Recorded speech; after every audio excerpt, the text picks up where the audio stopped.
Hello, Sharda.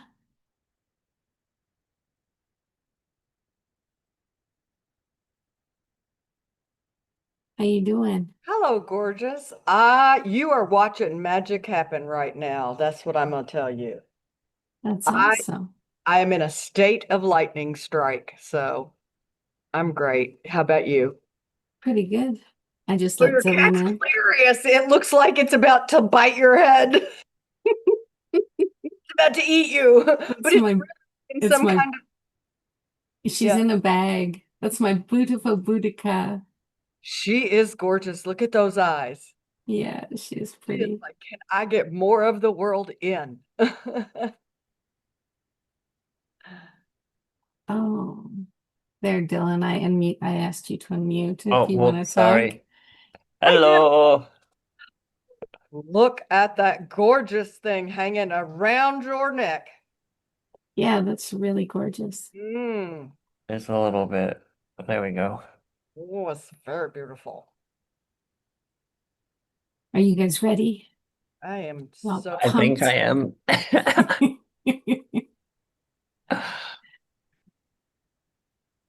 you know what? I have never had the flow fail me. So, That's awesome. yeah, Well, we're all ready for you guys. I got all your links ready for everybody and you're amazing. You have the link to my YouTube channel, right? Or my gift. your gift I'm going to give you the link to my YouTube channel as as well. well. Yeah, Okay. I'll just drop it in now. I'm gonna do us all a solid who are online. I'm gonna help folks understand how to play the game in a way that helps us. That sounds good. Yeah. Well, people just don't know. So that's the YouTube link is my sort of entry into that conversation too. Uh, tools that transform. Where are ya? Oh, that's not it. There's the template, but where's the actual one? Whoopsie. I'm trying to find something and I can't find it. Do you keep all your links and things on a sticky note or a post-it? I keep all my links and things in an email that I send to Tuna because he's gonna have to do some posting when I can't, sort of thing. Got it. Okay, well, I'll just drop. I just messed myself up. Where, oh, where, oh, where Oh, did things go? go. They're like little Hello, bunny. everybody. Hey, how are Hey. you? Hello. Sorry, I'm moving my computer around. I'll be on camera in just a moment. That's Oh, well, Okay. okay. we're all scrambling to get ourselves organized. Gotcha. That is for the YouTube channel. All right. Let me just And Tuna, I excellent. apologize for talking to you like you were a 5-year-old. You know, I taught elementary school for a decade, and I have answered the door 1,000 times and either said hello, gorgeous, or hello, handsome. One little boy, when he was 6, looked at his mother one morning and goes, "Why does she always call me handsome? My name is Grady." Well, for over a decade, I was in elementary school, so I get it. Go. One morning, I called a professor in college at a painful hour. I called her Hun. She was not the warm and fuzzy type that you called Hun. Everybody in the class got quiet. They were like, "Whoa."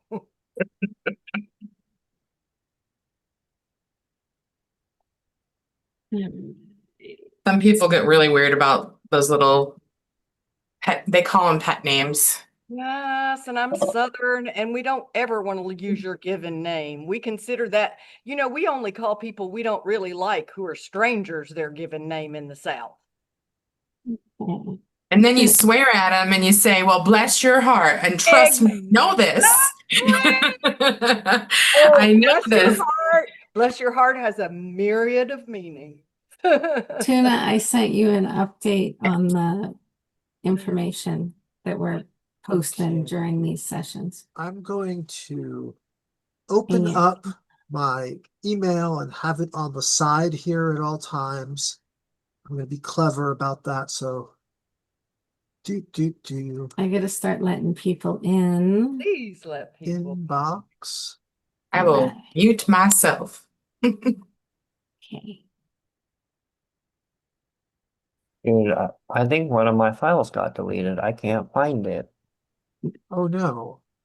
Luckily, it was going to be an additional freebie, so it's not like super important, but You're not showing up completely empty-handed. no, no, no, no. This was like a bonus. We're letting people in now, so say hi, you guys. Mhm. Hello. Hello, Yeah, welcome gorgeous. everybody. Hello, hello, Welcome, everyone. welcome. Happy magic. Yes. Whoa, happy magic. A lot of people are muted, so they can't say anything Well, you can back. say hi in the chat. And if Wilma Ross is here, I want to start off and make sure I fill her heart's desire request. So let me get my gallery view going. Might take a few minutes for people to get here because they're doing the register link and everything. You know, the traffic can be really bad. Sometimes you run into an accident, like the fiber optic gets all tangled up. It I starts don't know about choking where you you. guys are. My internet has been terrible for the last week. And it doesn't matter what browser I've used. I've tried Chrome, I've tried Brave, I've tried Microsoft. They're all just glitchy as they can be. All that good full moon energy. Maybe that's it. Just Hey, too much Debbie. power in the fibers. Call it what it is, right? Absolutely. All right. Oh, You're totally bringing out the southern, because my sister-in-law is from Knoxville. oh yeah. Well, I grew up So, in country. okay. So I've she's east of that, but yeah. I've lived Right. in New Orleans, I've lived in Texas. So Okay, so we are officially at the start of the event.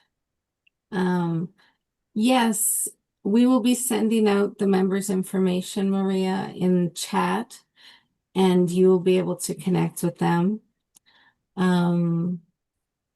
Let's see. Yeah, because they have contact information on their websites and stuff, so you'll be able to get a hold of them to make an appointment. All right, so Sharda is Yes, our first darling. beautiful woman up. I am so excited to be with you guys today. I want you to know something. You are witnessing a lightning strike. You are watching magic happen. Has anybody ever lived through a lightning strike? Magic happened in your life. You didn't see it coming. I'm thinking in my crowd, this crowd, I'm not alone. Yes. You can just give me a little yes. You can give me a thumbs up. I can't tell you what it is. And that is unfair for me to bring it up, but I'm just telling you, I am struggling to hang on to this. I'll remind you live on my YouTube channel, and I would love for you to go to my YouTube channel, and I would love for you to subscribe and leave a comment. I'm gonna help y'all out. If you love all of us who are working online, if you appreciate that we show up with our heart and soul, I'm gonna help you out. If you want to show that love, you write a comment that is more than 3 words. I can make a mountain out of a molehill of an emoji if that's all you give me, but you're making me work real hard. That is how you show love for the things that we do for you, because that is what the algorithms privilege, and that is what helps us spread the love. Your comments. And it is true on YouTube. I have no way of knowing if you were there unless you say hi in the comments. And I do love knowing y'all are there. Because as you can see, I'm from the South. We are very sociable people down here. We like to have a party. We like to know who's in the party. We might ask you to bring a special dip. You just never know what we could need. So that is really the way that you show your love and appreciation. So by all means, subscribe to my YouTube channel and say hi in a comment and let me know how the content works for you, because it's all about you. And that's how we know. You tell us in the comments is how we know. All right. Magic is happening at 9 on Saturday. I'm going live on YouTube, and the contract has not been signed, which is why I can't say anything. And if this magic comes through, when this magic comes through, it will totally transform my experience. And ladies and gentlemen, I am signed up to speak all year long. And let me tell you, we will be a house on fire. If I had my way, you will be the hippest kids in the neighborhood. Does anybody out there know their sun sign? Excellent. I thought I might be among my people. If you don't know the sign of your sun, you can do a quick drop of your birth date into a search browser and it will tell you. I have a little graphic. I should have brought that, but I didn't. Right now, we are still in the high point, the exactitude, if you will, of a full moon that is the luckiest full moon of the year. Has anybody heard that before? Yes, this full moon is ruled by Jupiter.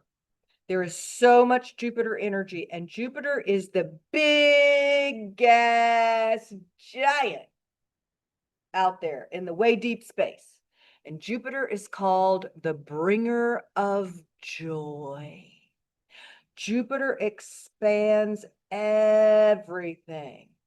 It lifts you up and makes you light and buoyant. And right now it is the ruler of the day. And we do not want to miss one drop of that Jupiter fabulousness.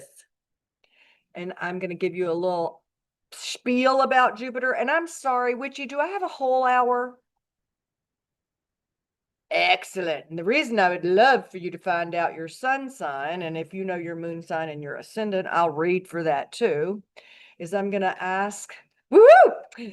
I'm going to ask for some special insight and guidance from the guides that I am so blessed to be aided by and who are generally very uplifting and extremely optimistic. That woman that you see on YouTube who does those YouTube lunation posts, I'm a little more serious than that. I mean, yeah, I'm playful and all that, but that woman, she is like practically laughing gas, ebullient and joyful.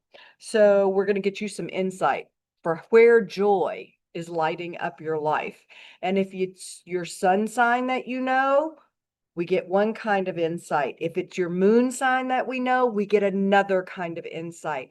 What is beautiful about an astrological chart is that it's really a codex.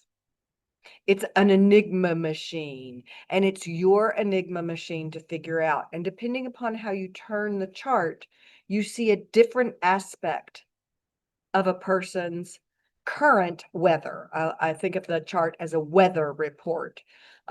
We are picking up, actually, it might be more like a symphony.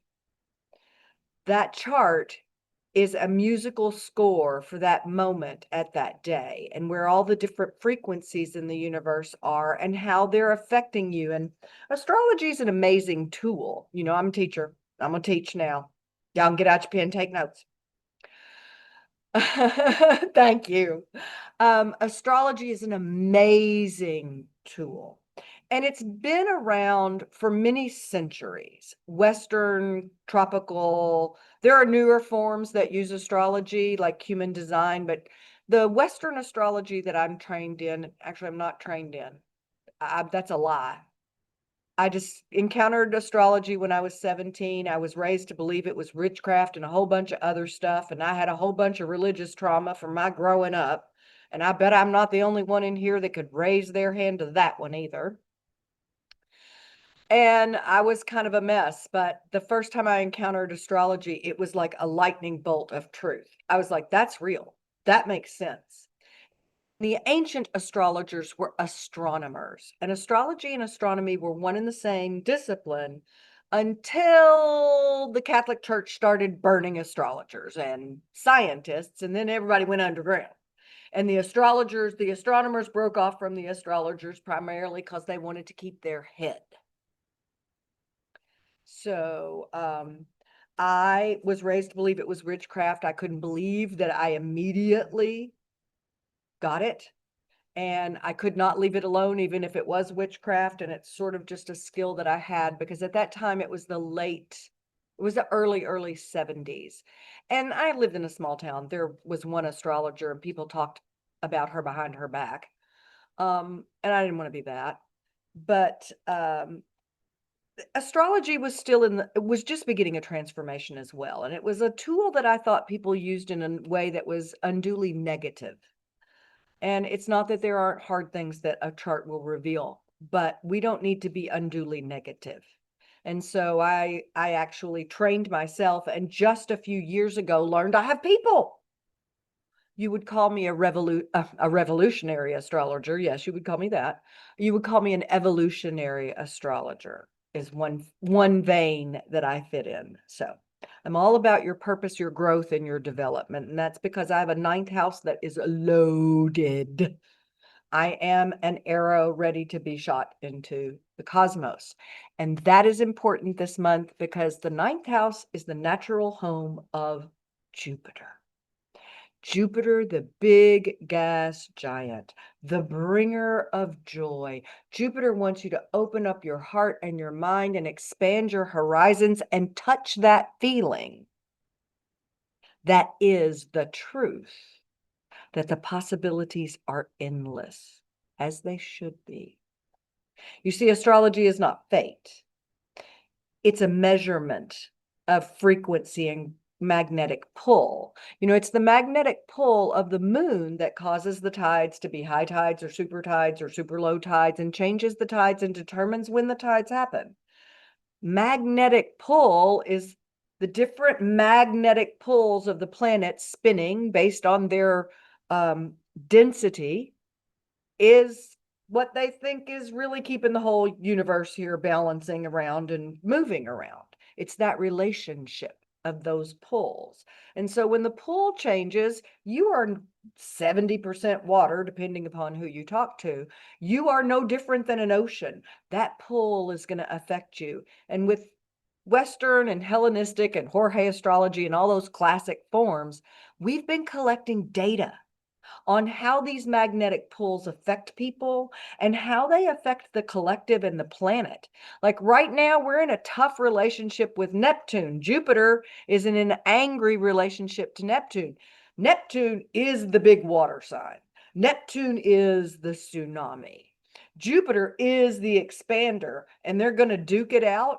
It's very possible that globally we could see some big water events.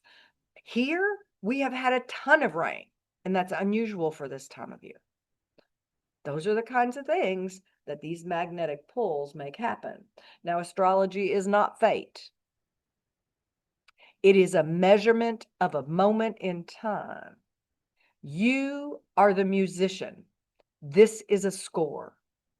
You can play that score as a funeral dirge or as the Hallelujah chorus.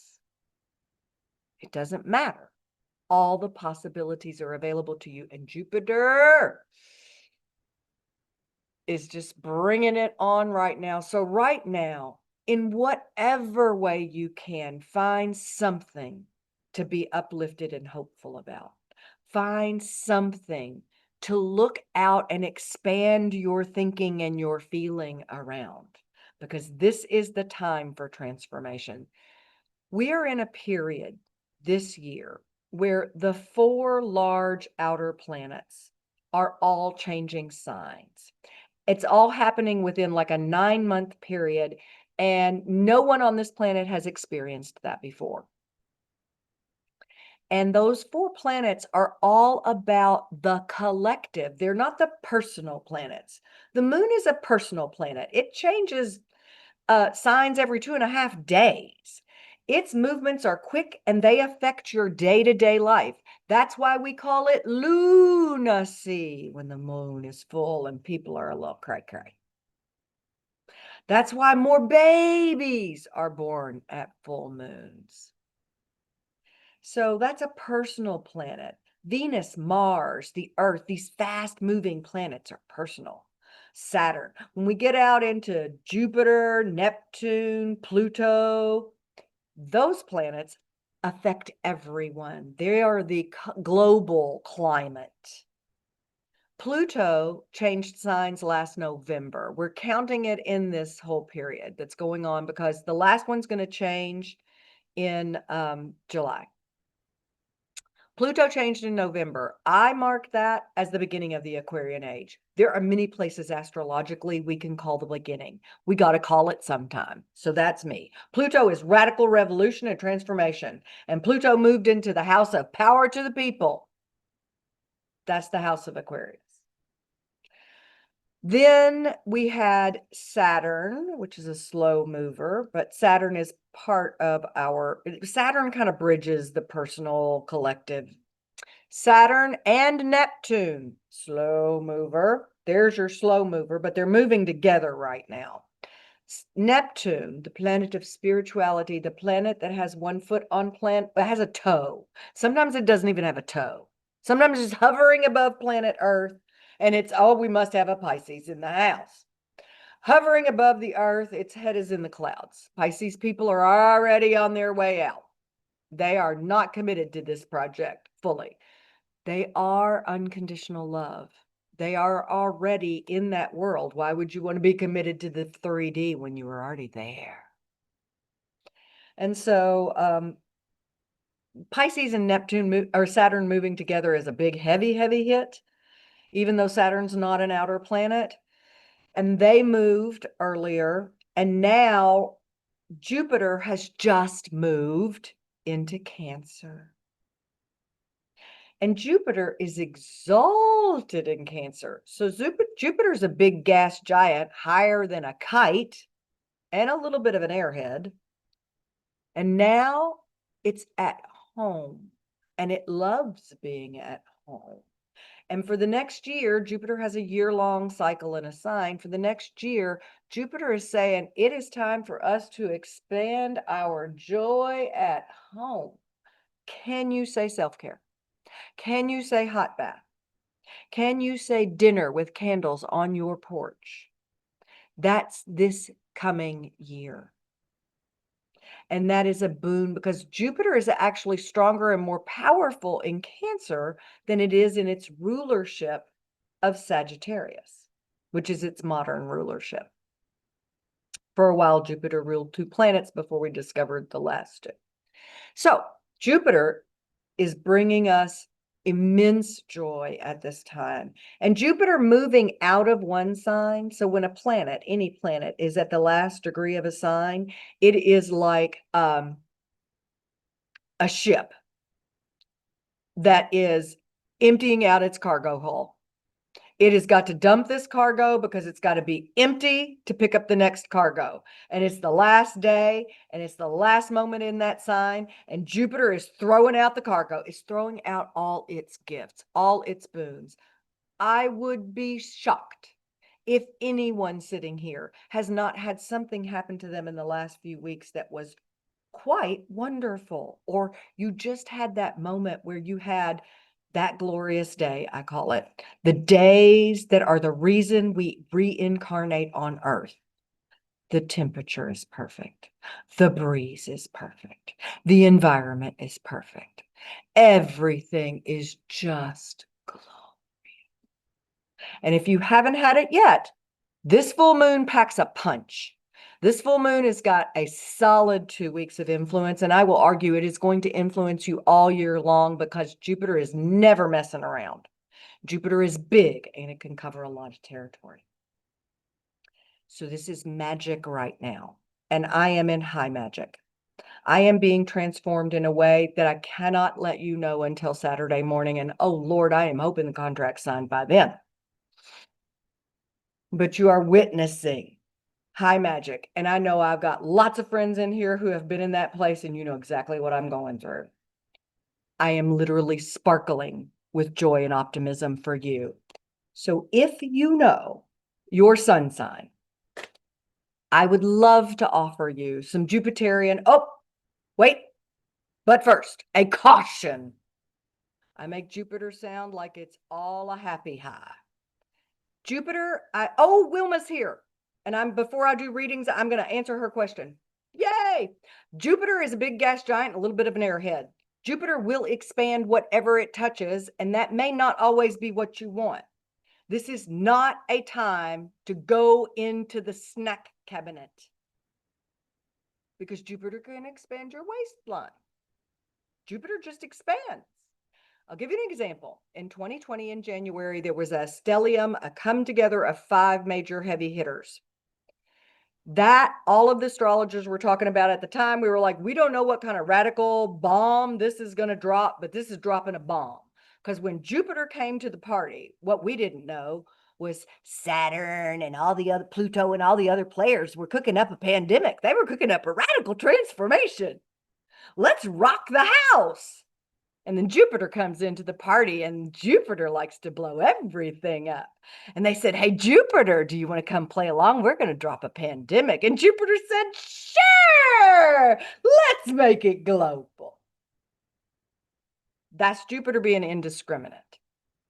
Jupiter will make you do things like convince yourself that a bag of plantain chips makes an acceptable dinner. Be careful. Be mindful.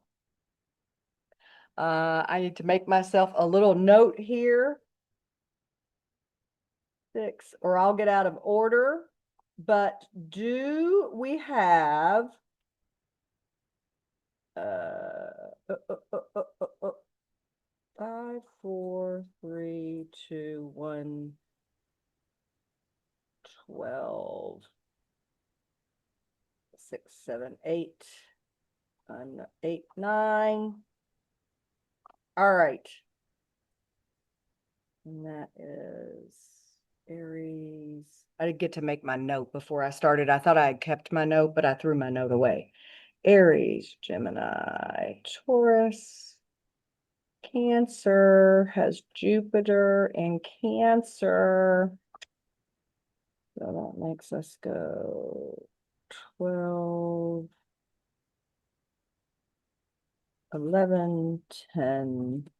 All right. Can I share a screen? Here? Is that what I could even, oh, where did it go? Well, I've lost my screen to share. Oh, there it is. All right. My lovely Aries folks, do I have any Aries in the house? You have, whoops, I lost you guys. Any Aries folks in the house? Jupiter is in your, oops. Let's see if I'm going to share this for you. I have a natural chart to show. Oh, yay, it did work. All right. Yep, there it is. All right, my friends. I'm going to show you beautiful Jupiter. Where is it? Here. It is in Sag. The moon is in Sagittarius, and that is in the 9th house. This is a natural chart. So Aries is the first sign, Taurus, they all go in perfect order. The moon is in the 9th house. This is the 9th house of spirituality, our philosophies, our beliefs, religion, how we connect with the cosmos, how we travel out in the big world. It's higher education, it's publishing. That's where the full moon is. That's what the full moon is lighting up for us. But when we go looking for Jupiter, the bringer of joy, it's right down here at the bottom. Can you guys see I'm gonna get a cursor. So right here at the bottom is Jupiter, bringer of joy, and it's holding hands with Mercury, the planet of communication. It's in the sign of Cancer. And for Aries, that is the 4th house. So do I have an Aries in the house? I just need to see a thumb, or you can drop it in the chat. Oh, all right. Oh, but I want to answer Wilma's question before I got Sun in Capricorn. We got a Capricorn in the house. And, oh, an Aries sun. All right, great. And Wilma, I'm going to answer your question, I promise. KD and EM are both Aries too. Oh, okay, great, wonderful. Oh, that's helpful. Yes, if you can holler at me. So Aries, the fourth house is the house of home. It is the natural house of self-care and where you nurture and how you nurture. It has a relationship with your mother.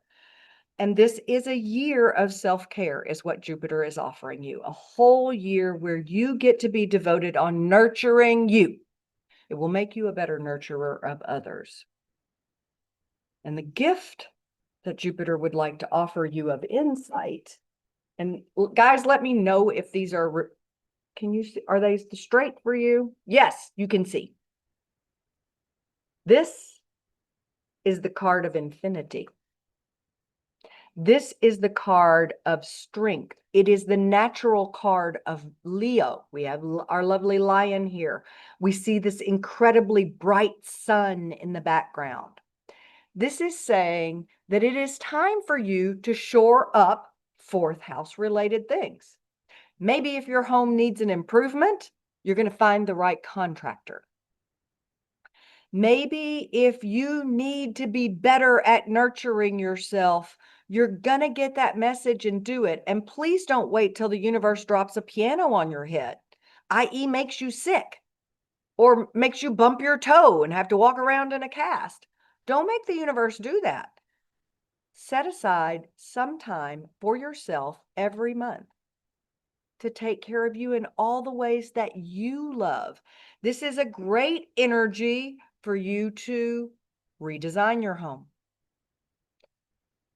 The other side of this can be is it's time for you to feel strong and confident at home.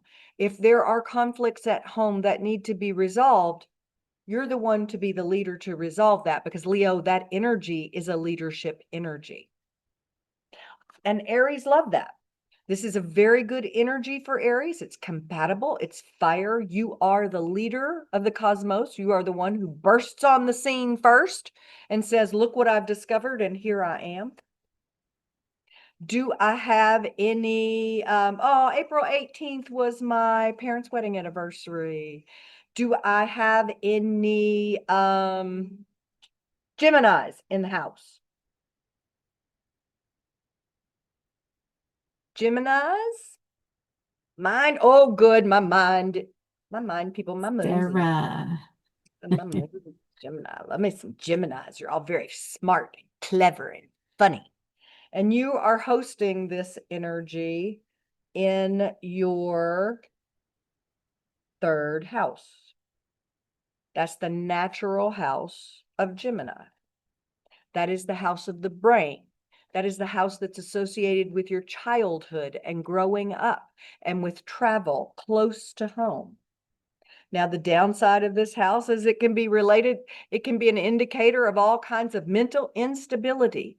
It's also the house of your voice. And there have been some magic things go on with Mercury. And Mercury is having some lovely little relationships out there in the sky. This is a powerful time to get clear about your voice and to find your voice. And Jupiter has a gift for you, because Jupiter is always leaving a gift. I always just hope it's not inches around my waistline. Another fiery card, another fiery energy, another transformation to build something new. For you, my lovely Gemini friends, this is the Princess of Wands. Wands are always about creating some kind of transformation. The Princess energy is when we turn in. As you see, she is not concerned with the outside world. She has taken all the wisdom and power of the sun in. This is an inner transformation and an inner revelation and an inner gift for you. You know, in Gemini being the sign of the mind, they sometimes have overactive minds. Sometimes they can get stuck in their head. If you get stuck in your head, the prescription, because Jupiter is in Cancer, the sign of the home, and also a water sign, is to take better care of yourself, and including some kind of water magic or water ritual, or taking time to be at the lake, or my favorite thing to do, soak in a tub full of bubbles. But in order to have a balanced nervous system, you will want to up your self-care, because you are going through a very intense transformation. That fire energy you like, it's compatible with your air energy. We don't want fire and air to get together and explode, though. And with Gemini, that is always possible. Don't get so caught in your head. If you get in there and it's not a beautiful, happy, loving, feel good transformation, then get out of your head and go find a friend. Do your self-care with a friend. Do I have any lovely, write my 4, 3, 2, 1. Do I have any lovely Taurus is in the house? Yes, earthy, delicious, sensual. Look at how beautiful her angel wings are. That's a Taurus thing. Tauruses know a thing about beauty. I see lots of angel wings. They're not that colorful, nor are they that, her angel wings almost, you can almost feel they're sweet. The way they flick up on the ends. Taurus know a thing about beauty. Taurus is enjoying this. Jupiter. Wait a minute. I want to look at Taurus is enjoying Jupiter in. Ooh. Aries has it in 4. Gemini has it in 3. Taurus has it in 2. Self-worth.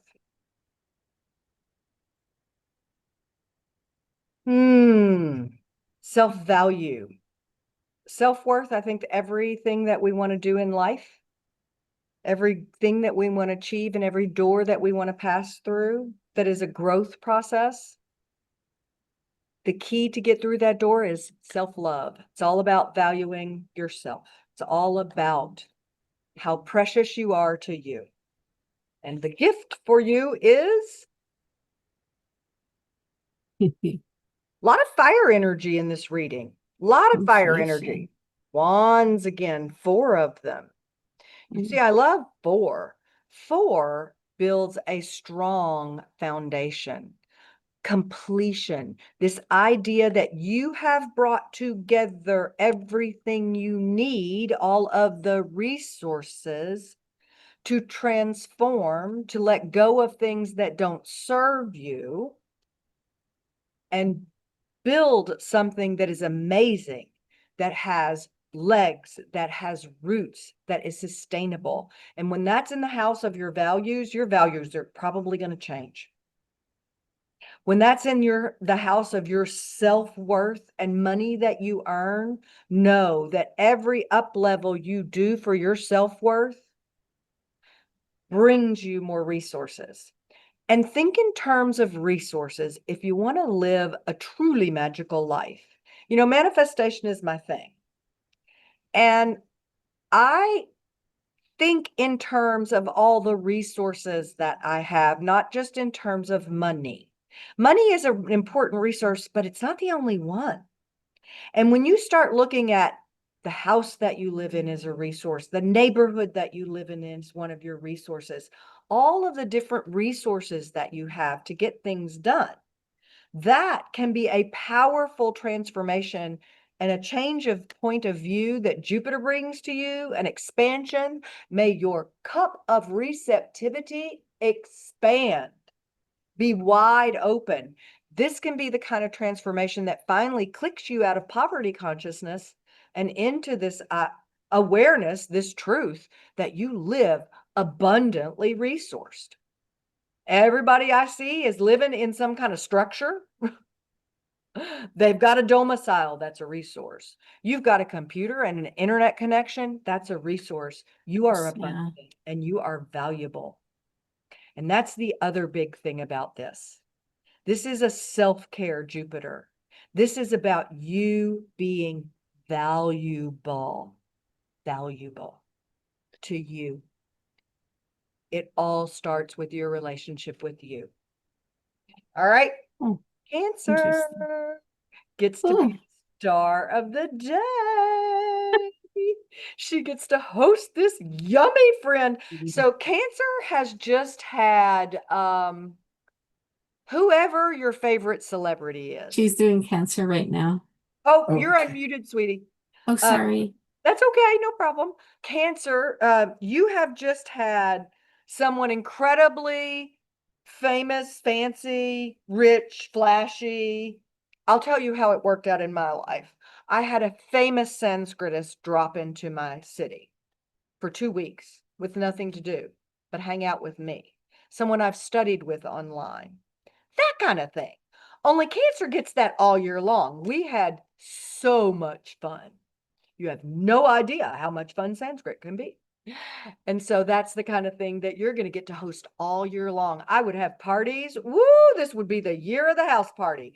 Entertaining at home. You want to beautify your home? Absolutely. Get that new kitchen. Get that new bathroom. Now, if there's going to be a downside to this, it could be related to your mother or the person in your life that nurtures you. It could be related to your own acts of nurturing. Jupiter can expand something. All of a sudden you could find out you're having quintuplets and not twins. But there's a gift. There's always a gift.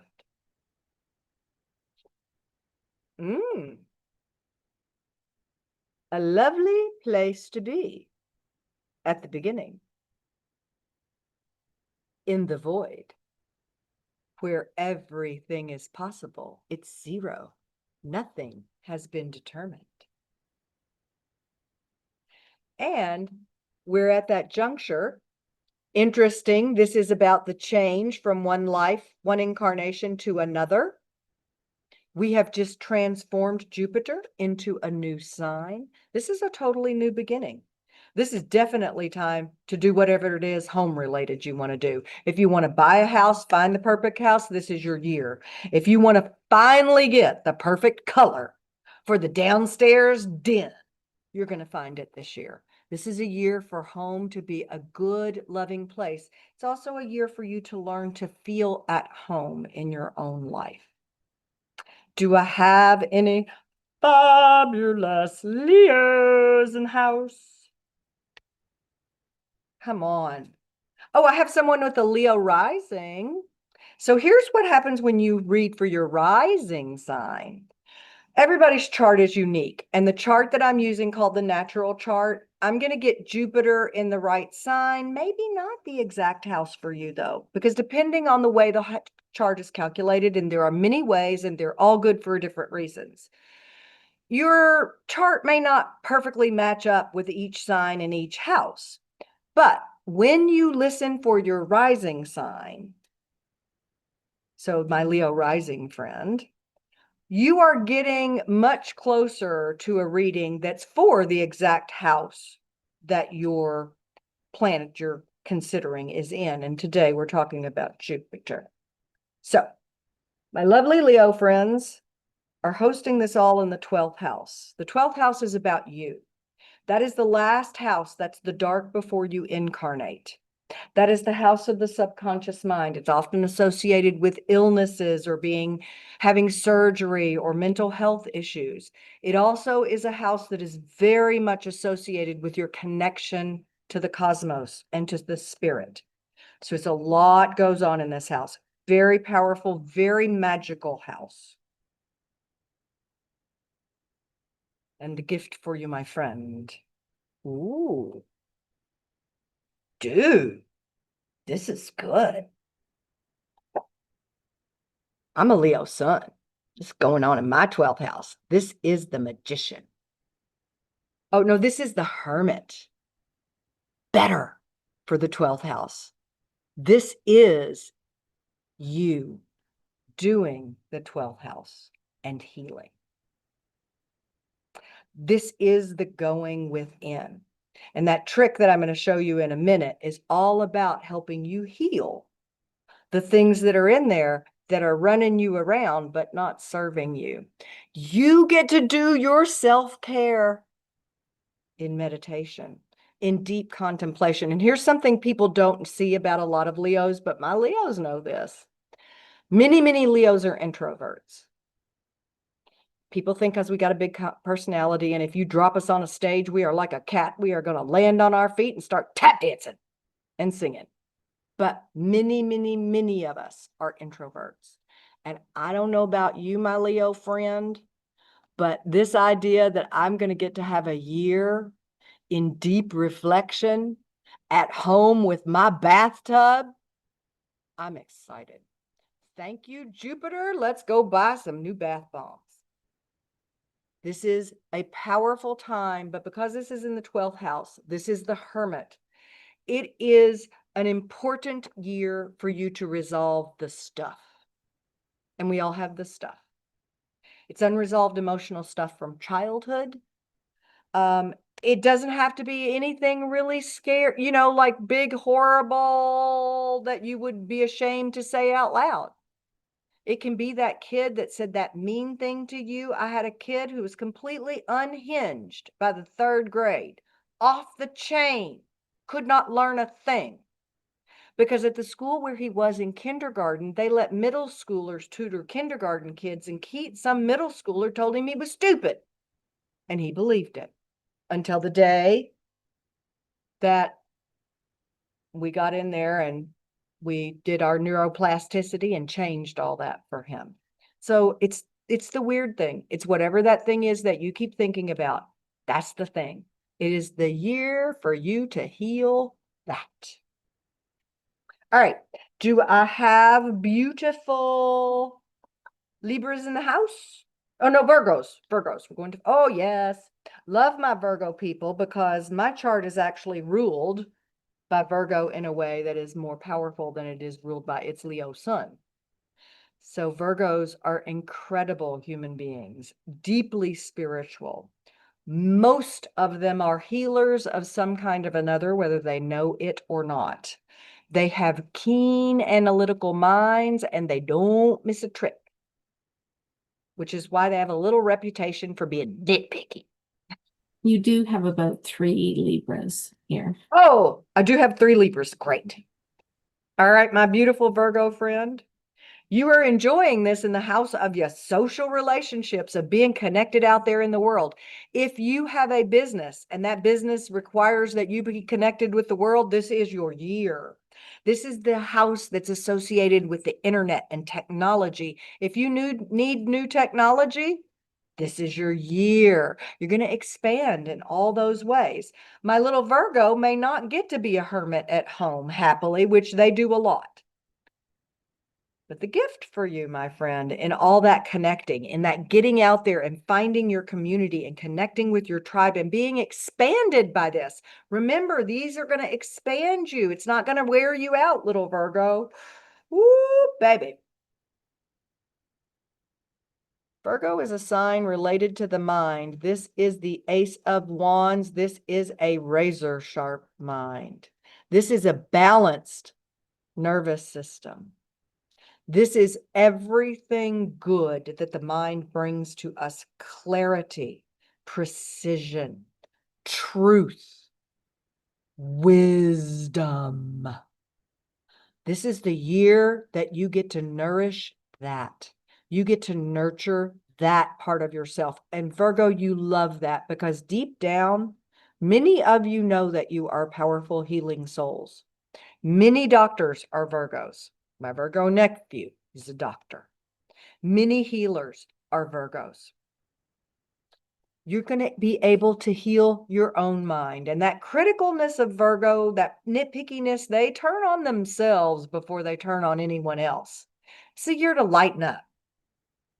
Life's mysterious. Don't take yourself so serious. Okay, I gotta get moving because I've got a promise to keep. My beautiful Libras, of which there are 3. You are enjoying this in your 10th house of career, fame, and fortune out there in the world. Well, how lucky you. Seems that self-care is somehow related to your fame and fortune out there in the world. You are in a little bit of a process. The Hanged Man is between worlds. Maybe you haven't been that good at taking care of yourself at all, and now is time for that, because Libras are often better at taking care of others than they are of taking care of self. They're so concerned about the other pan and how to keep balanced out, they forget about them. It's time to change that and transform that. You are beautiful and you are charming, and you deserve your own care, your own nourishment and nurturing. Turn a little of that good Libra charm and love on you. And when we turn the Hanged Man upside right, he makes a 4. So what you get out of this process that you're in, where you're going from one state to another, where you're bringing something divine to the earth, where you are a connection between heaven and earth. If you work it right, if you take care of yourself, if you beautify your home, all of those good things, then this turns into a 4. And out of that, you build something amazing. And you are charming and you are beautiful. So by all means, use this Jupiter expanding your ability to be seen out in the world. If you've had trouble getting visible, this is your year. Bring all that beauty out into the world, because Lord knows we need it. All right. We are moving on to my Scorpio friends who are enjoying this in the 9th house of spirituality. Scorpios come in 3 flavors. There's a scorpion. I suggest you cross the street when you see it. There is the eagle, the consummate leader, the CEO, the person who can see the big picture and do the hard things to make everything better for the greatest number of people. And then there is the dove of peace. Which one do you want to be? This is your year. You're expanding and lighting up your sense of spirituality, your beliefs and your connection with the cosmos. You may be writing and publishing a book. You may be getting an advanced degree. All of these are 9th house things. You may be traveling abroad more. All of these are 9th house things. Now, the downside of the 9th house, and this is a warning for Scorpio, can be that it's dogmatic. You can be rigid.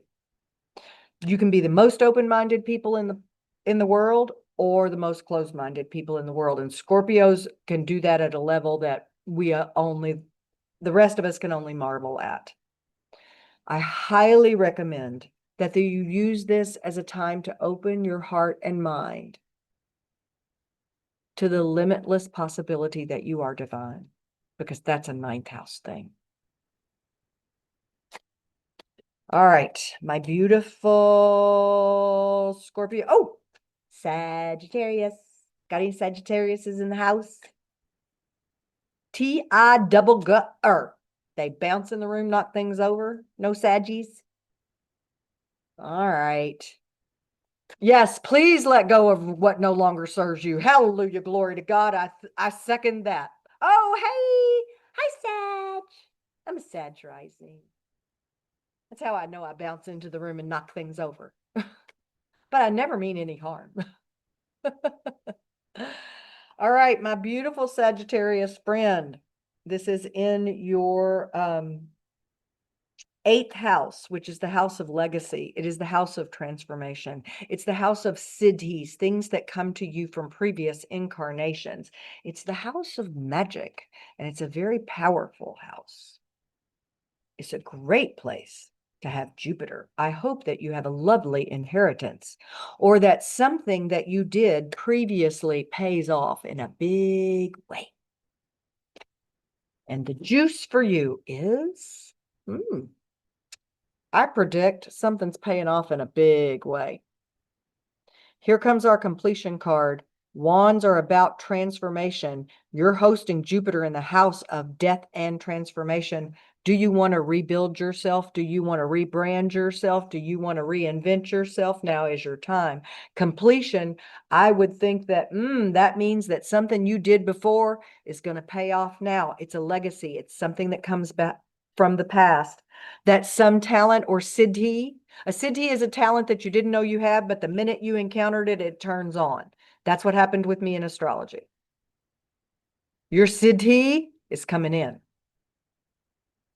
Build well, reach, ask for everything. You have no idea how many rockets of desire you have launched in the past and in past lives. Ask for all your boons to come in and build something incredible with it. Because fire transformation always wants to create something. It's always creating something. You can be transformed. You can cook and create a new you. This is big, powerful stuff for you. All right, get going here. My Sages, now I'm up to my Capricorns. You are most welcome, beautiful. My pleasure. I'm up to my Capricorns, and they're hosting this in the 7th house of relationships. Do I need to say anything more?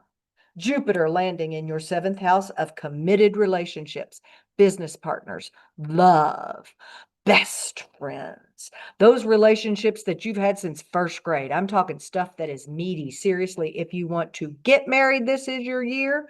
If it is time to move beyond a relationship that no longer nourishes you, this is your year.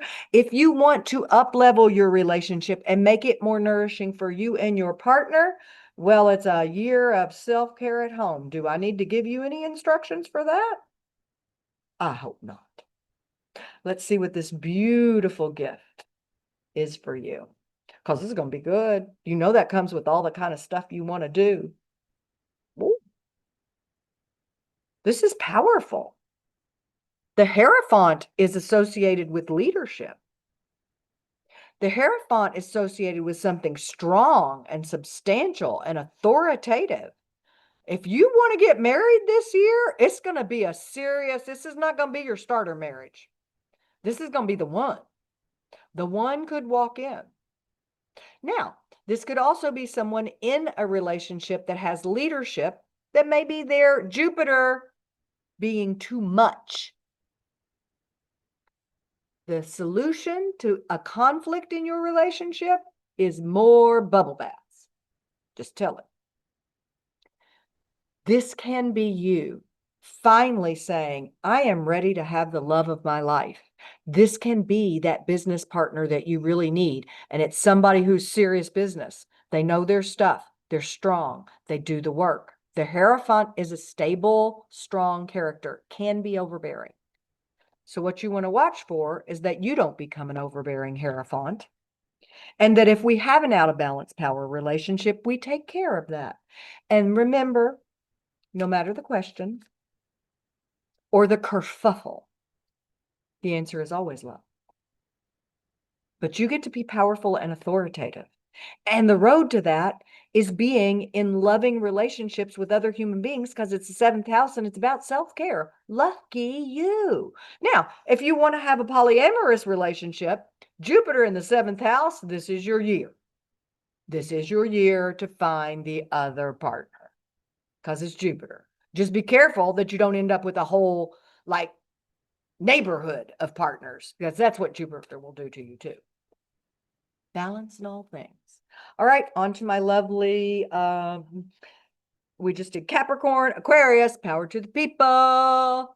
Hosting this in the 6th house of the everyday habits, the 6th house of pets, the 6th house of your coworkers, people you run into. Dude, pleasure. Oh, look at that card. Lucky you. You want a new boyfriend, a new girlfriend, a new partner? Well, there it is. It's as good. Your year is going to be good.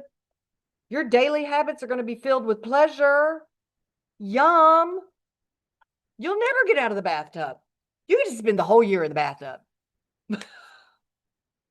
I mean, love it up. Now, it's Jupiter. Don't go too far with pleasure. This is not the year to pick up your heroin addiction. This is not the year to pick up your alcohol addiction. This is not the year to overeat because that house is related to food. And it's not the year to become a crazy cat lady. 2, 3 cats at the most. Okay? 2, 3.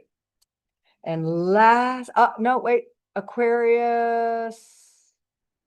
I just did Aquarius, Capricorn, Aquarius. Oh, yep. Lastly, beautiful Pisces.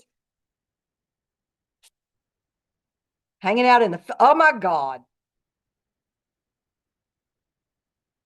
with that pleasure card we just had, and this fifth house, house of sex, drugs, and rock and roll, fun, romance, children, creativity, art, music. Really? Be mindful. Don't go overboard. This is happiness. This is joy. This is Jupiter's card. Jesus, Boudica. No.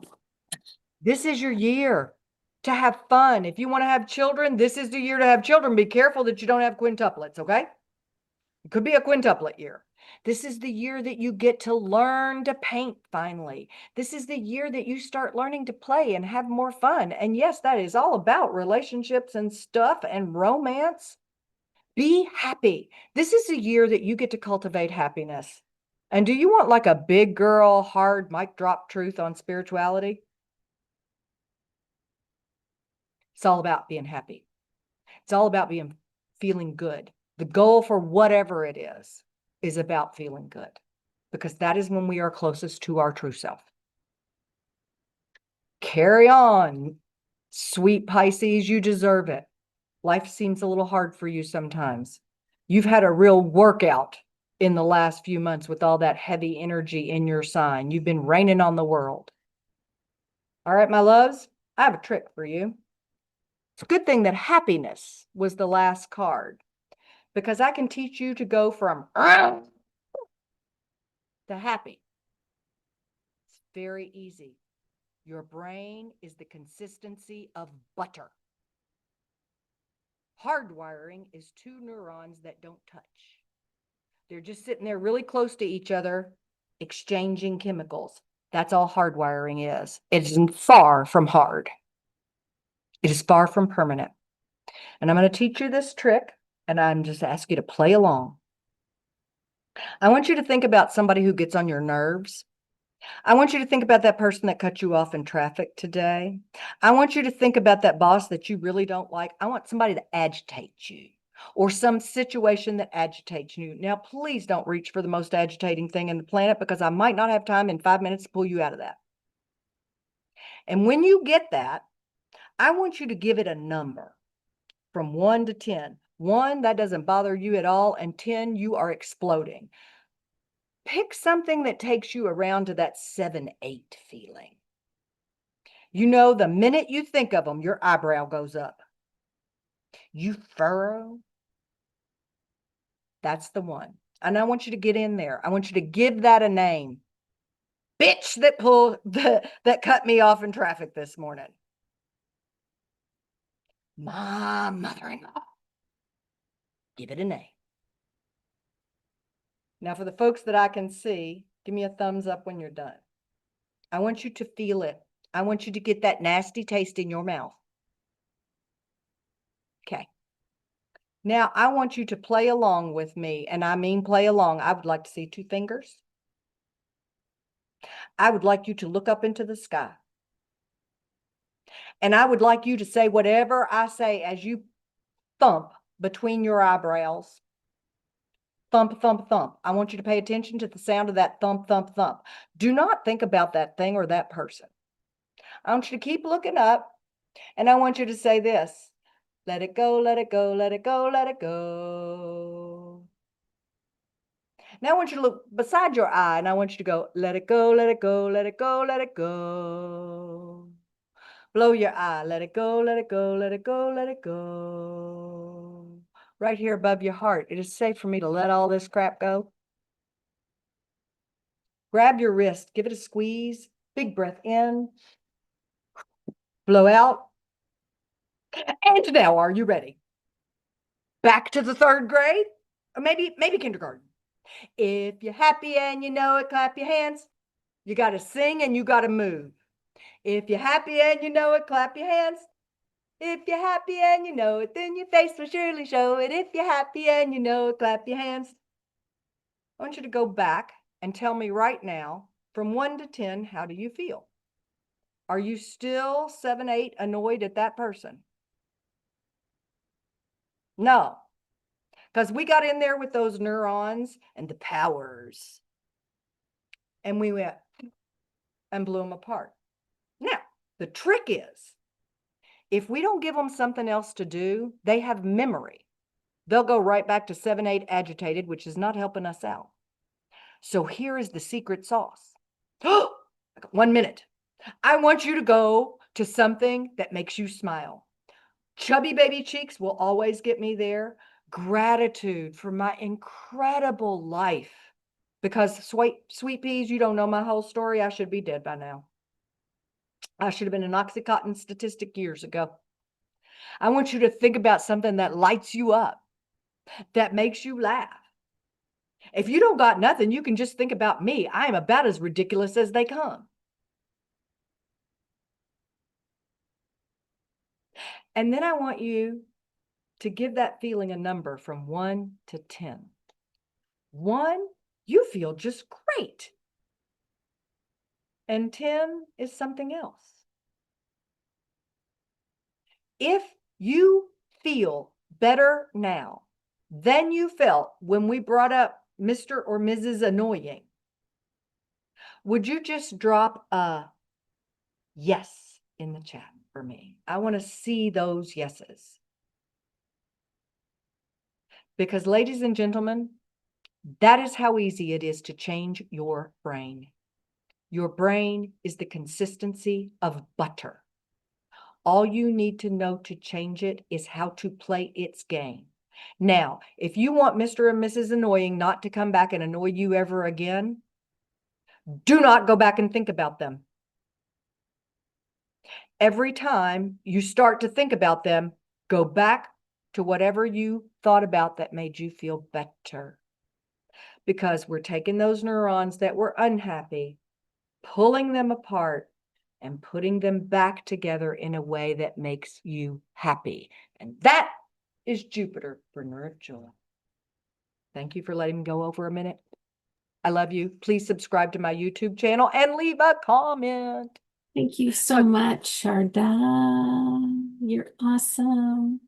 Next, coming up, we have Sarah Rodarte. Sparkly hands. Hi, everybody. Or what are they called? What are those called?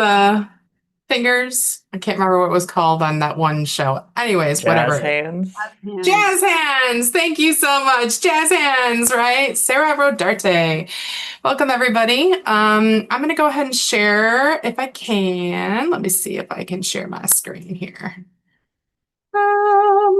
I apologize. So I am a health coach, and well, you're going to see a landscape for now. But I'm a health coach, and I am going to go over, was debating on a couple of things, but what I'm going to be doing today for y'all is I'm going to go ahead and talk about why it is so important to treat our bodies in such a good way for energetic work. I mean, in reality, let's talk about that for just a second, right? When we treat our bodies as if they were temples, we are able to cultivate the energy and not block it, right? We're able to let that energy flow. But if we treat our bodies in such a negative way and we're scarfing down, pizza all the time, and we're drinking, the alcohol, and we're smoking cigarettes, it does not bring your energy up, but it brings it down, period, right? So a little bit about me. Again, I'm a health coach, but I've been practicing massage therapy for 22 years. And I learned real quick in that profession, you do not drink before you go out. You don't go out the night before you go working on somebody, because, oh my goodness, you will feel it in your body from head to toe, and it comes through to that person. So my journey started way back then. Okay. Started doing massage and couldn't figure out why I was feeling like I was going to drop right after every massage. So I learned Reiki, and I couldn't stop with that, because once you start 1, you got to do 2, and then you got to have 3, and then you got to go to 4, right? So energy worker, energy healer. And then on top of that, just by nature, nothing taught, intuitive, empathic. I feel like massage therapy will tell you all day long that I'm empathic, because I can pick up on people's stuff all day long, right? Now, unfortunately, after 22 years, I had to hang up my massage holster and say, I need to stop because my body has been feeling it, right? It's a long time for a lot of massage therapists. In fact, I think the average is like 5 years, something like that, because they don't really work really well, right? They don't take care of themselves. And I can't say that I took care of myself either. I did not practice a lot of what I preached, right? So I will tell you, I've been down a path, and I definitely found myself when I started going down the healer route. Okay. And I definitely found myself. So as far as the energy system, so empaths, they're highly sensitive nervous systems. They're easily overstimulated being around people and being touched, or just going and knowing you're going to be in a big crowd. That's something I have to be real sensitive about because I start getting a little anxiety, right? So you can get into energetic overload, which leads to fatigue and anxiety and burnout. You have to take care of yourself. I like Sharada when she said, get in the bubble bath and stay there all day long, right? Take care of yourself. It is huge, especially if you're doing this type of thing or if you want to cultivate that in yourself. Your body is a vessel of intuition. Keep it clear and keep it supported. Do not do what I did, and don't take and not take my own advice way back when, because I should have taken better care for sure. So nutrition, this is my big thing. Whatever we put in our bodies will affect us in so many different ways. Okay. So looking at grounding foods, things like root vegetables, healthy fats, clean proteins. So what does root vegetables look like? I mean, think about it. Carrots, beets, potatoes. Potatoes, maybe a little, not so many of those, but get yourself into those root vegetables if you really want to stay grounded. The other thing is those healthy fats. Man, I have an avocado, if not 2 a day. That's healthy fat for you right there, right?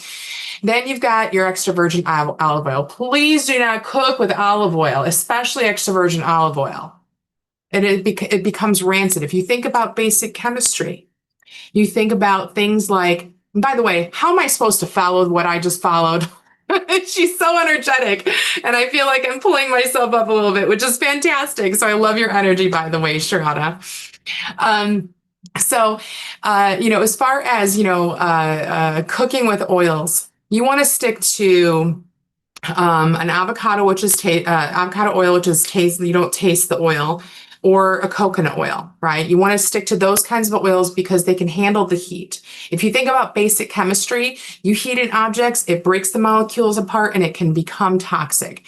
That's what happens with vegetable oils. That's what happens with extra virgin olive oil. Think about the Italians, the Italianos. What do? They take their bread and they take the extra virgin olive oil and they dip it in before they put the pepper and the Parmesan and maybe some other herbs, maybe, and they dip and they eat it raw. They put it in their vinaigrettes, right? So think about that when you are eating, right? Right? I mean, when I ate bread, that was my jam right there, right? So then you got to think about, okay, where else am I getting some of these proteins? You can get a lot of protein from pumpkin seeds, raw, okay, along with those good fats. Hemp seeds, put it on your salads, man. It gets a little crunch. It's a beautiful thing. Proteins, talk about like what is so important about the proteins, right? Thinking about pasture-raised chicken. That's their natural state. They're not meant to be in a big building, crowded and stepping on each other. And they're not meant to be in cages. They're meant to be eating bugs and worms and getting out there and doing exactly what their nature intended for them to do, right? So the quality of the meat is so different when you get a farm fresh chicken, right? That was pasture raised versus one that is off of,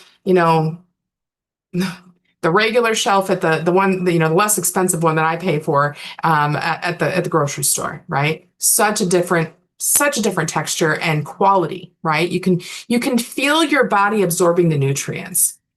Grass-fed beef, grass-fed and grass-finished, okay? So they were meant to eat our lawn. They're natural lawn mowers. So when you think about what are we doing with on the back end, and how does it get to our plate? You got to think about those things. Other than that, things like wild caught salmon, right? Those are the kinds of things you want to feed yourself. And I know they're expensive, trust me, but I will say this. What I noticed is I didn't have to eat as much to get my fill. Otherwise, the food that was not in this way felt empty. Like I wouldn't get my fill very easy. So I was eating more. So when you eat things that are like the grass-fed beef, the wild-caught salmon, the pasture-raised chicken, the organic vegetables, you are getting more nutrients, which is going to fill you up faster, which means you're eating less. It's natural, right? Okay. So then there's mood and nutrients, right? How do they affect us? B vitamins are so good for us. They will help you with your mood. They will help detox your body. So is magnesium. We need it. We need it to process the calcium and the D3 that we get from the sun. Actually, we get D2 from the sun, and then our skin turns it into D3. I'm an anatomist. Don't get me started on the body and how it works, because I'll talk about it all day long. Okay. Then your omega-3s, you're going to get that from your fish. You're going to get that. Some of these other things you're going to get from eggs, like your B vitamins, your protein. You're going to get dark leafy greens, whole grains, not already processed food that all you got to do is add water and that's it. You need the actual grain itself, right? And I say that's the last thing you eat. You eat your protein and your veggie first, and then you hit the grain, right? Avoid the one thing about being energy sensitive is sugar, caffeine, alcohol, any kind of processed foods, again, will do nothing but lower that energy. It will impede your ability to actually deliver what it is you want to do or even tune in. I can tell you all day long about that. Okay. Of course, my little thing is not moving. Oh, there's my picture. Sorry, there's my picture. There we go. All right. So looking at herbal and hydration support, you need to drink half of your body weight in ounces up to a gallon a day. How many people here can actually say that they drink a gallon of water a day? There's one, there's a no, and I don't know what else is going on. So you got to think about it. So am I a water pusher all day long? Anytime anybody was on my table, I'm like, did you have water before you came in here? Well, I don't want to go to the washroom on the table. You're not going to go on the table. You're going to get up and you're going to go. But at the same time, if you're hydrated, things like headaches, things like receiving energy, we are what? 75 to 80% water. Think about your astrologists in here, how the moon pulls on the tides. Do you think that doesn't affect our bodies? This is why hydration is so important. And by the way, at cellular level, our body uses the hydrogen and the oxygen for chemical reactions in the body, right? So there's so many important things about that. Using oils like lavender and citrus oils, which are calming, like, just orange is very calming to the body. Sandalwood. These are really, really helping. They help calm down the nervous system. Okay. Herbs like lemon balm, tulsi, which I love, the tulsi chai masala. Ooh, that stuff is some good stuff right there. Right. Like I'm a chai tea girl, it's the herbal stuff. And then chamomile. Chamomile actually will help to release things within the liver that actually helps to detoxify your body. It's crazy, right? I can tell you, I can't get away from the coffee in the morning. That's just the one thing that's my vice in the morning. It's just a thing. Like I can't function. My brain starts working after I do that. Okay. So got to put some daily rituals together, right? Breath work. Start out with some lemon water. Your liver's been doing some work all night. Give it a little bit of cleanse. The lemon water will help to really cleanse that liver, flush some things out, stimulate the digestive system. And now all of a sudden, by the way, yeah, I know, coffee, lemon water. I start out with water, I will say that, and then I go to coffee. I hydrate for a good hour and then I go to coffee. I know Debbie down there is going to yell at me about the coffee in a minute, but it's okay. She's already talked to me about the coffee. Okay. So, and then by the way, mindful eating. How many of us are shoving it in because we have something to do? We have to get somewhere. And if I don't shove some food in my mouth right now and get it done quickly before I start, how bad is that for our digestion? It's going to sit in your stomach longer than necessary. You have to mindfully chew and then take the next bite. Mindfulness, right? Spirituality is about mindfulness on a level. Okay. Mealtime. Bless your food. Reiki, right? Saying a prayer, whatever it is that you believe, you do that. Say, thank you for this nourishment, right? I used to have my Reiki master teacher actually said, she would look at, I got a funny bug story about her, but she'd look at her food and she'd be like, okay, I'm sending it love and you're not going to bother me. You're going to do really wonderful things for me. And then she said every time she did that, her body would respond well to the food she was eating. It's craziness, right? So looking at the evening, ending with an herbal tea. Why not relax that nervous system, especially with the level of stress that's going on in our life today, but even leading up to today, right? I don't know about anybody else, but my stress level has gotten me into trouble health-wise, right? And it is not good for us. And we have to find mindful practices in order to make that better for us, okay? So end it with an herbal tea. Get rid of your phone and computer at least 2 hours before bedtime. I know that's difficult. I'm the first one to pick it up. So I have to remind myself all the time, right? Then how about some gentle movement, some stretching from the day? Unwind from all the things you did today with some stretching. Simple. Doesn't have to be anything serious. Just some back stretchings, maybe some side bends, like laying straight on your back. You can lay down the whole time. Take your knees, drop them to one side, hang out there for a while, fall asleep, wake up, go the other direction, take another nap. Unwind yourself. Do that morning and night. It frees up that energy. I have a master's degree in Oriental medicine. We are made up of these channels of energy. When you're doing that, you're unwinding that. You're opening up the flow, right? The tapping that she was doing, those are the ends of the channels typically, right? So there's this correlation between those channels and the energy flow and all of that stuff. She's absolutely right about rewiring those neurons, right? The connections, right? So looking at gentle movement, now we have energetic alignment through lifestyle, right? It is a lifestyle. It is not a one and done. You can do it once and you're good. No, you have to live it. And the moment you step off of the bus, oh, you're paying for it for another couple of days or weeks or months, right? Somebody says, don't worry, Sarah, this is really good Italian bread. And if I take a bite, do you know that it affects me for 6 months? That's how long some of those things can stay in your system. So just thinking about that, right? How about connecting to nature? Get your shoes off and walk in the grass. Go hug a tree. Walk in a little forested area, right? Because that is going to reconnect you. It's going to recharge you. Your brain can now think. She talked about Geminis being overthinkers all day long over here, okay? How do I get past mine? I take a walk, whether it be throughout the neighborhood or I get my pup and we go to the dog park. There's a big little forest over there. She thinks it's a big forest.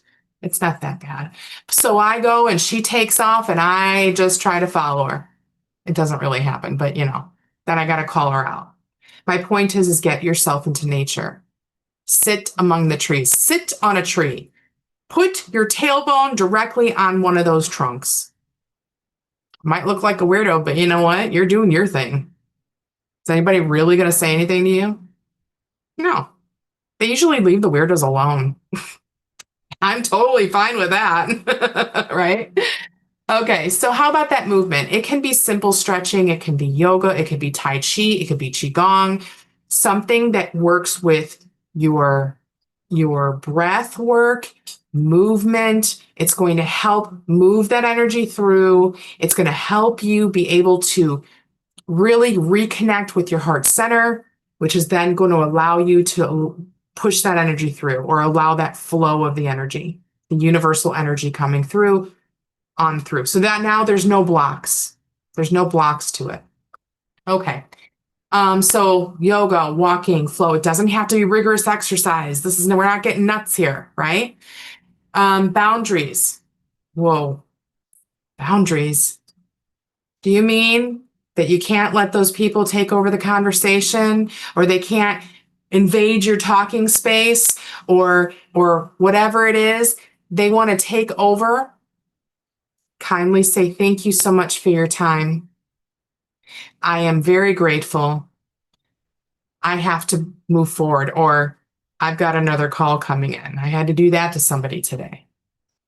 Got another call coming in. It's my parent. That's a big one to be able to walk away from, right? Because you have to draw a line. It's not okay for people to cross your boundaries. So make sure that you're doing that. So what do I do as a health coach? I address all these areas. If people talk the energy, the language of energy, we can talk all day long about that.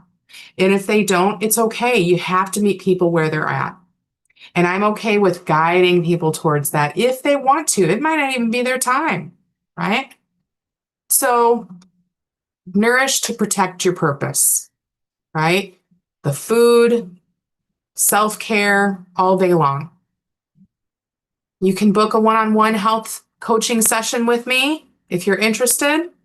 And you're going to grab your free gift which he's going to go ahead and post in the chat box, right?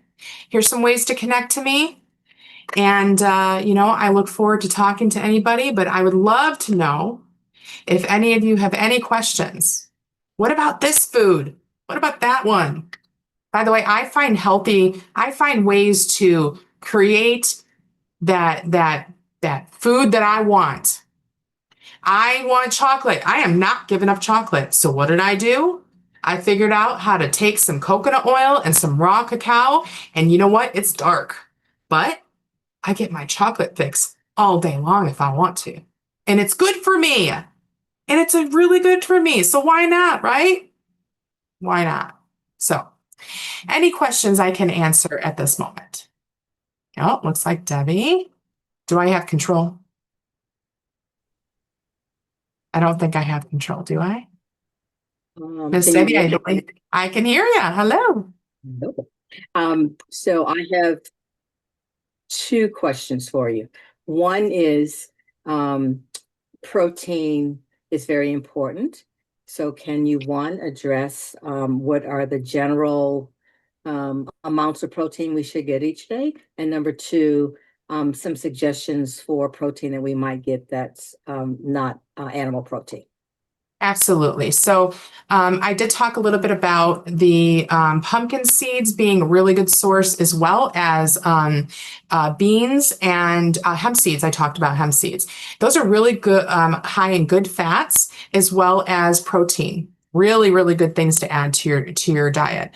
And as far as calculators go, there's a calculator.net that you can plug in your age. So since I'm turning 47 tomorrow, I'm just going to plug mine in. So 47, I'm a female, I'm 5'7". I don't know if you can tell that from here. And we're not going to talk about weight. So we'll go ahead and we'll just calculate, and I'll leave it at a light exercise. How much protein should I consume? This is telling me, let's see here. This is telling me that I should have 95 to 171 grams of protein a day. Now that's a huge range, right? But considering the things that I eat purposefully, that's one thing that I do is I purposefully eat, meaning that I put ingredients in there that I know have protein, and I keep adding and I keep adding and I keep adding. My salads, if you look at any of my videos, you're going to see a bunch of crap in there, but there's purpose behind it. right? And so addressing the protein level, that's usually what I'm going for, right? Making, taking garbanzo beans and making cookies, right? Or brownies. You can make garbanzo beans from brownies, right? There's all kinds of different things that you can do, but that was actually a really good question. So thank you for asking that. You actually caught me. I forgot that I had to go and find the calculator for how much protein. Find your own individual level of protein, because that is one thing. Each and every person is completely different, right? So that's what I would do. Thank you, Debbie. Maria, how can I get her unmuted? I did it. Hi. So yeah, I love everything you're saying. I have two questions. One, as an Italian, we all grew up cooking with olive oil. So like, have I irrevocably damaged myself? And I can't honestly say that I've noticed a lot of issues. That being said, I have ulcerative colitis, and I was just diagnosed with SIBO, which I've, eradicated. And right now, like things like avocado and chamomile, which would normally be very beneficial, I need to avoid for the moment. So, yeah, any insight on that? I mean, is that maybe from years and years and years of cooking with olive oil? So I have a feeling that like everybody's situation is definitely different, right? But the olive oil, so you can cook regular olive oil at certain temperatures. The temperature is the issue, right? I believe you can saute with regular olive oil at a very low temperature, but extra virgin olive oil, you definitely do not ever want to cook with that one, right? Mm. So do you know if it was extra virgin or if it was a regular olive oil? I mean, this is going back to my grandmother's day, my parents' day. So I would say it was just probably basic olive oil. Okay. So you're probably okay, but what it can do to the body is it can actually cause inflammation, which then can in turn end up giving you more of a leaky gut situation for prolonged terms. It also, there's a lot of other things that can cause things like that. Stress can be a huge factor in, you said, did you say, you said ulcerative colitis? Is that what you said? Yes. So one thing that I will tell you that in my experience, slippery elm or marshmallow root has been found to be really beneficial for those particular conditions. Because what it is that in a powder form, by the way, where you're putting it in warm water, because what it does is it helps to coat the stomach lining with mucus. It's like a mucus, it kind of gets thick like a jelly. I've also seen things like aloe, but that's a little cold. It depends on your constitution. We would have to definitely have a discussion over this. Okay. Yeah. But those types of things can help you in your situation. Although the SIBO, like you said, if I'm not mistaken, there's a certain kind of diet with fiber, is there not? FODMAP. I'm following the FODMAP right now. FODMAP, right. Okay. Yeah. Like for So 6 months to a year, and then you start reintroducing to see, but yeah. You and I probably should have a specific conversation, and there's 30 minutes free, in the introductory call. If you want to go ahead and we can talk, I can do a little bit more research and make sure that the plan is individualized to you, because that's what I'm all about. There's no staple diet for everybody. There's no staple way of eating for anybody, right? You have to address whatever is specific to your needs, and that can shift and change as you heal and grow, right? So that's the number one thing that you need to look at. So did that answer your questions? I'm trying to remember. Yeah, no, I was just curious about the connection between olive oil and my intestinal issues. And so yes, you've answered that. So Okay, thank you. just And I will double check. Yeah, You're welcome. Thank you, Maria. Thank you. Anything else? I know we got 2 minutes left. We can keep going. Yeah, Sharada. Can I just give you a shout out? Please, please, please. I was just going to type this into Maria. Please get on her book, because I have a friend who was in just yesterday. And if you've been on FODMAP for a year, you need some support to undo that. Because my friend who'd been on FODMAP for way too long, as she said, was telling me all yesterday about the fallout of being on FODMAP too long. So you really want Sarah's help to get you. Beyond that, yeah. Thank you. Thank you so much. Anybody else? Well, Sarah, We're good? I think you've done wonderfully. Like, Okay. you've done a wonderful half hour. Thank you And so much. Tuna has a song for you. Tuna. A song for me. Yes, he A song does. for you, I sure do. Okay. Rodate.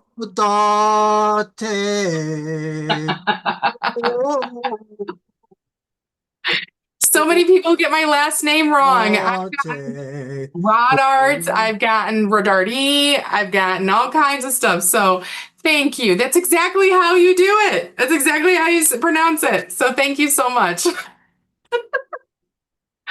So, All right. yay. How's everybody doing?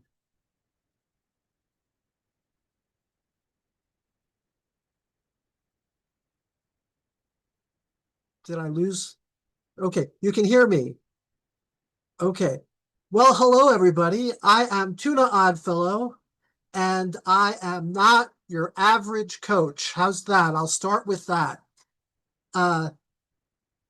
Today, I'm going to tell you a little bit about me, and hopefully we can all play together in our Technomancer toy chest. So here we go, folks. I'm going to start off by saying to you that reality is programmable and that magic is just high-level code. This is a Tuna Oddfellow original motivational presentation. Da, da, da, da. Everybody, raise your hands if you've ever heard these internal error messages. 404, worth not found. 403, access denied. 500, motivational crash. User-defined error here. Are you running on an old operating system, quite frankly? I know that sometimes I wake up in the morning and I have to reprogram myself, and that we all have to go through these times. Drop your limiting beliefs in chat, and we will rewrite your code right here and right now. Okay? Is that a deal? We get into the chat. There we go. And see, I see. I see. I don't deserve it. Not good enough. Not worthy.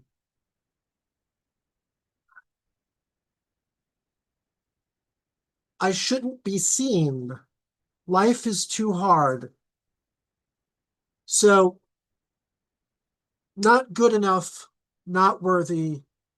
You are exactly as perfect as you're supposed to be, and you are magical the way you are right now.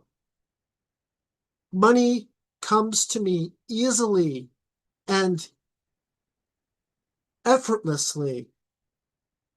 Witchy, you're not a crazy cat lady. You're a lady who adores two wonderful cats. Money doesn't come easy to me. Money is there for you, and all the wealth of the universe is there for you. And you have so much abundance and so many things. You just have to tap into it and also realize that the wealth that you get is not always going to be in physical things. Let me see, did I miss somebody? Not allowed to have, not supposed to have money and love. That's a hard one because we put ourselves into situations where we believe that we're where we are because something we did put us there, or some power above just doesn't want us to get what we need. But the truth is, we just need a programming guide. We just need to find the right manual. We just need to find the right mentor or the right tribe. And part of what we do when we're in groups like this together is we join each other and we find our tribe. Oh, there's more. Oh, this is great. I mean, it's not great that we have to go through the hard stuff, but let's see here. Oh, yay. No, this is cool. This is all just recipe stuff. All right, I'm all for it. I've rolled back too far. Oh, there we go, finally. So we all deserve to have more. We all deserve to get rid of our limiting beliefs.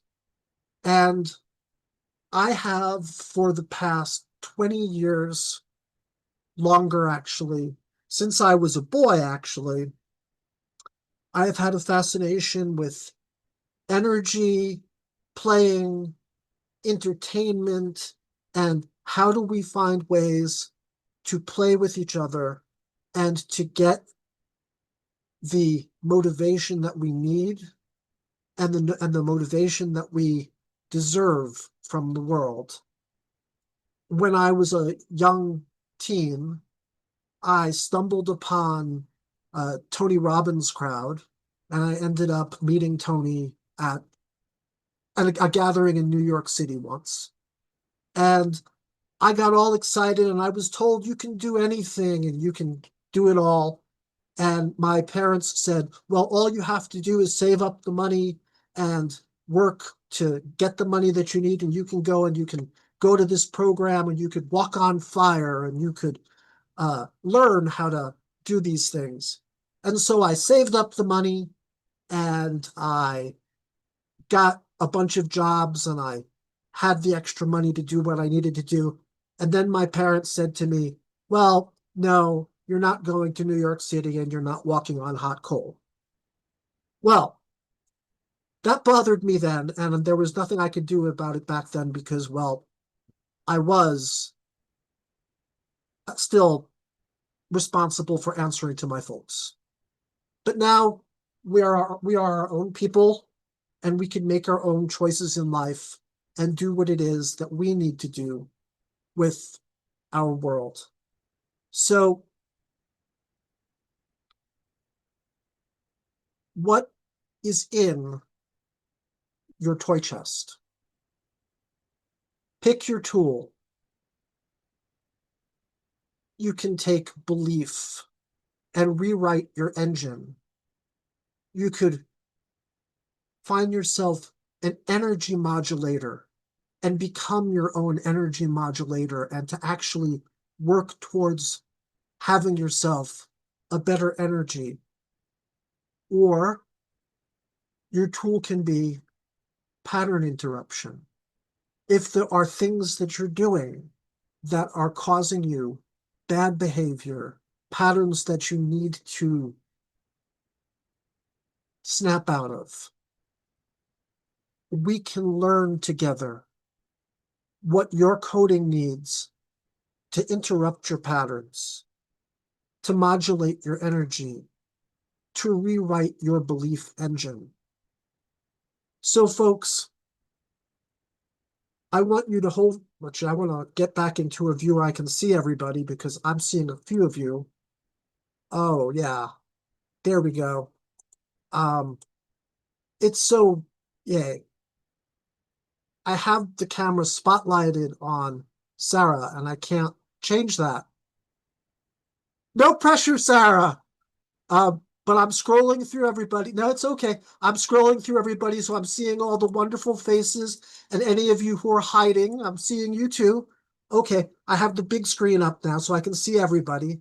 And I'm going to go into gallery view. Here we go. Okay, so great. So I want to know, folks, what do you need today? Where are you? Do you want to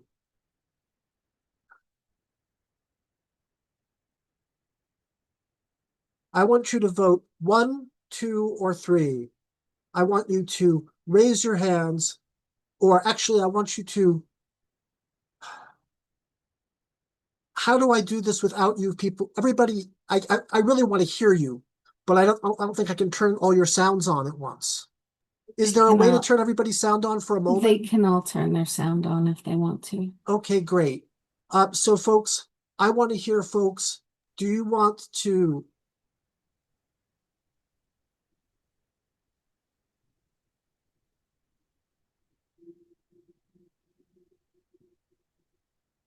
would you like to Hmm, I have a better way of doing this, okay? Error messages are Easter eggs. What if an error message wasn't a bug, but an Easter egg for your future self? No hiding, non-functional, not functional camera. Well, that's good too. And it's a judgment call to say that people are hiding when they aren't on camera. It's not what's really happening. And, it's an actual observation is some people have their cameras on, some people have their cameras off. And either is okay here. Everybody needs to be comfortable too. What if your error messages weren't a bug, but an Easter egg from your future self? So, which would be the error message that you would choose? Purpose not found. Joy access joy access denied. Connection timeout. Type in your own error messages. 404. Frustrated and nervous when on camera. Stuff like that. So I'm going to take a look at what you're typing here, and I'm going to learn how to navigate the Zoom camera better. Here we go. More.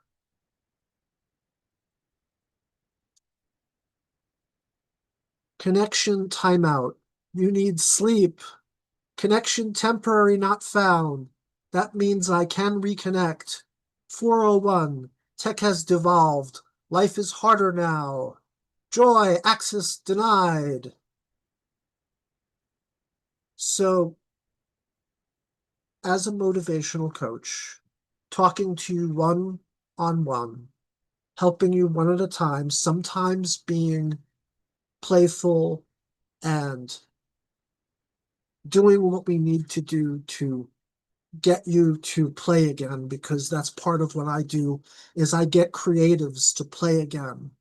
I get people who are creatives and also spiritual people to find the magic that allows them to reach out and get that point out to more people, to be able to express themselves in a way that's entertaining and fun and has themselves experiencing their magic so hard that the people around them can't help but feel some of the magic too.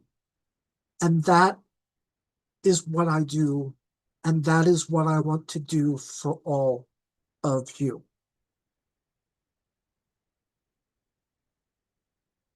I get that, Maria. That spinning wheel makes us crazy sometimes. It makes me frustrated. There are so many things that we do that we are able to share with everybody, and there are so many things that we're constantly going to be improving on. And that brings me to one of the things I did learn from reading and learning and watching people like Tony Robbins back when I was a kid. And that was, as a teen, I learned about constant and never-ending improvement, also known as KANAI. Or in Japanese, they have a word for it. It's kaizen. And kaizen is the constantly improving that we need to do in our lives. And it's little incremental steps that we can do to improve, because you can't fix all of these things at once. And I would say, if you want to spend time learning from me and getting coaching from me, we're not going to fix everything sitting down in one session. We're going to learn little ways to build and to build together and to grow together. And as time goes on, we will get better at little tools that we are able to install in our operating systems and get a deeper understanding of what makes us tick and why we do what we do and how we can actually build on what we do. And I have this clock here in front of me that keeps going away as I change views. And I will just trust in the universe that at some point I'll be told when my time is up. But so, yes, Yes, I'll today, tell you, no worries. what was that? I said, I'll tell you, no worries. Okay, I'm sure you will. So what we're doing, though, is not,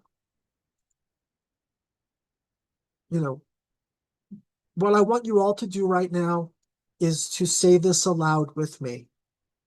I am a conscious creator. I write my own code. I debug fear.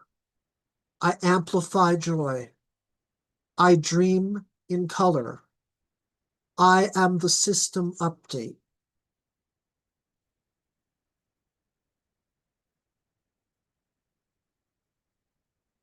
I love doing what I do. I love sharing with all of you what I do. And I want to open up the floor to anyone to ask me anything right now. Ask the Oracle.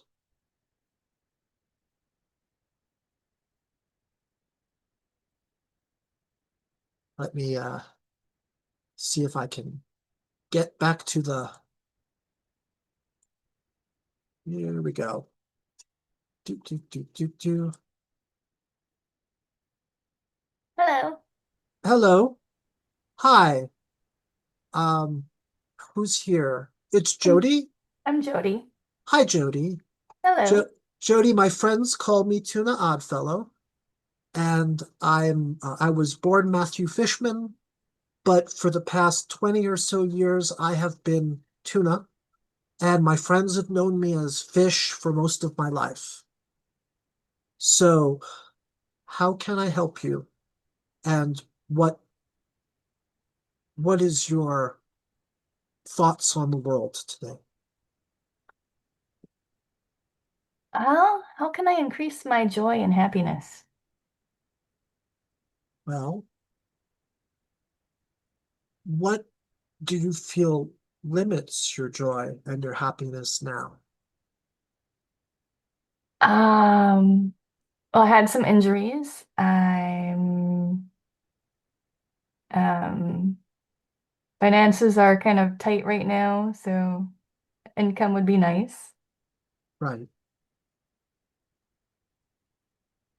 And what are your inner passions? What do you do to, have fun, to express your creativity, to what makes you tick?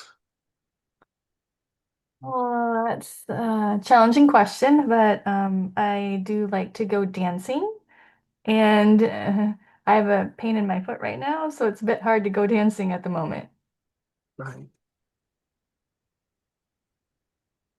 I totally understand that because I suffer from chronic pain myself. And even when I'm giving a presentation like the one that I'm doing right now, I don't know when I start how much pain I'm going to endure while I'm having the presentation. And so, like right now, as we're even talking, I have a shooting pain in my back. And the idea of being in the moment and being able to do that despite the things that we do that we can't control. Sometimes we can't control our pain or our finances at the moment. We can do things to make them better as time goes on. And, I did happy things while we were going on. Like, I did my grounding. I did my, for me, I do Reiki on myself. And that it helps me when I'm dealing with my own personal pain. And if somebody was in that situation where they have that chronic pain situation, I would talk to them about how they're wiring themselves to deal with that. Or if sometimes you can take that pain and reduce it. Are you in pain right now? Yeah. On a scale from 1 to 10, what would you say that pain is? About an 8. Okay, if it were a body of water, what kind of a body of water would it be? Mm,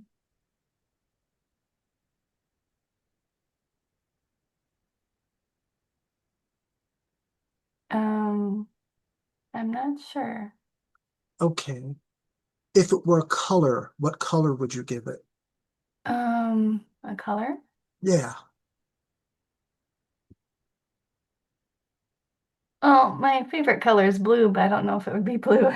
Oh, well, I would say take that favorite color and take a not so favorite color and give that pain right now, that not so favorite color, and now fill that entire pain, all of that pain, with your favorite color and start reducing it by replacing that pain with the energies that you have within inside of you, and keep focusing on making that pain reduce itself, and just try to let some of it go and keep focusing on that magical color that you use. And after a few moments, when you've had some time to give your good and positive energy to it, ask yourself, on a scale from 1 to 10, what is that pain now? It's still about an 8. I'm sorry. Sometimes it's frustrating and we can't just make it go away. But that's the other point of what I do, which is to teach people how to find that magic when we don't have the strength to deal with the pain. And everything that we seem to be doing to make it go away isn't making it go away, or isn't making it go completely away. And dancing, like Witchy said, chair dancing being an option, sometimes it's visualizing ourselves doing the things we love to do and imagining ourselves being in that space where we can dance and dance freely outside of the limitations that our body is giving us at this time. And to just visualize that self and find ways to experience that proprioception that we have in our heads when we're in that space of what it feels like when we're in that perfect dance space for us. Does that make sense? Yeah, I like that idea. I like it a lot. I met Wytchwhisper some years ago in a virtual world where we dance in virtual spaces together. And there are people who spend time in this virtual space. And some people even use the space to find ways to have that experience of things that they have to do, not necessarily in the real life space for the time, and to do them in the virtual space. What I do on this stage is it's a bridge of what I do in virtual space, because in virtual space, I also give people visual experiences that are used with the hopes that it will help them to not focus on the things that are causing them the pain and the difficulty and the times that they're going through, and instead to have those moments that are pure joy because of the stimulation that we have in our brains.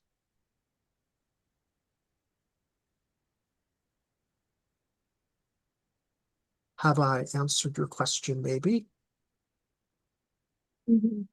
Yeah, to visualize. Yeah.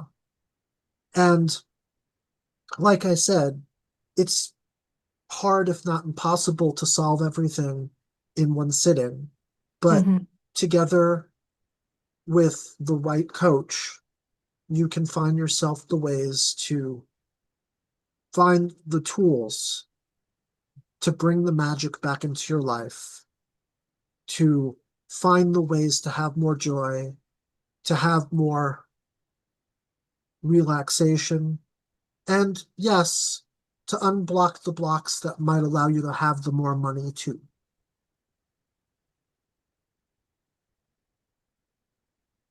And I want to say goodbye to Sharada. It was very good to see you. Um, and I think I have a few more minutes. So if there's any more questions, if there's anything else I can do for anybody here, please tell me.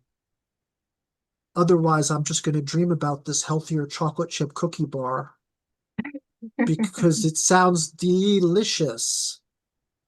Um, yeah. Uh, so I'm going to end off, if nobody has anything for me, with a little bit of a visualization for all of you. I want you all to sit back for a moment. I want you to put yourself in your perfect space. Imagine in front of you is a magical environment of your own dreaming, of your own perception, something that I can't dream up for you, but only you can. If it's got colors, if it's got rainbows, throw them all in there. If it's a serene environment, be there now. If there's somebody who should be there with you, put them in that space too. And just know that you are loved and you are safe and you are protected and you are part of a magical connection to the universe. For me, my space has a little purple dragon, and the dragon is there for me. And he flies around and he makes sure that I am safe and I am okay, and helps to protect me from the areas in my life where I've had too much hurt, and lets me see the joy for me.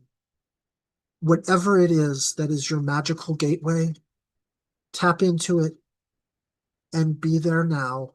And whenever you need it, go to it.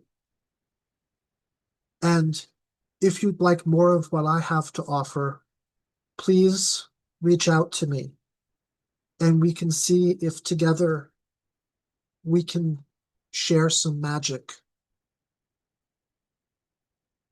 together. Thank you very much. I am Tuna Oddfellow, And until next time, dream in color.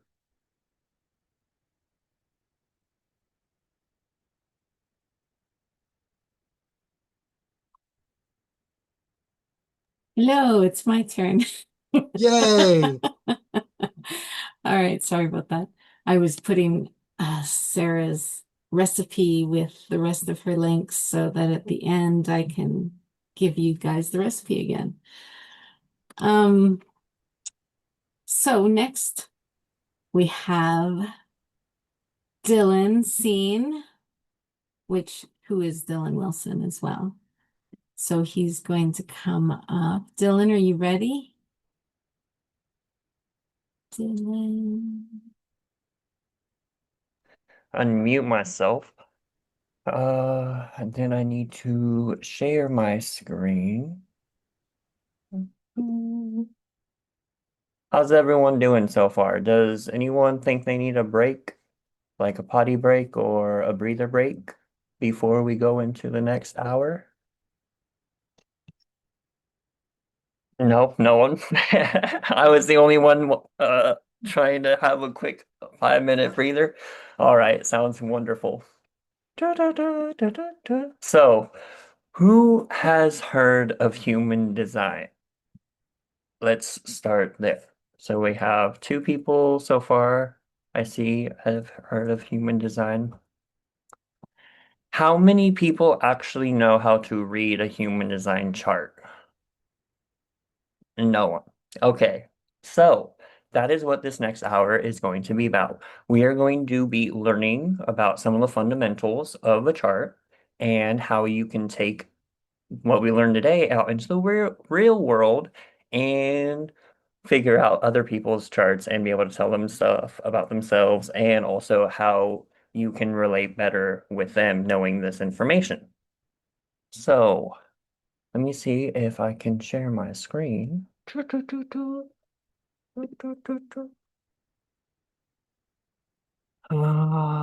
we want to do that one. All right. Can I still see everything? Yes. Do I want that? No, I don't want that. All right, can everyone see the presentation? All right, awesome, awesome. Yes. Let me make sure I can still see everyone. Nope, I don't want the chats that big. All right, so I can see the chats, I can see everyone, and I can see the presentation. Okay, so I'm all good. All right, so the presentation is called What the HD Graph, So when everyone looks at a chart, they always tell me that their biggest thing is that they're like, what the am I looking at? Because it is just a little bit too crazy. There's shapes, there's lines, there's decimals, there's symbols. So we're going to go over the majority of that today. So first off, what is HD? There's 4 parts of human design. So who wants to take a stab at one of the parts? Does anyone have any guesses? Sarah, what do you think is the first part? Like the parts that like make That Is make that what up you're- human design, yes. astrology. All right, well, that was quick. Yes. So the first part is astrology. All right. So this is where the energy influences come from. This is where the themes come from, like how you communicate, how you take action, where your transformations are, where expansion is with Jupiter, et cetera, et cetera. Does anyone have an idea what the second part would be? Debbie, is that your hand? What each is? week? Okay, we're almost there. That is one part. Okay, What does anyone have any guess on what part these would come from? chakras. The chakras. All right, yeah. So the second part are the chakras. This is where the energy centers come from in a human design body graph. So we already had this guess. We have the I Ching. This is where like more of the finer energy themes come in. There's 64 different hexagrams in the I Ching, and then they all correlate to different energy spectrums within human design. And then there is one more part. Does anyone recognize what this is? Maria, do you have your hand up? I cannot hear you. Hi, sorry. Yes, I do. It's the Kabbalah Tree of Life? No. Yes. Yes, okay. Yes, I just put the tree of life because a lot of people don't know the word by Kabbalah. But yes, it's the mystical Kabbalah. This is where the energy channels come from. So these are the big energy centers, right? And then these lines are energy channels. And so from a human body or in a human body design graph, these are where the energy channels come from. So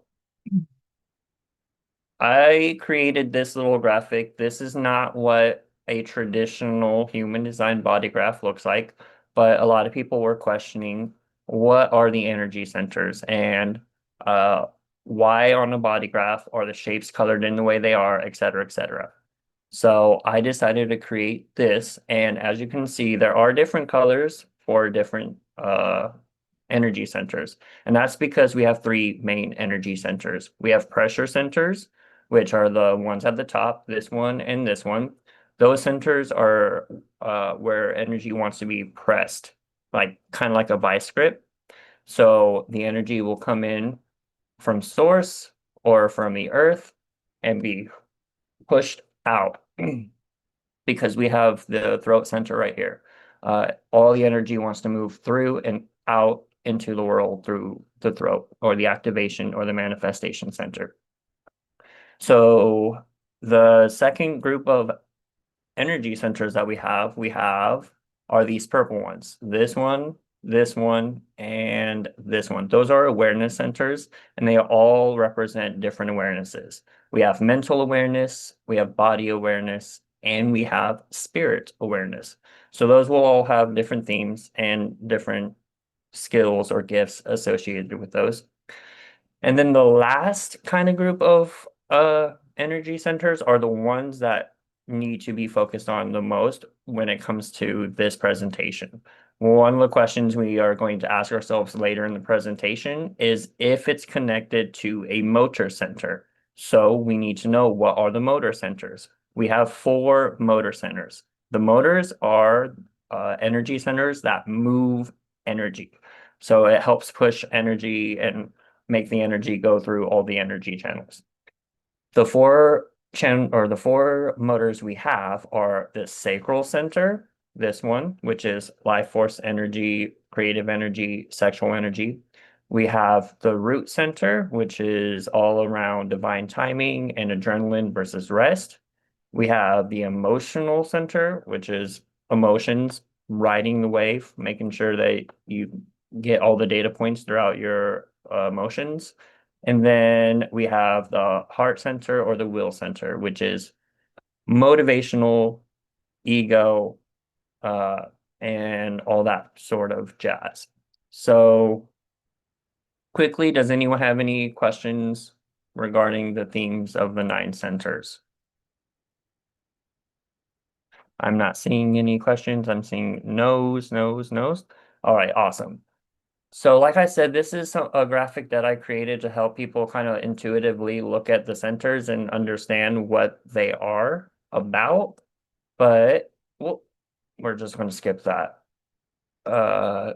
There are different ways to pull your chart. So I'm going to give you 3 different ways to pull a chart today so that you're acquainted with all the different ways that they can look. So the first 2 are ones that I use as a reader because it allows you to get more information and more in depth. However, both of these are at a cost. So that's why I'm a reader. I help read so you guys don't have to pay for these costs. But we have the My Body Graph, and then we have Genetic Matrix. Genetic Matrix will have a lot more in depth for like if you're trying to read other people's charts. This one will be a lot more in depth if you want to read your personal chart. However, since I am a reader, I also have a chart reader on my website. So you can go to my website, pull up your chart, which in a little bit we will do.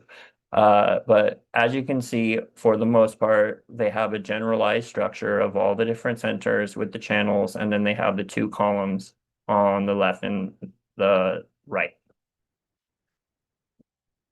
The information you want to look at with the columns right now, just for today's session, is we want to look at the top numbers. There's a top number, like this one says 59.5. We always want to look at what the 0.5 or over here 0.1 is, because that's going to be, whoops, clicked it.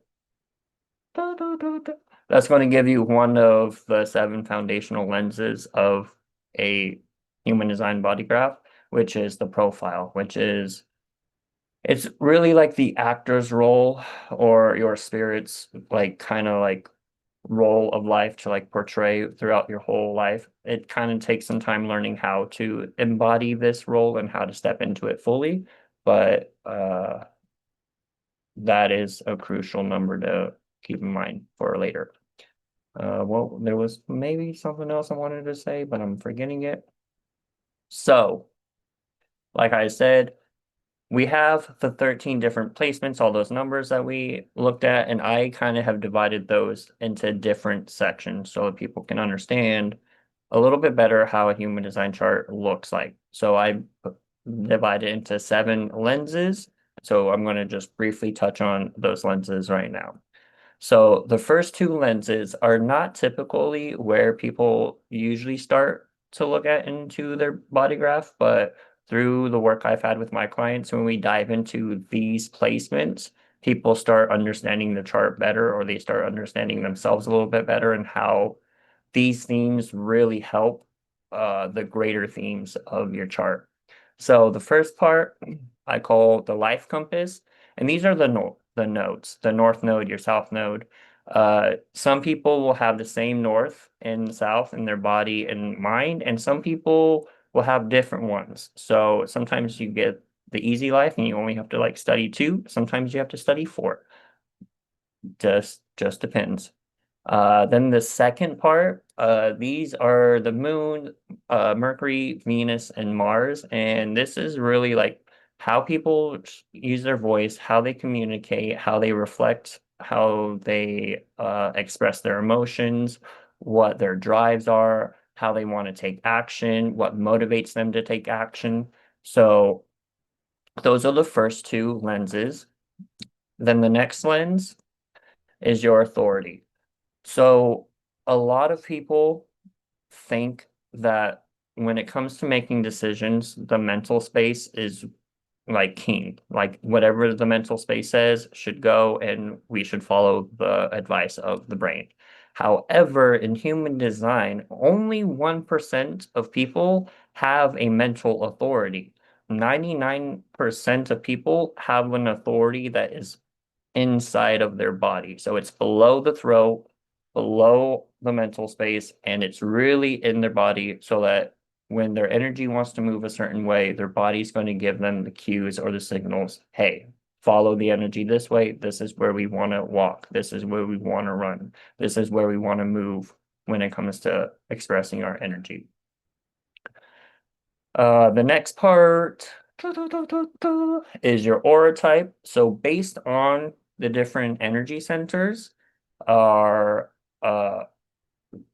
based on which energy centers are defined in a chart will depend on your, hold on, I'm getting all tongue-tied.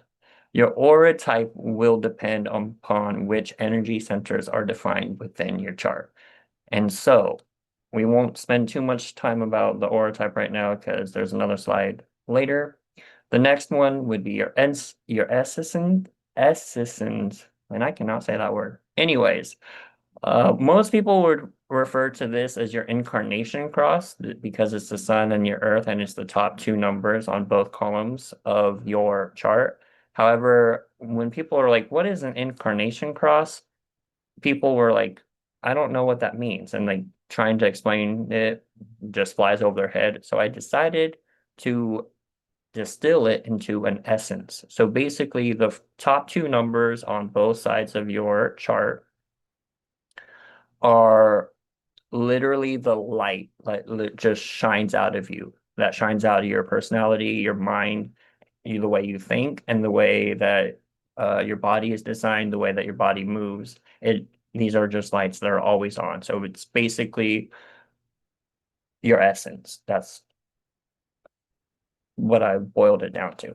And then the next part is your profile. So when I was mentioning those numbers, the point whatever, the top ones, the point whatever on the very top ones, those are your profile. And so the different profiles, there's 12 of them.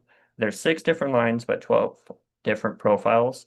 And they all make this mask you have to like kind of like try on and see how it works for you and see how you can embody that with all the other pieces of your chart.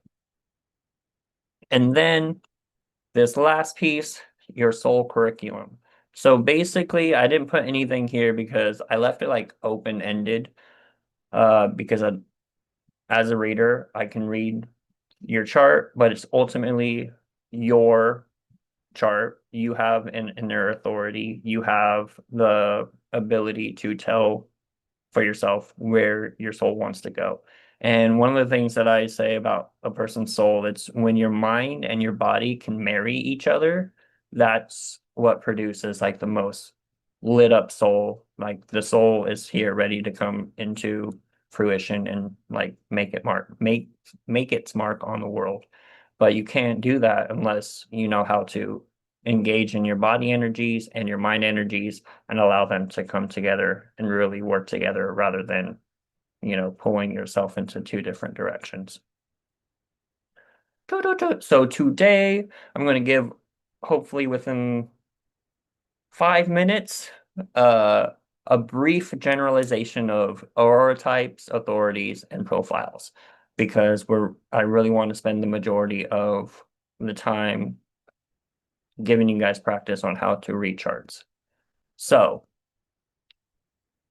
there are 4 major aura types. We have the alchemists, or also known as generators. I like using quantum human design language more than I like to use traditional language. So this is the quantum human design name. This is the traditional name. And what makes an alchemist is they always have the sacral center defined, which is this little yellow one in the middle right here where the blue dot is. They always have that defined, and they make up about 70% of the world. They're here to always be working on things that bring them excitement and bring them joy. If they're working on things that are not bringing them excitement or joy, their energy is going the wrong way, and your mind is going to create a bunch of headaches for you to figure out. The next aura type we have are the orchestrators or the projectors, and they have an interesting energy aura or energy center configuration. As long as they don't have this center defined, like it has to be white or uncolored, you know that they might be a projector. But these are all actual projector charts right here. This is just 2 motors. This is an energy projector. This is a mental projector because they have the ashna and the head center. So this is all about thoughts and all that. And then this is a self projector. So someone who has to talk out loud and really listen to them, listen to their words and how they think about what they say before they know what their decisions are. So those are different projectors or orchestrators. Then we have the calibrators or the reflectors. They are the most rarest of all aura types. Like literally only 1% of the world are calibrators, and their major theme is to like make sure that wherever they're at, the energy is in balance. And how they show up is if the energy is not balanced, they're not going to be really balanced. They might do some weird things. They might vocalize weird. They might just feel off. Their body might just be a little odd. They might find themselves thinking about interesting things. But this happens because their whole chart all open. They don't really have any center defined or colored in. Every center is going to be white. Next order we have are the initiators. And so to know that if they're initiator, you have to have the throat center defined. And that's it. Just this center defined. If it's defined, they're probably initiator as long as they're not connected to one of these four centers. Because if they're connected to one of those four centers, then they are a time bender or a manifesting generator. And this is that part of the presentation where I was saying you need to remember which ones are motors, because these four ones are motor centers, right? And so if any of these are connected to the throat, then you're a time bender or a manifesting generator. And these guys, the reason why they're time benders is because they know which way to go. They know they don't have to sing the whole alphabet. They know they can skip letters, and they can give you words and the whole story without all the letters being needed to be there. So they can skip steps. They can just make things happen that most normal people can't do, because, most normal people have to follow the steps by steps to get the same thing or the same output as someone else. Not the time benders. They're here to work on their own schedule and no one else's. All right, so the next thing, the three most common authorities. So there are upwards of 11 authorities. Remember, I said mental authorities are one of them, and they only make up 1% of the world. So the ones that are the most common, I'm going to go third place, second place, and then first place. So third place is splenic.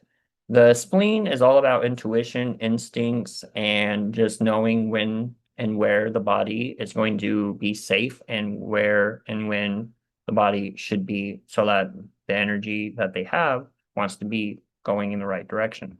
So when you have a splenic authority, the questions you want to ask yourself are, will my body be safe with this decision? Am I in the right place to make this decision? Or do I have the in and out presence that is needed to make the decision? So the splenic authority will always know when to take the right step, how to take the right step, and why they're taking the right step. It just is going to just be downloaded into them through the body. They won't be able to mentally explain it. It's all body space awareness. So the next common one is a sacral. And so that's the sunny center, that's the life force center, that's the creative center. If you have this center defined in you, it is very important to allow your brain to formulate yes or no questions and allow your body to answer with a yes or no. Your body should not be trying to confuse, or your brain should not be trying to confuse your body at all. It should just say yes or no questions and leave your body to make the decision. Because when your energy wants to go a certain way, you're going to have a feeling within your gut. You're going to have almost like a volcano. It's going to be an excitement volcano, or it's going to be a frustrated volcano. And if you're frustrated, that's not the right time to use your energy, not the right time to take action, not the time for any of that. You want to always take action, enjoy, in satisfaction, in excitement, because that's where the sacral wants to go. And so you'll always have a yes or a no, or a nah. Everyone's going to have their own version. And so the more you practice, the more you'll be able to be in tune with your body's yes or your no's. And so the most common authority, though, is the emotional authority. 1 in 2 people have this authority. And so what's interesting about this authority is that for you to take action that is appropriate with your energy, you have to collect data points along different parts of your emotional wave. So you're meant to be happy, you're meant to be sad, you're meant to be depressed, you're meant to be angry, you're meant to like hold all the emotions. And only by experiencing all the emotions and riding the wave will you be able to get to a point of clarity to move forward with where your energy wants to move. Any questions so far about authority so far? No, not seeing anything. No, okay. And so the last piece before we start practicing are profile lines. So there, I said before there are 6 lines. There's 1 through 3, which are personal lines, and then 4 through 6, which are relational lines. I think I said relational lines. So if you have 1, 2, or 3 in those top numbers on your chart, it's really meant to be a personal life. Like you're here to discover things about you, about how you want to move through the world, how you want to write your story, how you want to express your energy. And so listening to other people isn't really in your ballpark at all. But each of the different numbers, 1, 2, and 3, all have a different theme.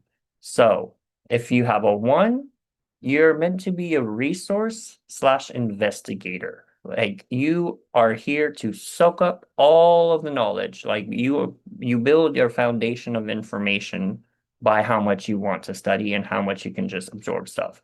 I like to always call this, like, if we're looking at the life of a mother, I always call this the baby stage of the mother when they're learning how to either take care of their firstborn or them actually being a baby themselves and just like soaking up all the different knowledge.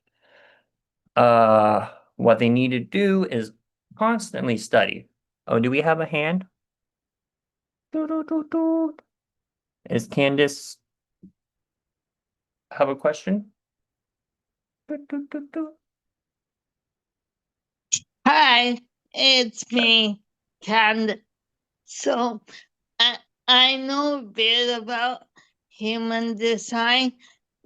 My birthday is September 19th. I think I'm the first, what you're talking about. I think I'm that because I don't do well with people telling me what to do, like what you just mentioned. So I'm probably a 1, right? Or what would you say? So one of the interesting things about human design chart is that because there's so many different numbers or different placements within a chart, each of those will carry a theme and then an extension.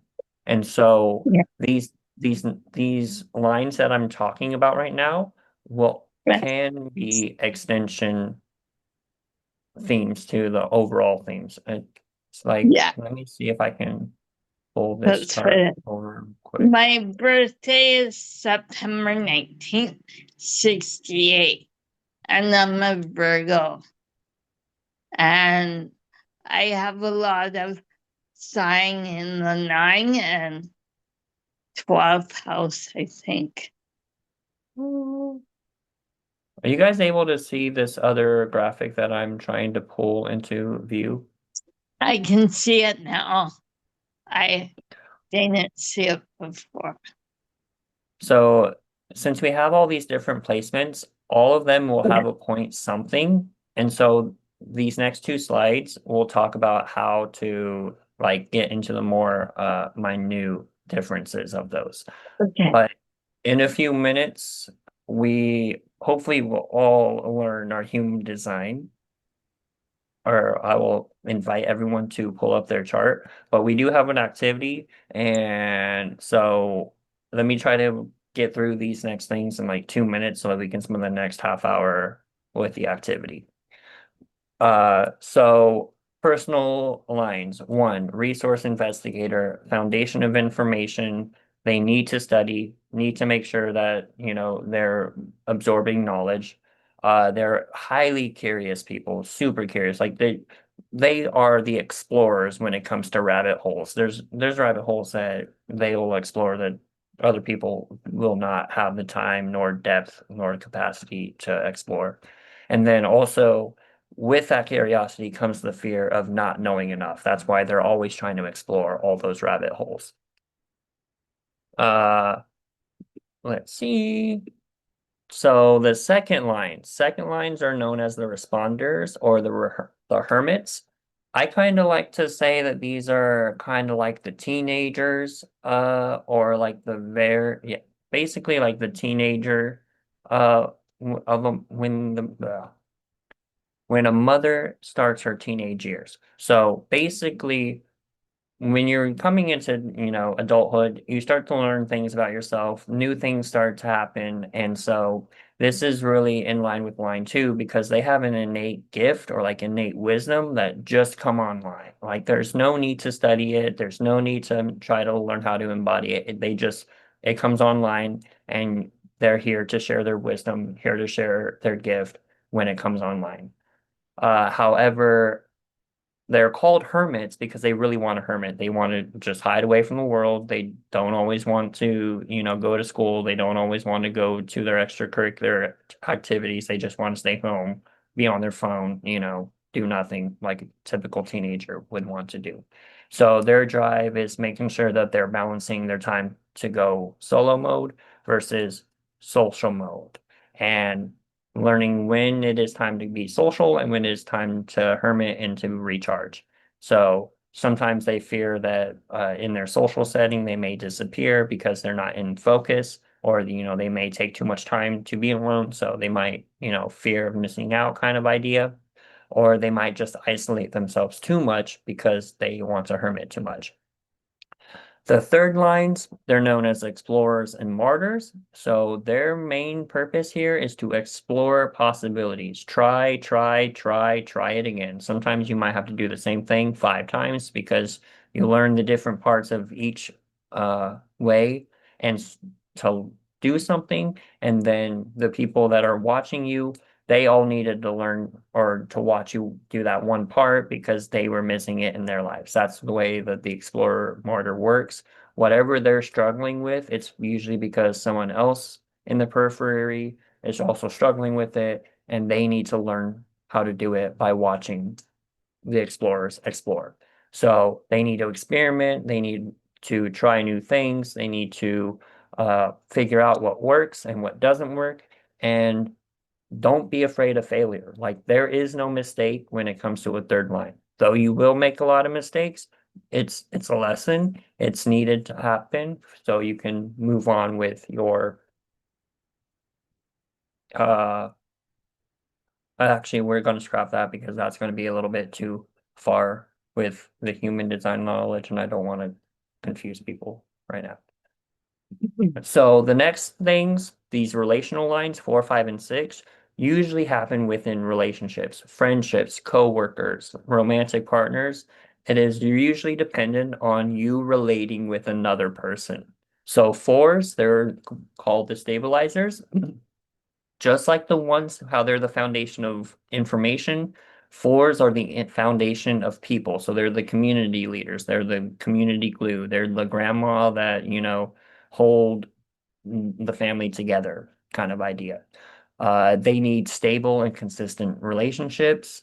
Their drive is to build a supportive community and they fear being lost in limbo. If they are lost within their community, that's also bad news for them. They need to know where they stand, where everyone else in the community stands, and how is everyone, dancing together. The next are 5s. They're the visionary heretics.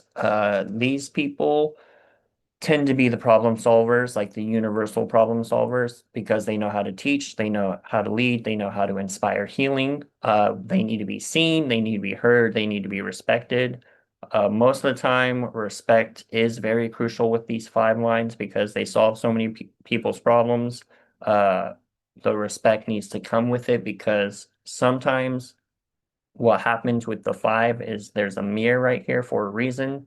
If you have a 5 within your major profile, you're a cosmic mirror for the other person. So no matter what, whenever you're relating with someone, there's you, the mirror, and the other person, and the way the 2 people are going to be looking at the mirror, they're going to be seeing reflections of the other person and not the actual person for who they really are.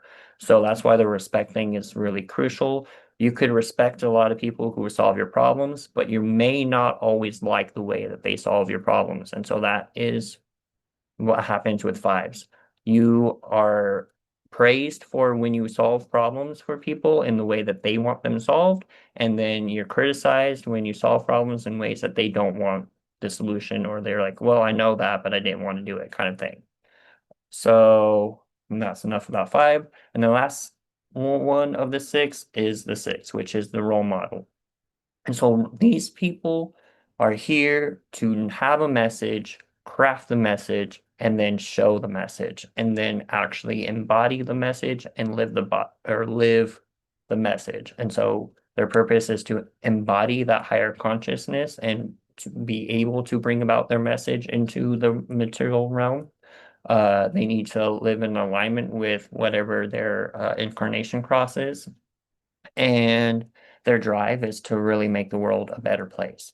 So I think that is it for all the talking that I'm going to do.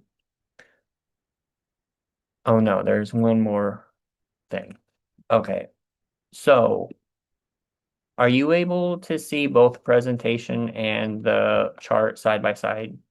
Or no? Does it look a little funky? You can see both? You can see Okay. both. Part of part of it's cut off a little bit, but it's okay. Okay. So this is the whole point of this lesson, how to read a chart. So the first question you have to ask yourself when you're looking at a chart is this. Oops. The center right here, is this one colored in? Because that's going to be crucial. 70% of the people have that center colored in, so most of the time it's going to be a yes. So if it's a yes, the next question you have to ask yourself, is the throat colored in? So, is the throat colored in? Yes, it is colored in. We have the sacral colored in, and we have the throat colored in. So, if the throat is colored in, oh, actually, no. So pretend here this one's not colored in, it's just white, okay? So if it's not colored in, you're an alchemist or a generator. But we're skipping to yes, it is colored in. And the next question, is the throat connected to a motor? So we see that the throat is defined.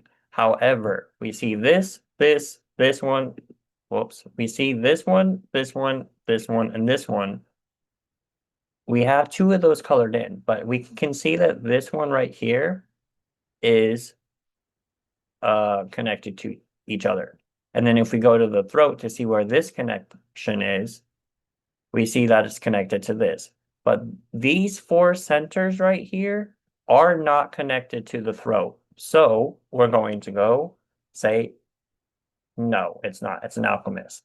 But if this guy were to like talk to this guy and this whole thing lit up, then yes, it would be a time bender. So I have this whole flow chart to try to help you guys ask yourself the right questions to know if what centers are defined, to know what an aura type is in human design. So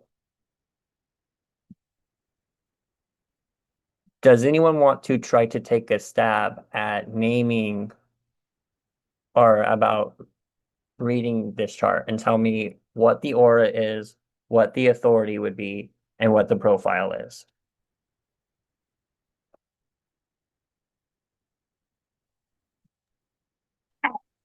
Take No, a, no one. I'll take a stab. You'll take a stab? Okay, so I know that I'm a generator, but that's about it. And I think if I remember, I think my crown chakra is open is opened, or is it closed? I think my crown chakra is open, and my um and my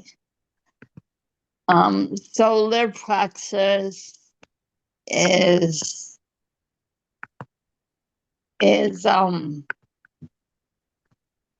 open. I can't remember. I'm by myself at the moment, so not able to look at my chart. well, if we can look at your chart. I can pull up your chart, and Okay, that'd be great. Thank I would you. like another volunteer to try to help me read Candace's chart. Does anyone feel brave enough to do that? No, no one feels brave. Okay, fine. All right, Candace, you said your birthday was September 19th, 68, right? Yeah. Okay, what is your birth city? I was born in Vancouver General at 2:28 p.m. in the afternoon. 1968. All right, I'm going to go pull this up, so give me about a couple minutes. No Uh, problem.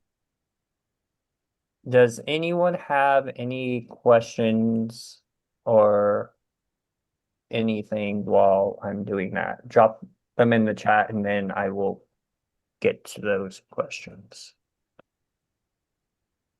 after we do this little experiment.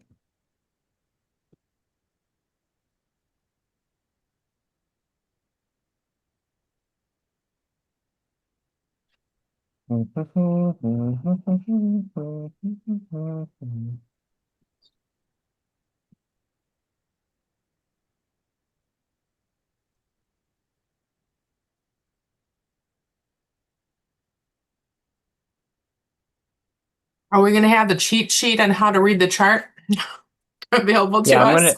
I'm gonna drop the presentation slides today in the chat. I'll drop the file so you guys can download it.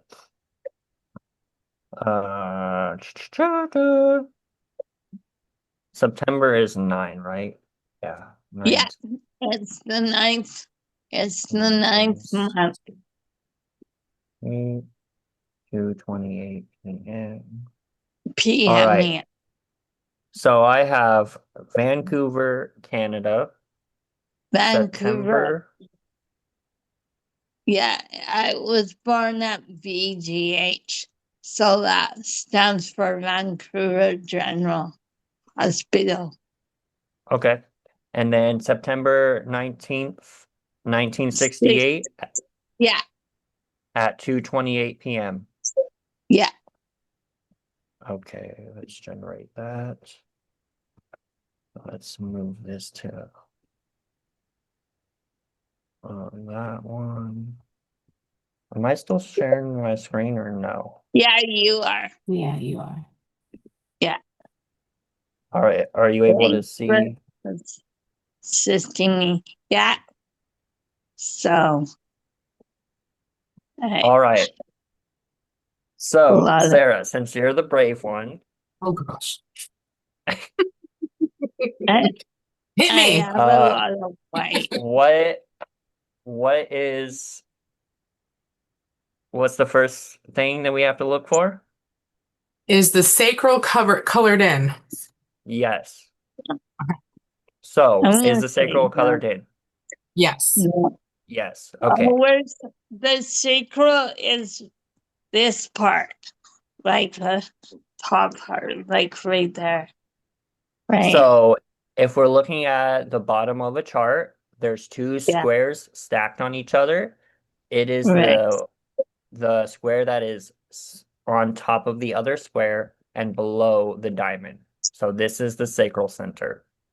This one right here. So The bottom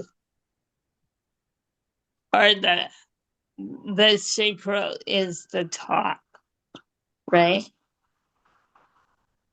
what, Candace? It's okay. Forget about what I just said. Okay. So Okay. Sarah, we've established that the sacral is defined, correct? Yes. All right. So what is the next thing we're looking for? Whether or not the throat was colored in? Yes. Is the throat colored in? No. No. Okay. So we know that because the sacral is defined and the throat is not colored in, the only option we have is a generator or an alchemist. Right. All right. So I now am that. I am a generator. Mhm. so Yeah. the second thing we want to look for is what is their authority?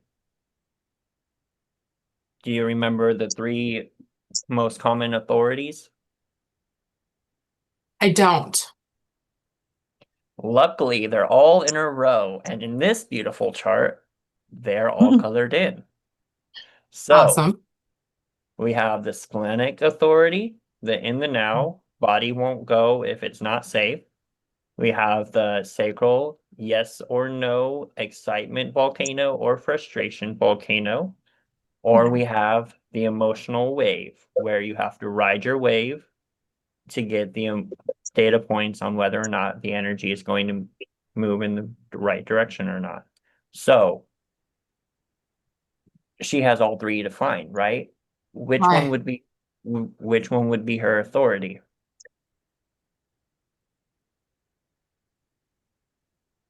I don't know why I want to say this, but I want to say the sacral, but I have a feeling I'm not right because I So don't know. you're 50% right. Oh, Yeah. So when you're a generator, always, always, always you have to check in with your gut, right? That yes or the no. Do you have an excitement volcano or a frustration volcano? However, the only case that is just it takes a back seat is the emotions. So when this center is defined, this is the number one authority. If this is defined, you have to allow your emotions to help you make your decision. But when you are first given an invitation or your first ability to respond to something, when that first invitation comes in, your body's going to give you a yes or a no, and then it's going to continue saying yes or no when you're riding the wave. So That's totally me. when you're riding the wave and your body keeps giving you a yes, then you know your emotions and your body are on the same page and they're saying, let's move forward. It's time to move forward, or it's time to make the decision. But if you're along your wave and your body starts saying yes to this part, no to that part, yes to that part, no to this part, no to that part, and you get more no's, then you're probably going to be in the no, my energy is not going to want to go this way. My emotions are not behind it. Let's not move and let's not take action in this way. interesting. That's totally me. Describing her to a T. Yeah. And so in your particular chart, Candice, you have one of the most dangerous emotional waves to deal with. When is that? So we have 3 different emotional waves. We Right. have a wave that's kind of like if you were to watch like a duck on or a seagull on the On. ocean and Yeah. they're just bobbing up and down kind of like that. That's wave Yeah. number 1.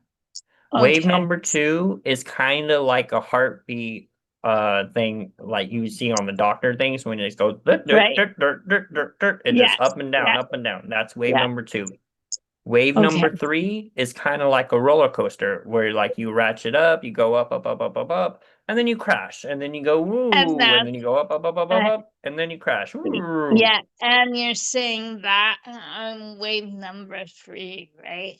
No, I'm saying the most dangerous because this is the only channel that exhibits all 3 of those waves. Oh, So the number other 3. channels, yeah, the other channels that coming out of the emotional solar plexus is only connected to one of those 3. However, this 59 to 6 channel, all 3 Yeah. waves all together, all at once. So when I am in emotional state, I feel all of them up all at once, right? Is that Yeah, what you you? can feel multiple emotions at the same time.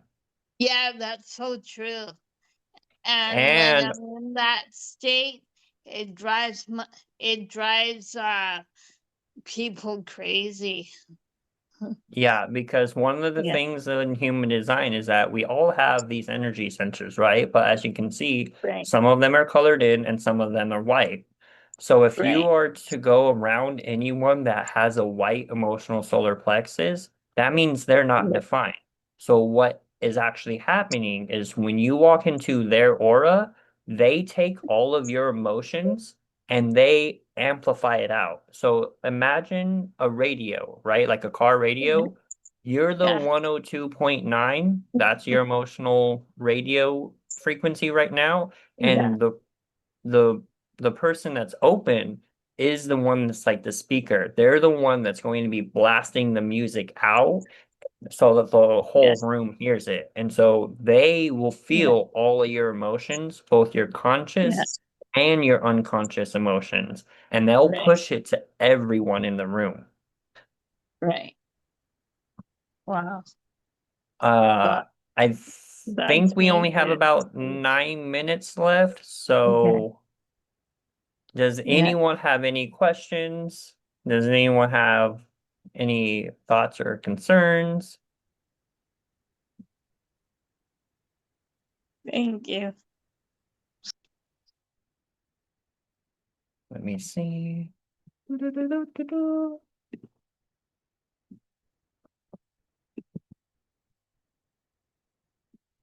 Maria, you are waving your hand?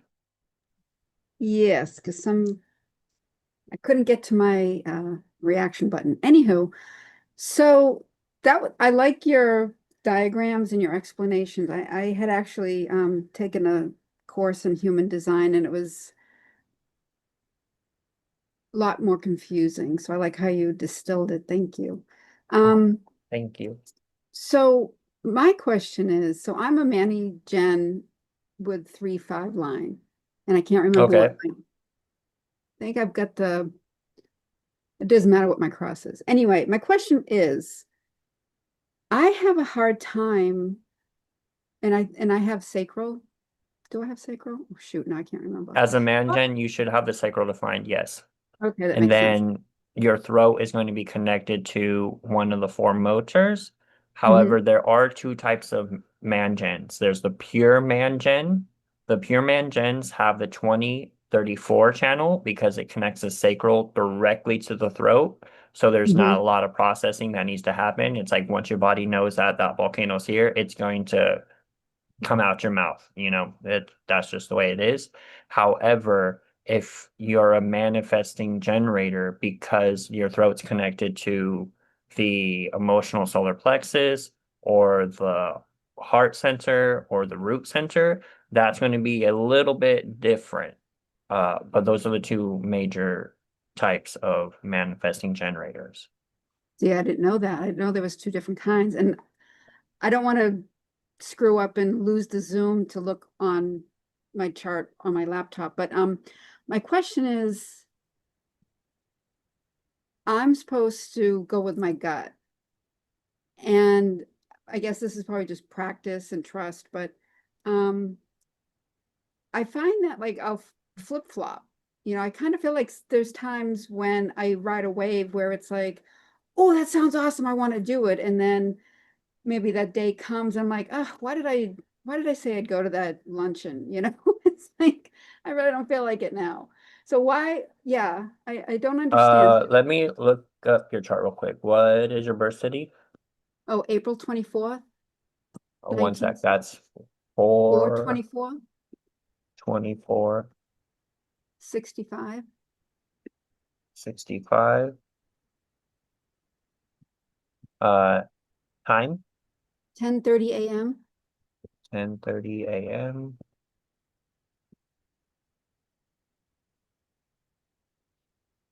And where was the city? Brookline, Brookline, all one word, Massachusetts. All right, does that information look correct? Yes, it does. Um, So you're saying that sometimes you flip-flop. Yes. Like I'll Okay, be so so you are not a pure manifesting generator. You're just a manifesting generator because your throat is connected to the will center. So this is a motor. It's Mhm. connected to the throat. However, this is not connected directly to the sacral, so that's why you're not pure because you are missing the 34. You're Okay. asking, why is it that some days I can flip-flop and you will go with your gut versus you go with what? Like how I'm feeling or my energy level or my interest in the moment. Like say I sign up. When you're talking about interest, are you talking about like resource interest or motivational interest, like those kinds of themes? Let me give you an example. You know, if a girlfriend calls and says, "Hey, do you want to go to this concert?" And I'm like, "Oh my God, yeah, that's awesome." And but then as time goes on, I'm like, you know, why did I say yes to that? I really didn't want to.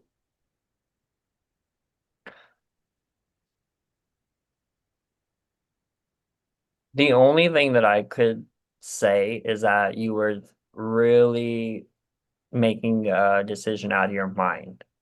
Like Okay, you thought it was more exciting than what your body was actually saying it was. gotcha. And that's what I feel like. I feel like I'm still not really adept at listening to my body.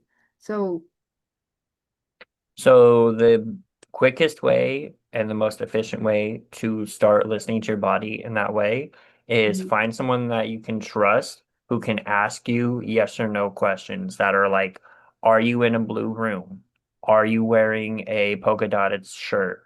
Are you feeling cold? Are you hungry? Like these yes or no things that are going to be like really quick will come to you. yep, Uh, the more that you can practice that yes or no kind of feeling and really actually asking your body rather than your mind, then that volcano will come online. Sometimes through the deep or through the conditioning process, you can actually turn your volcano off. And so you do have to practice allowing your body to respond to the yeses that and the makes nos. sense. That makes sense. Yeah, because Uh, I suffer from chronic people pleasing. So yeah, I've suppressed my the other thing that I'm going to say is that with your motor to throat connection, the will to throat, the channel that you have is the 4521. So this is called the money channel. So usually whoever has this channel in their chart, like money is theirs to whip up out of air, like pretty much. Uh, the gate 45 is all about being a king or a queen. So like being able to lead people. And then the 21 is all about being able to, so 45 is the king or queen because they gather people into a kingdom, whereas 21 they get all the resources into the kingdom, basically. Oh. So whenever you're not listening to your gut, you might be listening to your motivational motor, which is like, Mhm. how do we make more motivation? How do we make more resources, et cetera, et cetera. But we are at time. And so I Yeah. just want to say thank you, everyone. You did amazing, Dylan. You did a really good job. Sorry I didn't Thank jump you. in when you needed help, but I knew that Sarah would jump in like Superman. So No, I really wanted to try to teach people how to read a chart in this session. So hopefully people can walk away and be like, okay, I know how to read a chart. And let me drop in the file real quick so you guys can have this for later.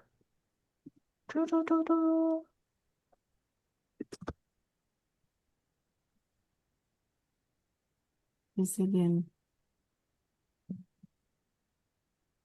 Okay. Next up, we have Sarah Coolidge. She's going to be amazing you all with her leadership words, and she's just awesome. So she's going to be up right away after Dylan puts his thing in there. Wait, that sounds bad, but you know what I mean. All right, it's uploading, so it should be on your guys' side in about a few moments. Okay, if you stop screen sharing, then or whoever's screen sharing. Oh, yeah, why can't I see the little screen share? Oh, there it is on this screen. Oh, excellent. Okay. Come on up, Sarah. Okay, I'm up. I wish that I'd seen more of that, Dylan. I'm like, what's happening with that? I've only seen one of those charts once, and I, can't figure them out at all. So whatever you've just uploaded, I'll be looking at that too. Oh, we're going to be talking about different stuff now, that's for sure. Do I have the ability to share screen? Because I will want to. It looks like maybe I do. Okay, so I'm not going to do it quite yet, but I wanted to make sure I had it. So welcome everybody. I think you're probably having a really cool time with Witchy's amazing gathering that she puts together. And I'm seeing some familiar faces and some familiar names. And so we're going to play in ways that might be familiar to some of you. And there may be some new ideas that you also get out of this little thing. It's only going to be maybe 20 minutes or so that I'm going to talk. And then I want to open it up to Q&A. So keep that in mind while you're listening. What I'm going to be sharing with you are some language skills, and you can, as you listen, reflect on what that might be like for you if you shifted some of yours in a way that made better results for you, made you be able to connect with people better, helped you to resolve conflicts faster or even prevent them altogether. Maybe actually felt like you were getting your needs for connection and kindness and support met more easily. Those are all the things that you might want to pull in at the Q&A time to say, you know what, I have this one conversation that I just can't figure out how to make it go differently, for instance. So I encourage you to keep that in mind while we talk a little. And as Witchy said, I'm Sarah Coolidge, for those of you who can't see that there or don't know that already. And I am an elected official in my town. I'm in my third term of office, which means they like me. They think I'm pretty good at what I do.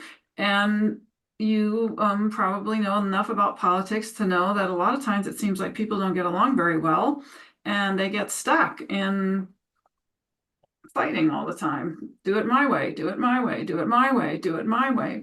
And I'm going to argue that that's an extension of our culture at large, that we are set up to try to win. That when we go to school, we are asked a question in a classroom of 30 kids, and we know that if we have the right answer, we win. and everybody else is wrong and everybody else loses. And it's a dichotomy that's set up in our lives in many, many places and really begins in school and even before then. So we are used to sort of one-upping each other and thinking that that's the way to get what we want. And it actually doesn't really work very well, because most of us don't like to be the one that got one-upped. Most of us want to be seen and heard and valued for ourselves. We want to be able to contribute. We want to have acknowledgement and recognition for what we give and have to offer. And we feel lousy when we don't get those things. And we often don't really know what to do with those lousy feelings to help ourselves feel better.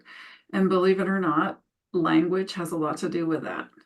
So I know you're learning a lot of other things about how to help yourself have more enjoyable life and more success, including what Dylan was teaching you. And this is a different kind of skill set. It's skills to use out in the world, talking to people, and whether or not they want to communicate with you in a more effective way, you will communicate with them in a more effective way, and you're both going to feel better when you do, which is really, really a cool result of this.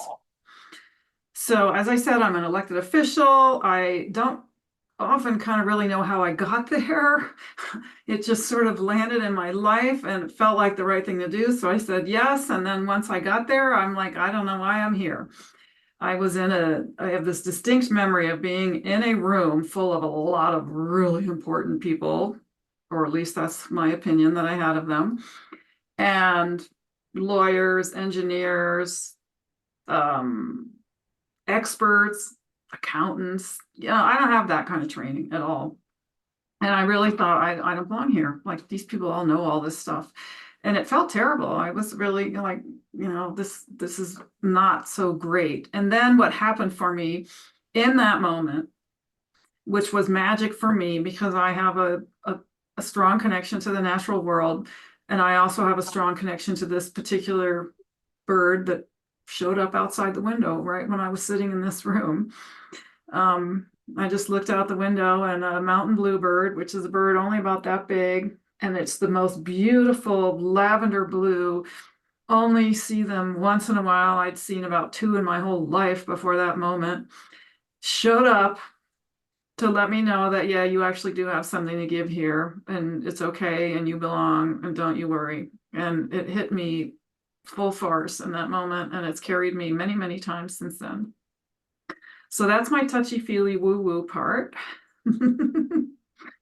And the other part is that I grew up in a family that was uniquely positioned, or I don't know the word I want, but it was all about communication and language, which is why you hear me say things like, what's the right word? Because I really am picky about it. My mom was a third generation English major. Her father taught English at Brown University. They were into language on her side of the family. This is what that word means. You shouldn't use it over here because that's not appropriate. It really should be used this way. This is how you pronounce it. You must aspirate your H's, so it's not whale, it's whale. And there was just all this focus from her side and from her all the time. And my dad was a brilliant architect who, at the ripe old age of 29, had an aneurysm in his brain, and it blew up and basically gave him brain damage and changed his whole life. What it did in part was give him something called aphasia. And aphasia is I'll call it a condition where you can't speak as well. And you might substitute the wrong word for the word you're trying to say. You might stutter. You might just not be able to say anything at all. And that was what he was like. And he was like that before any of us were born. And I have 2 sisters, so there was 3 of us girls. And so I had these 2 people, one who was like, language has to be perfect, and there was so much detail and so much knowledge about it. And then this wonderful man who couldn't really speak very well at all anymore. Could think, knew what he wanted to say, but couldn't get it out of his mouth. And there would be a lot of emotional frustration that would come up with that, because you can imagine how hard that is when you say chair and you really mean car. I mean, it's sort of like people don't know what you're talking about. and especially my mom. And it wasn't until I was much, much older that I realized that my mom didn't grow up with it the way I and my sisters did. We lived with it our whole lives, so we knew how to translate it. It was like a second language. It's like growing up in a house with a second language. It is a second language. And so we could figure it out. We could figure out what Dad meant, that he didn't mean chair, he really meant car. Like, it was easier for us. We had the wiring in our brains. And my mom never had that because she didn't grow up with it.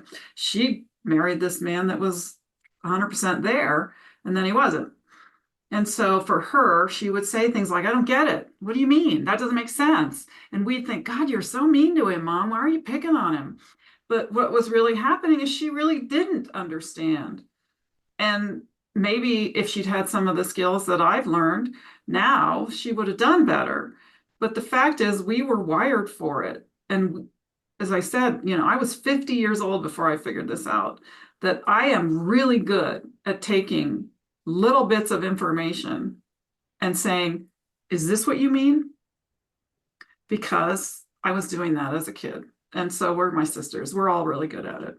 And so living in that family as a little girl, a lot of frustration, a lot of yelling and screaming, really, really scary. And eventually a divorce and the whole shebang. And I just always thought there has to be a better way. There has to be a better way. There has to be a better way. And I spent a lot of time trying to figure out what the better way was. Meaning there has to be a way to actually communicate better than that. And I studied a lot about the brain itself and understanding. And when I first learned neurobiology, they taught us that the brain couldn't change or grow. Once it was damaged, that was it, which now they say is no longer true. And I'm really glad to hear that. But when he was in that condition at that time, that was it. There was no chance of getting better. Now we know that neurons rewire and you can actually get better in a lot of ways and often recover completely from things like this. The other thing I studied was language, inside out, upside down. So I'm another English major and I spent my life communicating in various ways.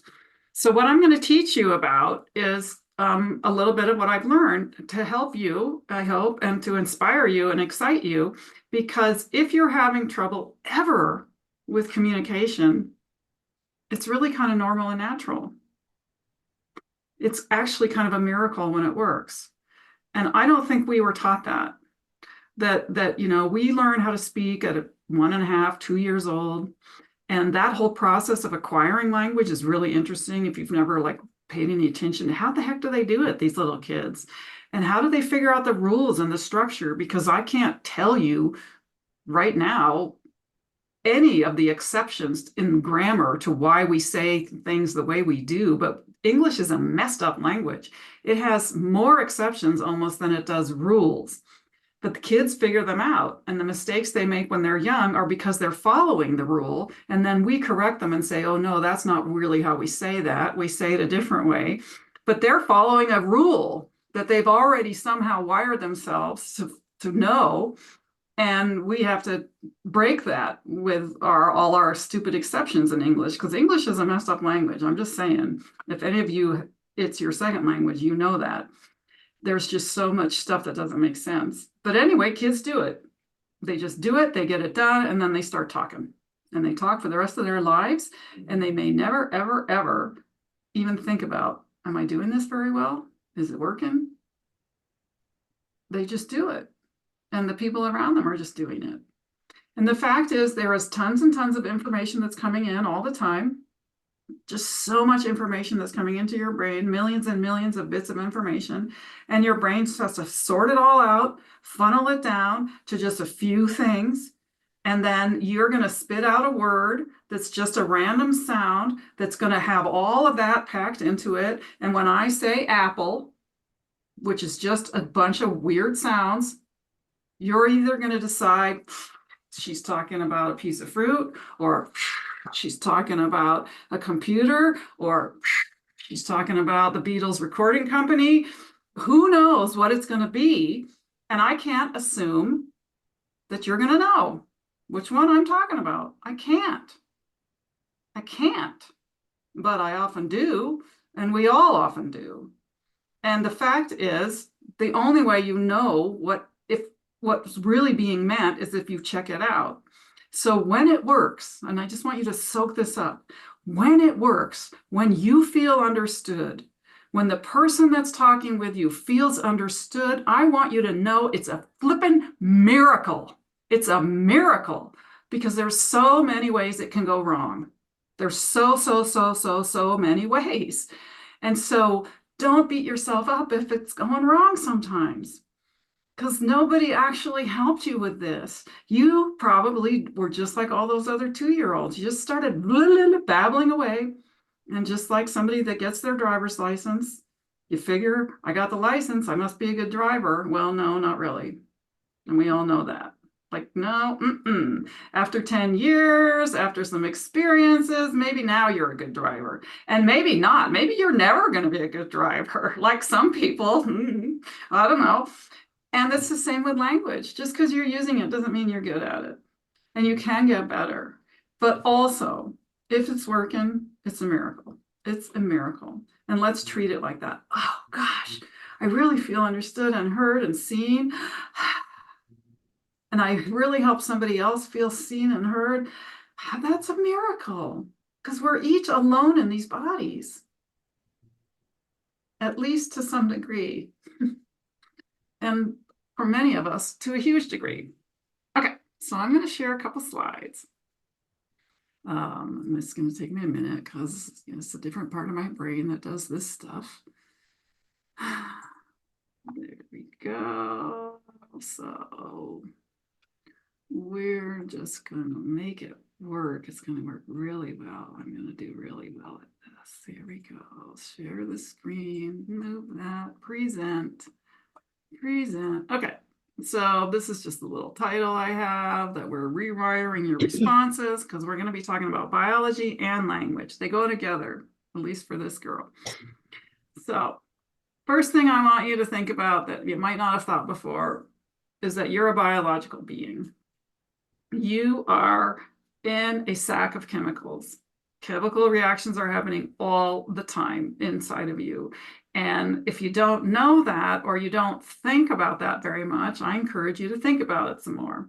You cannot stop being a biological being until you leave your body. At least that's my belief. Maybe if you meditate like mad for 100 years, you can somehow get some of that kind of really cosmic control that people get. But in general, most of us really are at the mercy of our biology, especially if we aren't paying any attention to it at all.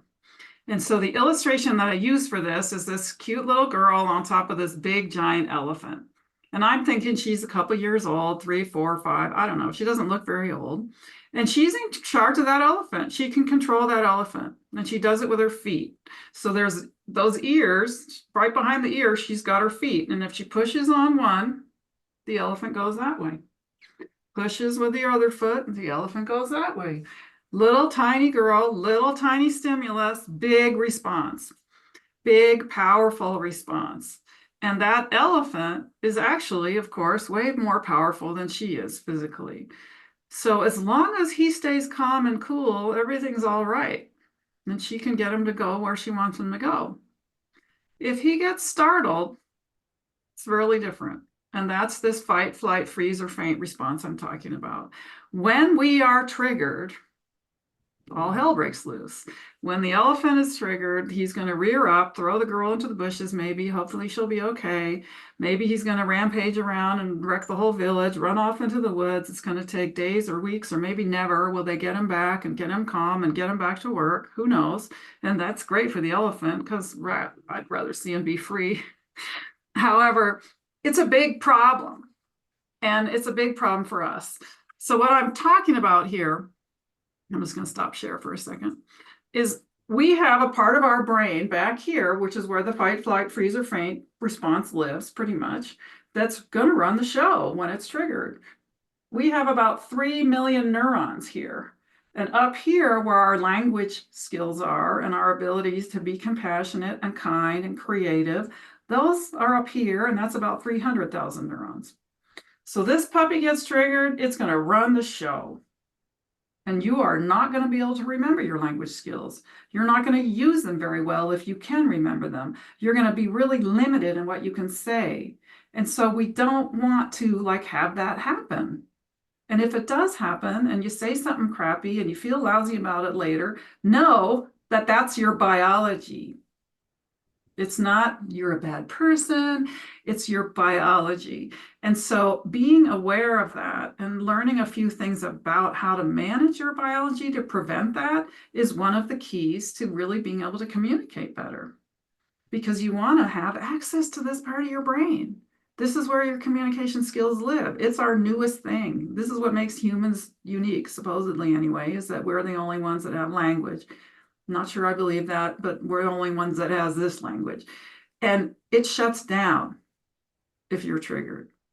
Your ears actually shift when you're triggered. The bones in your ears shift so you can only hear or hear better really high screaming sounds or really low growling sounds. And the middle range, which is where we speak, you can't hear as well anymore. Your biology actually is tuning in to protect you. And we don't need to be able to talk. We need to be able to run and fight. So you just need to know that about yourself. You can't change it. I don't care how cool you are. If somebody drops something really loud right next to you and you weren't expecting it, you're going to have the startle, fight, flight, freeze, or faint happen. And how quickly you get out of it and how big a trip it takes you on, that's something that you can control. But you're not going to be able to make it not happen. So that's the first step that I want you to just be thinking about. Now I'm going to go back. Let's see how I'm doing really well. I'm getting better all the time. So you have this. You're a biological being. I just want you to remember that. And why can't I make it move forward? What's going on? Why is it not doing it? I'm sharing, right? You're seeing it. How about that? There we go. Okay. Second piece about your brain. It's a habit-forming machine. It is designed to make habits. That's what it does. If it didn't, with all that information coming into you all the time, you would just go crazy before you even got out of bed in the morning. There would be so many decisions to make, so much stimulation to process, so many things to understand, you would freak out and that would be the end of you. So what your brain does is form habits about all sorts of things to make your life easier. And so that you can concentrate on the things that are new now, what's happening today that's different.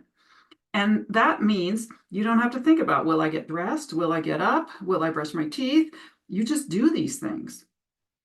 And that's all with neural networks, which thankfully can change and grow and adapt, which is different from what I was taught when I was younger. And that's how it does it. So if we want to change anything, we want to help our brain to build new neural networks and to understand that there's some really powerful, strong ones that are in there now, lots and lots and lots of them, about how to do things in life, including how to say things, what things to say. What do you just kind of say automatically? Like, how are you? I'm fine. It's just this trigger. You hear the how are you and you start saying I'm fine without ever even thinking about it. And actually, maybe you're not fine. But it's just it's a habit. It's a neural network. So that's the second piece I want you to just be aware of. And then this is the new one, maybe for a bunch of you, that language is attached to all this. Not exclusively, but the words you hear, the words you think, the words that other people speak, all can trigger neural networks, and they can trigger neural networks that take you into fight, flight, freeze, or faint. So if you are not aware that you have just said something that took somebody out because it triggers them, because it's something their mother used to say or whatever, and they go into fight, flight, freeze, or faint, you're in trouble automatically. And there was no intention necessarily there for you to, be stirring that up with somebody. So language plays a role in triggering these states in you and in other people. And here's my little fun example about how language can really, get your brain going. And I know some of you have seen this, but you're going to just watch it anyway. So those of you who haven't, I just want you to look at this. and tell me what you see. And you can come off mute, you can type it in the chat, whatever you want to do. But, you know, what do you see here? And I need to be able to see the chat if you're typing in it, and I can't. My name's Candace. Hi, Candace. Hi. And what I see is, I'm gonna say, it looks like music notes or little, like, little symbols. Little symbols. Yeah, it can be music notes. Music I'm notes. I'm a creative person, so I'll just go with symbols, it looks like. And I'm looking in the chat, and a couple people see that as words. Oh, And the words that they see are ice cream, right. just by looking at that. And when they look at it later, this is what it actually is. And so the reason that I show you this is because our brains, I mean, Candace's brain turned it into music, which is terrific. It's not like there's a right or wrong here, but it's taking a really small piece of information. Oops, got it going. How do I go the other way? Come on. Really small bit of information here. And it's like, okay, I've got to figure out what that is. I'm going to hook it to something that I've seen before. And I think it could be the words ice cream. That's what the brain does, and it does it really quickly. And it's not. So it's mistaken. It just makes mistakes. And we have to know that about ourselves, that we could think something, but we could be wrong. And that our brain is doing the best it can. It's trying to make our lives efficient. It's trying to make things easy, but it's going to screw up. And some of the habits that we have, especially with language, are maybe going to screw us up. So this is just a fun little experiment that I like to do. And maybe you're going to go get a bowl of ice cream as soon as you get off here, because now you're thinking about it. And so let's go back to this. So we've got language plays a role in triggering these states. And so the fourth piece I just want you to be learning about is that there are techniques to help you stay out of fight, flight, freeze, or faint that will tell your body it's safe. And when you can keep those techniques on board, do them before a tough conversation. If you know one's coming, do some breathing, do some getting settled in your body, get grounded, really get in your body before you even have those conversations, and then work to keep yourself in that state while you're in them. You can help yourself stay out of fight, flight, freeze, or faint because your body is hearing from you that it's safe. Otherwise, it doesn't know. It doesn't know the difference between somebody standing in front of you with a knife and somebody standing in front of you with some words that hurt. Doesn't know the difference. And you've got to tell it, we're safe. It's okay. And that will keep this part online for you so that you can access it and use your language skills. And then the last piece, let's see what happens this time. There we go. These are the pieces that you can also do, is learn language techniques to help you and other people stay out of fight, flight, freeze, or faint. So this is what I like to teach my clients as much as possible, what these techniques are. I'm going to give you a little sample of them.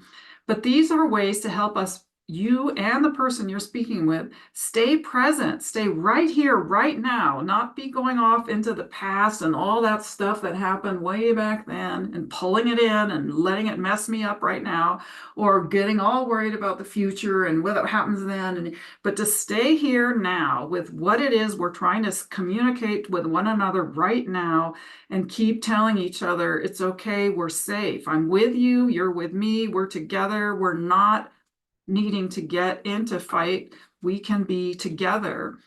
And so here's your magic question. Oops, look at this. I'm having so much trouble with this. This is the magic question formula. And some of you have seen this, and it's a great little formula. Could you be feeling blank because your need for blank is not being met? Is that correct? So I just want to quickly tell you why this is such a magic formula to use. When you reach into somebody this way by guessing what they might be feeling, not thinking, not believing, but what they might be feeling. And do your best to guess at what the need is beneath that feeling. And then checking in with them to see if you're right or not. What you're doing is really giving them a huge shot of empathy, which gives them oxytocin, serotonin. They feel relaxed instantly because all of a sudden they are not having to defend themselves or justify or prove. What they are getting to do is to have the experience of somebody's with me. Somebody's actually with me in here, sort of in here. They're like, we're partners because you're helping me to actually have this feeling and not have it be like a problem that I have a feeling. So if someone is showing you signs of upset, somehow they've been triggered and you can tell, their face changes, anytime the body face changes, whatever, something's going on. And often, well, sometimes, I don't want to say often at all, you're going to have the assessment that they might have something that's not feeling great. They might feel disappointed. They might feel discouraged. They might feel irritated. They might feel anxious, worried, scared, all sorts of these feelings that we call negative, not comfortable, don't feel so great.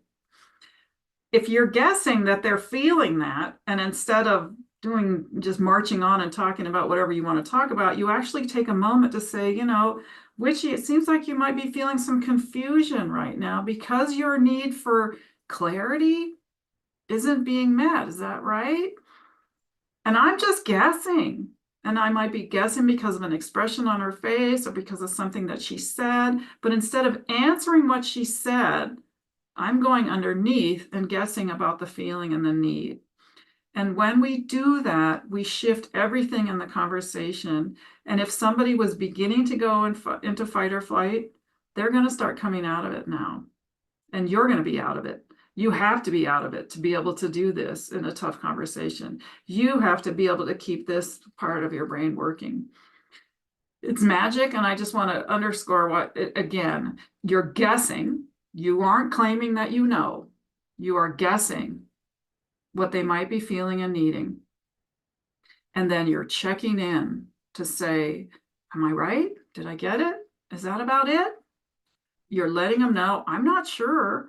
I'm just guessing, so that they can come back and say, no, that's not it. I'm actually really pissed off.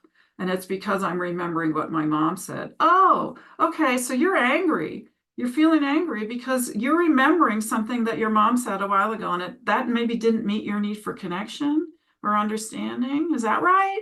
You just do it again with the new information that you have. And when they say yes, that's it. That's the magic moment. That's the real magic. When somebody hears you ask a question like this and they say, yes, like that, yes, they have shifted in a big way, and you are the magician that helped them to do that. And they feel really differently. They may walk away from you not knowing what happened, but you do. You know that you gave them empathy, and that's what they needed. They didn't need you to solve their problem, react to them, tell them they're wrong, do all the other things that we've been taught to do. They just needed some empathy. And the world got better when you did that. This is how we get peace on earth, as far as I'm concerned. This is how we can make each other feel better. We can get along better. We can get more progress, because everyone out there wants to just be seen and heard and not be told that there's something wrong with them all the time. So when you do that for people, you're the magician, and I encourage you to do it. And that's really all I have. And I guess I went a little bit over. So questions, ideas? Is there another speaker right now, Witchy? I've forgotten what the schedule is. No, it's just you for the next half hour answering Okay, questions. that's good. So let's talk. Tell me about a thing that happened that somebody said that you didn't like and what you could have said differently, or I see Candace is reaching. Maybe she's going to unmute.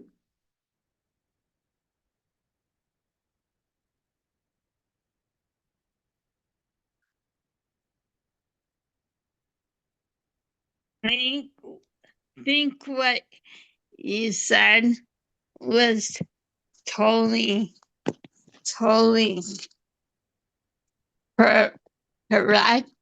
So like I want to take those sentences and practice them, because I get along with people, but like I'm also speak my mind. So it's like just like I struggle with fitting in sometimes or what. So it sounds So like example, the other day I I got frustrated, and like for me, I was just expressing my frustration, right? And the other person took it as, oh, you're yelling. And I'm like, so what? But I didn't say that, but it's just like, I was like, and then I said something, and she took offense to it. And she's like, you don't, you don't, what did she say? She said,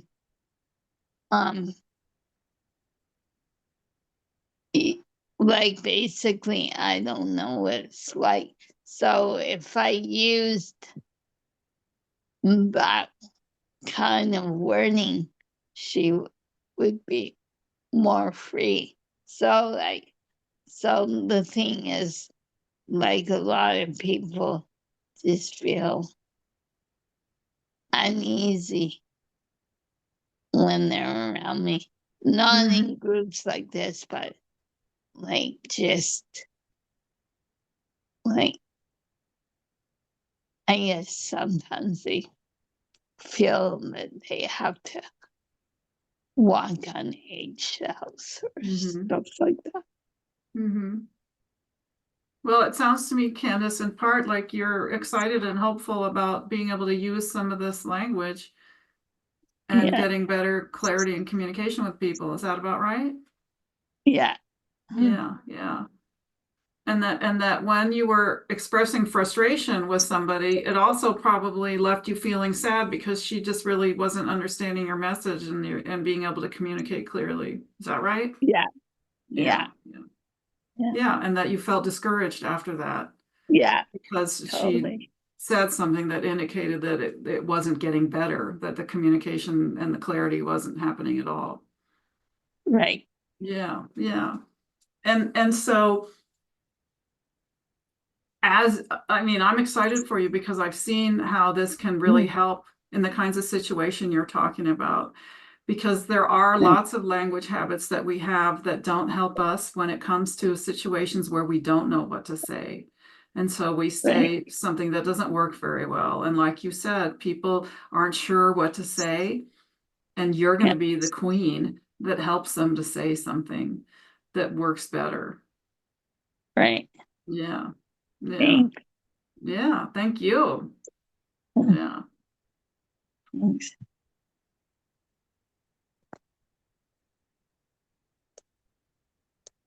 Sarah, hello again. Hello. Sarah with an H. Yeah, we got our birthdays this month, both of us. Fellow Gemini, right? Okay. Yeah. So I have a question about communication with So it's a longtime friend, and I feel like no matter what approach I take with her, she's always got a negative spin on it. It's always a defeating negative spin. And I'll even ask questions like, figure out what her idea is about, or like about the issue is, or whatever. But she's always well, I'm just too old to understand, and it just doesn't matter, and I'm never going to get it. And I'm like, you're kind of still a spring chicken, Okay. and right. But and you can still learn things. It's possible. And Okay, she, so can we play with that? yeah. All right, so if somebody says, I'm just too old to understand, what do you think the feeling is in there? The feeling. Now I'm gonna just put a caveat out there. It's like 20 minutes from my bedtime, so my brain's a little fried. It's But okay. I know you haven't been studying this, but just think, right. what would make you say, I am just, I can't understand it. How do you feel when you can't understand something? Frustrated, tired. Frustrated. Okay. Yeah. So, that's a good guess. I mean, we're just guessing. There isn't a right answer. I don't know the right answer. She's the only one that knows the right answer. So don't worry about, I got to get it right. It's just we want to get a feeling, because we often aren't very good at talking about feelings, and we often are really lousy at talking about needs because we've never done this before. So yeah, frustrated. Okay, I'm just too old to understand. What, I'm going to call her Marianne. I'm going to say, Marianne, it sounds like you're feeling really frustrated because you would really like to get some more progress, and you just are skeptical that you're going to be able to understand how to do that. Is that right? Do you see the difference between saying that and, oh, you're a spring chicken, everything's going to be okay? Can you feel the difference if you were I her? do feel the difference, because what it does is because she does it so much, it flares frustration up in me, and I'm just like, Yeah. cut your stuff. Well, you really want to help her. Right. Right. And yeah. And what you're doing by saying you're a spring chicken and you can still learn, or whatever it was, which is all from the heart, right? But the message that's in there is, you don't have the right to feel that way. Oh, okay. And it's not that you're saying that, honey. I know you're not saying that to her, but that's what the vibe is, right? It's kind of like, no, that's not true. You don't feel that way. And it's like, yes, I do. Don't tell me how I feel, so Right. she's going to just push back on it. And that's Right. it's a beautiful example of we don't know how to help people feel better. Right. We see somebody's uncomfortable, and I got this list that I give my students. It's like, I don't know, 10 or 12 maybe habits that we have, and one of them is this one. Well, it's really not so bad. It's kind of a thing that we were modeled. It's what our parents did. It's what their friends did. It's what the teachers did. And we don't know what else to do, so we do it. And it doesn't work. And now you have something else to do. And it's weird. It's going to take a while. But what you're going to do is not answer what she said, but go underneath. What do I think that's about? Right. Because she's going to go, yeah. That's what she's going to say when you say that to her. Yeah. And she might even do the yes. And she might go, well, yeah, sort of, but it's also this. It's also, I'm just like tired of people trying to make me learn new stuff. I kind of want to rest. Oh, you're just really tired. You're sick of trying to learn new things. You'd like to rest and just be left alone. Is that right? Yeah. Just feed it back to her. You don't have to help her solve her problem. She'll go solve her own problem, but she's going to love you and go, I need to talk to Sarah again because I always feel better when I do. And it's not because you help her solve her problem or fix her. It's because you give her empathy, and she never gets it anywhere else. Okay. How's that? Thank you. I appreciate Thank that. you. That was a yummy example. And I hope the rest, I could see Dylan kind of going like this. Yeah. I mean, it's so powerful. What's funny though is that she's quite literally like maybe 2 years older than me, and I'm like, Okay, you just called me old. You know what I mean? Like but we've been talking to each other for so long. We've known each other for so long that sometimes I'm just like, will you just shut up? Type of thing. And just realize that you are not old and you can still learn new things even into your 90s. Like, stop. But that's not what she's saying right now. She's just not saying it very well. What she's really saying is, I'm frustrated. But she Yeah. says, I'm too old to understand. So she put this old label on it. And, she's got some sad feelings about her age, and maybe it's her health, or maybe it's because she's missing people that have died and she's seeing what's coming. I mean, I can certainly talk a lot about some of that. But we're not safe talking about our feelings until we hang around people like me a bunch, until you learn this and do it too. And we haven't been taught how to do it. We don't have the vocabulary and the needs part of it. Where is the feeling coming from? Because it's coming from a need. I want some progress. I want to be able to understand. I want to feel like I can still contribute. These are my feelings about this old thing. I don't want to be sitting on the side of the road while everybody keeps going. I still have value. There's a lot tied up in that, but she's not saying any of that. So you have to help her say it. And I wonder, I guess my mind goes to, and I don't want to take up too much time, but my mind goes to then after you identify that she's frustrated and that she expresses the things, as to why, in my experience with her, she doesn't necessarily take the next steps towards a solution. Mm-hmm. Other than, you're going to help me, right? You're going to so you really want me to come up with a solution, is that right? I mean, you still just kind of give it back to her. Oh, it sounds like you're really hoping that I'm going to have an answer for you. Okay. Yeah, and because you may, and this is pointing to another piece that's really important. When somebody's venting, is dumping a bunch out, clearly got a lot they want to say, you can check in with them. I'm curious, Marianne, are you venting? Do you just want to vent? Or are you asking me for some support and some advice? Because you don't want to give advice if they don't want it. And a lot of times people don't want it. They just want to I want to have a safe place to bitch and moan. I am so sick of blah, blah, blah. And she loves you and she feels safe with you because she's doing it. But at the same time, she might, if she's going to say, I want some advice, then what then you have permission to start giving it. But you want to be really careful about your advice.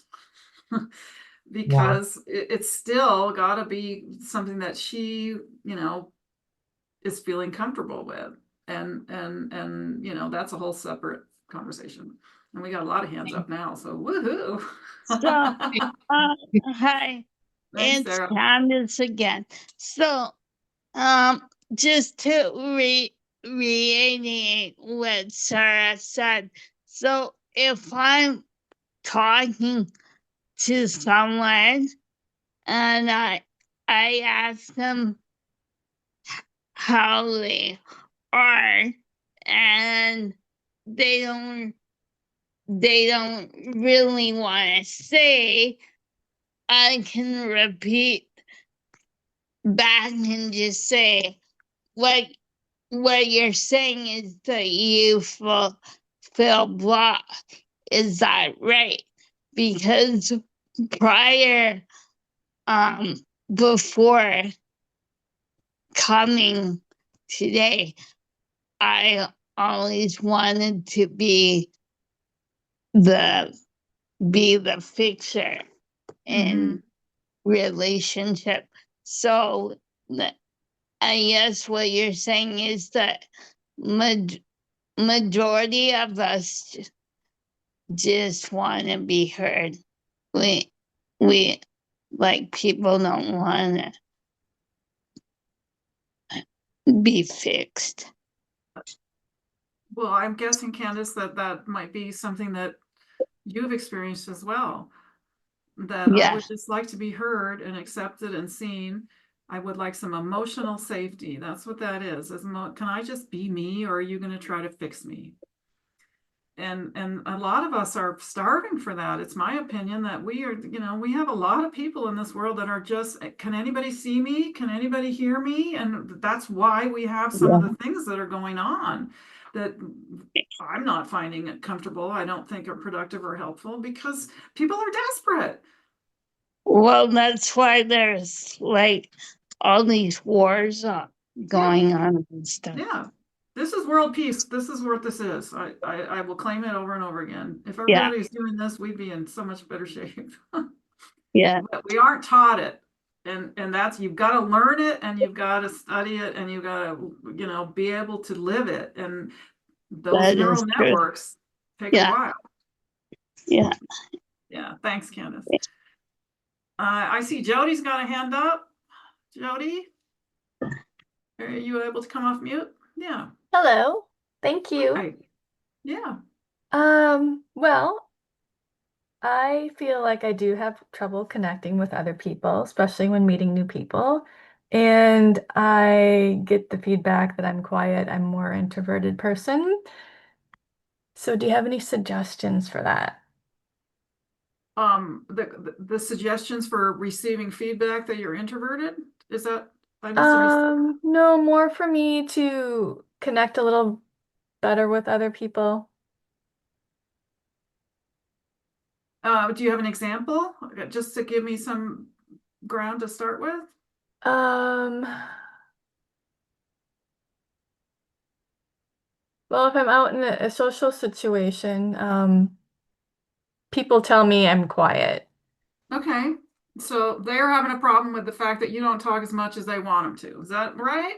Yep, that's it. Okay, so, I'm imagining that makes you feel kind of frustrated sometimes and even bewildered, like, okay, what am I supposed to say now that's going to make them feel better? And why am I in charge of making them feel better? Is that about Yeah, right? yeah. Yeah, it's kind of discouraging, I'm guessing. Yeah. And if you want to talk with them more because you want to, that's different than doing it because they want you to. I just want to point that out. And this is, I'm glad you brought this because see, when people show up in our worlds and they have something going on with them, it's their problem. It's not our problem. It's their problem. And these people have a problem with you not talking more. They've got a judgment, they've got a belief, they think you should for some reason. And they feel perfectly comfortable telling you that. And that's their thing. And so when somebody else has just a belief like this or a thought, Jody, you can say, "Oh, it sounds like you have the belief that I should talk more." Is that right? And get them to own it. That would be one thing. If you know you want to speak more, that's a little bit of a different thing. So I'm curious, how does that resonate with you so far? Yeah, that's a good way to send it back to them. Especially if you really don't, you feel like I'm talking enough, I'm talking just as much as I want to talk. Yeah. Because I'll claim I'm an introvert. I'm not uncomfortable when I'm talking about stuff that I'm passionate about, but I need to take a break. And I get nervous being around people if I'm like in a room full of strangers and all the things. And I think that if you learn some of this, you will find that a lot of the things that maybe you've thought are somehow kind of negative about the way you behave or what you think and feel and need and want, including the label, because introvert is a label, actually get better. And the reason that I'm focusing on the fact that it's a label, it may be perfectly accurate. You may feel like, yeah, I am an introvert. When I read the list of what it says, that's me. And it's just like saying, when I read the list of Gemini, yeah, that's me. Or whatever the stuff Dylan was doing, there's labels in there, right? And we are a society that labels and judges and diagnoses. And we just have to be really careful about that and aware of it because nobody likes to be put in a box. And if I'm going to accept a label, I get to accept it. I get to choose it and I get to decide what it means. No one else gets to do that. And we just have to be careful because the labels can really mess us up. and mess up our interactions with other people. So, is that helpful, Jody? It is, yes. Thank you. Yeah. And do you have a particular interaction that might be coming up where you would like to have something else to be able to say to sort of keep a conversation going when maybe it's not really that comfortable for you to even have it to begin with? Yeah, it'd be good to have something to respond with. Yeah.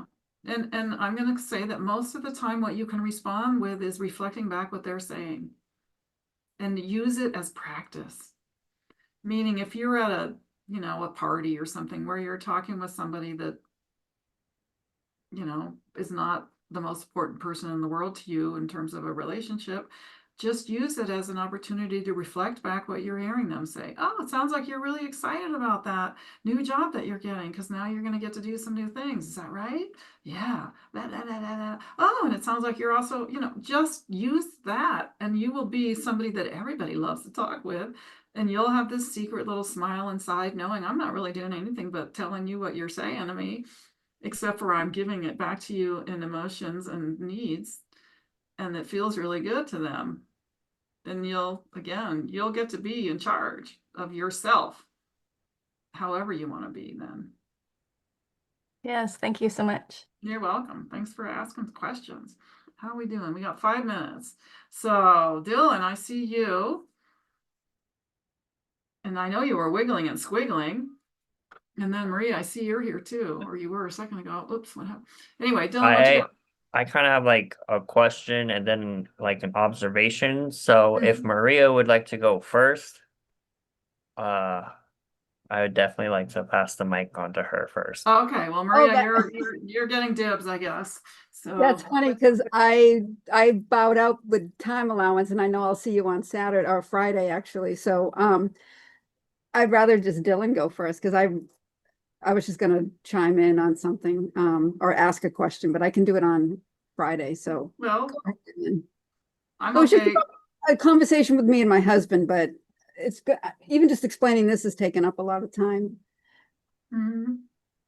So You Dylan, do you Dylan, want? I think it's you back guys in your can court. go over time because I'm the next person. So I say you two that want to talk, you talk to Sarah. Okay. Okay. So observation, the thing that what was I going to talk? Okay. So when you mentioned earlier about like, you know, when friends are coming to you about issues or whatnot, that question of like, do you want me to just listen or do you want me to advise and try to give a solution? I think that was like the biggest like crucial help that I learned, especially because like I'm bringing it back to human design. I'm a 5/1 profile, so like people want to just throw stuff on me all the time. And I had to learn, do you want me to just listen or do you want me to actually help? And that was like one of the things that has stood out to me. So with my question is, Before you go there, just on that last piece, um, I will encourage you to still give at least one compassion statement before you ask that question. If they're coming to okay, you with something's up, and address it. Oh, it seems like you're pretty excited. You have a lot to share with me. Is that right? You know, just a little piece of it. And then say, you know, I just want to make sure, are you asking for advice and support, or do you just want to talk? Just give okay. them one, you know, at least one little compassion statement so they know they're being heard. People are starving to be heard. All right, And Dylan, what's then, the other question? so on the flip side, if someone were to ask you your magical question, what advice would you give to someone if they aren't very like connected to how they feel? So like, wouldn't you be able to turn your magical question into like a magical journal prompt for them? Is that making sense? Are you talking about how to get better at knowing how I feel as a person? Yeah, okay, Yeah. so this is a great question. So the magic question brings out empathy. That's what it does. It's creating empathy. And you can ask that question of yourself all the time. Seems like I'm kind of feeling some irritation, and it has to do with that conversation that I had. So maybe that's about understanding and kindness and respect.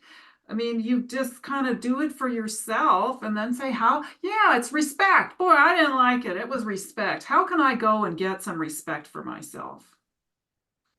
That's the request at the end. You Okay. know, you just ask yourself, because, and this is, again, this is what my students are like, I'm like, journal, journal, journal. Go back and look at your day all day long, and you know, when things popped up, feelings that you might say are negative or positive, doesn't matter.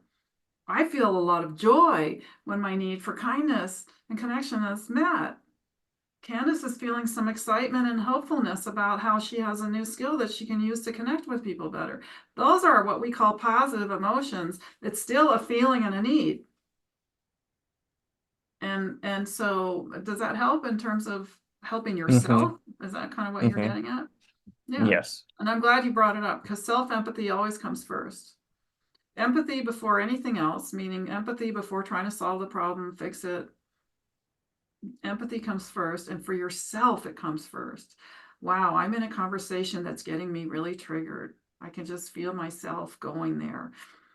Is this about respect? Is this about kindness? What is it? I'm starting to get really angry. You want to be aware all the time so that you can say, you know what, Sarah, I need to leave the room right now, because if I stay here any longer, I'm going to say something that I'm going to regret later.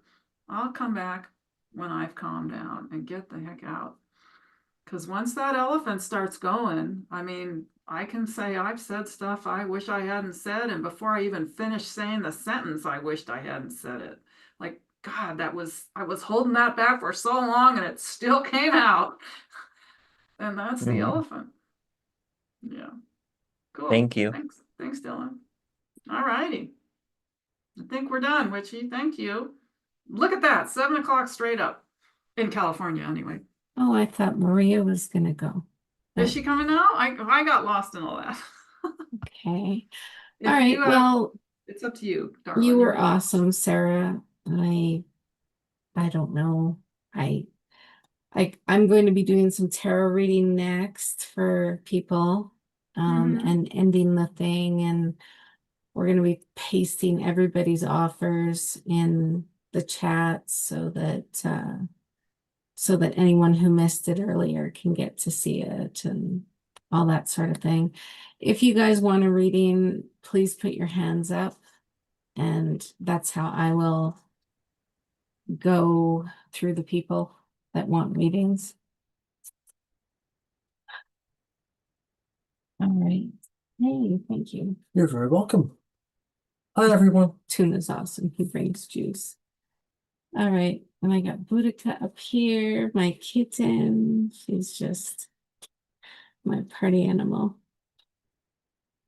All right. So who we got? We got Wilma. Wilma, you can unmute. Can you Oh, hear wait. me? I can. That's Wilma, right? Yes. My Yes. camera is not functioning, so if I take it off, all you see is that blur thing, That's which I find okay. annoying. So Yeah, don't worry about it. sorry. You know, it's okay. You don't need your camera. So, what would you like to know? Do you have a yes or no question, or is this going to be like, what is in my future? I can do either or. I think what is in my future, I'm turning 68 on July 2nd, and I've come to realize I seem to have some sort of a block around receiving and allowing money, which I was aware of the lack and scarcity, but I think it's somehow also tied around love, that I may have been blocking myself from money and blocking myself from a life partner. Yeah, that can happen. Let's see what the cards say.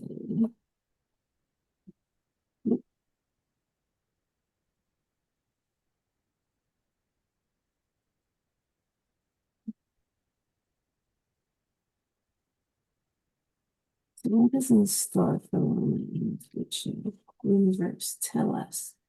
What is in store for women? What does she have to look forward to? What is in store for women? What does she have to look forward to?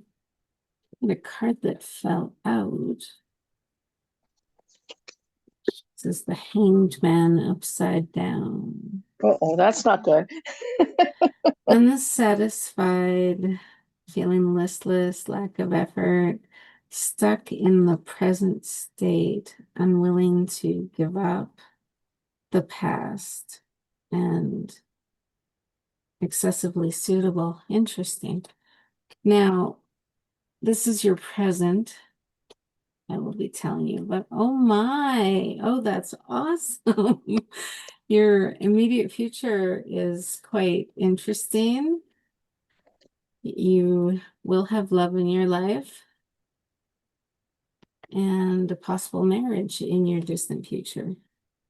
So, what we got right now, I'm just going to take my glasses off to read, I swear sometimes. Okay, so there could be a possibility of a reconciliation with somebody.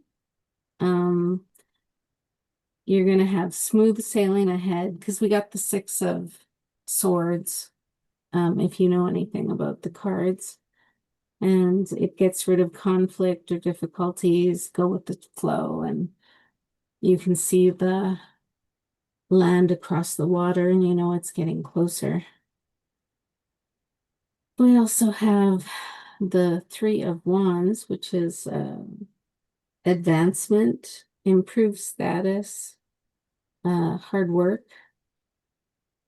So that's everything you're experiencing right now in your immediate future. This is so awesome. You have the 2 of Cups. And for anybody who knows, that's like, it's like a possible romance. It could be friendship, but it's a fair partnership. And there's it's reciprocal. It's not one-sided. So that's in your immediate future. With the King of Wands, I don't know if you can see it. Can you see the King of Wands here? But that usually indicates a lighter-haired gentleman with independence, assertiveness. He loves the challenge. He's got passion, loyalty, and prestige. And then, like I said, in your distant future, we have the 4 of Wands, which usually represents marriage because it's a solid partnership, harvest, harmony, blessing, peace. It's prosperity that's coming. Now you also have to be careful though, because you have some financial tension that's going to be coming up in the distant future as well. And if you're not careful, your resources will run out and you'll feel loss, which would be unfortunate. Yeah, just watch out for your finances. And you're going to have a difficult choice to make in the distant future because you have too many choices. And it's hard for you to decide. And you're going to have poor concentration. So try to take care of yourself with self-love and get a lot of sleep and stuff like that, because that'll help your scattered energy and stuff. So does that resonate with you, Wilma? What's sticking out is when you said possible reconciliation, because anyone I've been involved in is already dead. Ooh. Yeah, that would be And messy. and the yeah, and the interesting thing is that my ex-husband, who I divorced way back in the 70s, I've been having him pop up in my energy field, and I have no idea why. I don't even know if he's still alive or dead, and I have no way of like there's no like that's a long time ago. Most of everybody that we knew in that circle is dead already. Yeah.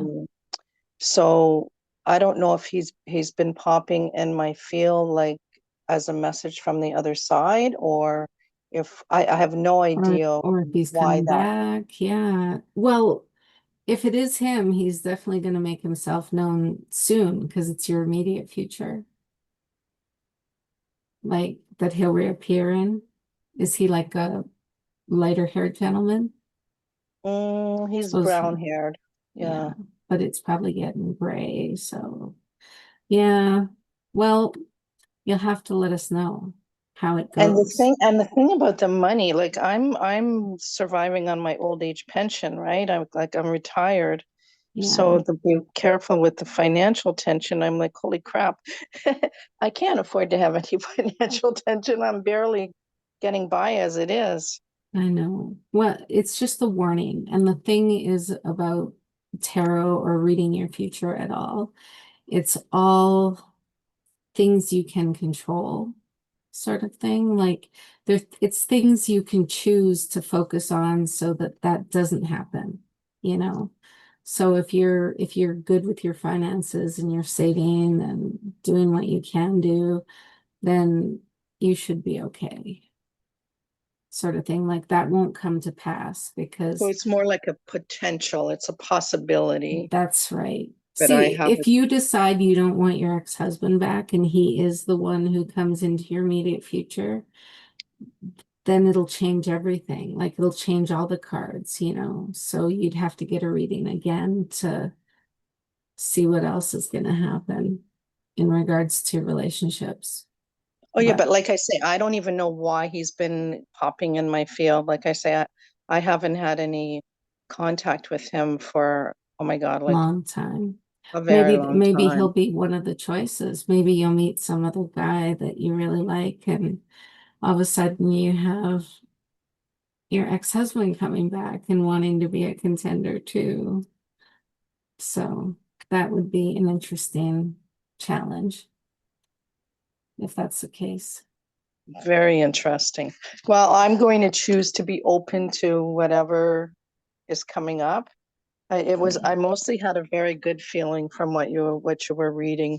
Well, it's Except for pretty, of course yeah, at the beginning when you said the hangman upside down. I don't know much about tarot cards, but I thought, well, that can't be good. So maybe on some sort of actually the unwilling to give up the past kind of stuck out for me. And I was thinking maybe your ex's energy is hanging around because there's a part of you that hasn't quite given up on him. Just you don't have to say anything, but just think about it yourself and you maybe journal about it, see if that's right.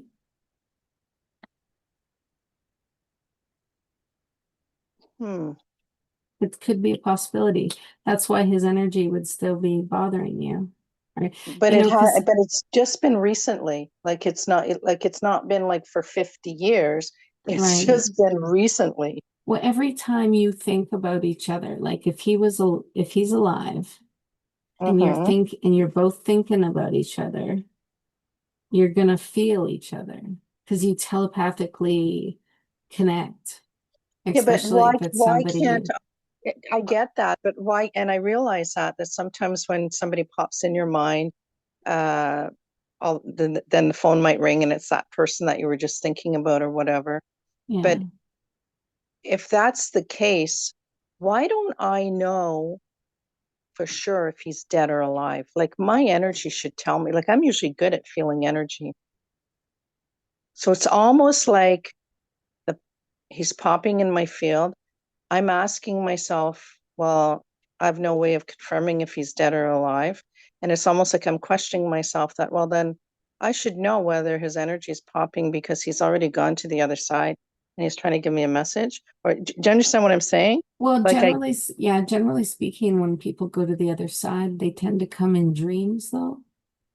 Like they're more likely to oh, come in a dream. if they're on the other side versus like just their energy. I think he's still alive, personally, just from what you've described, sort of thing. Okay. So, but just see Well, I'll how it let you know what goes. happens. Yeah, please do, because it sounds quite interesting. Either way, you're Thank gonna you. have love coming your way. Thank So, you. you're so welcome. All right, who we got next? We got Candace.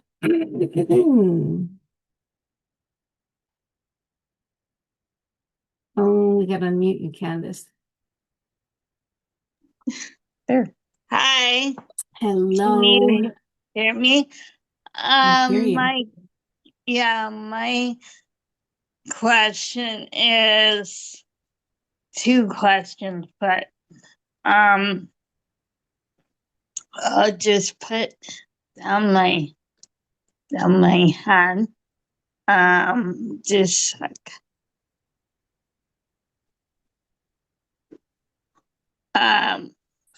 first question is my nephew just got engaged, and when they tap into the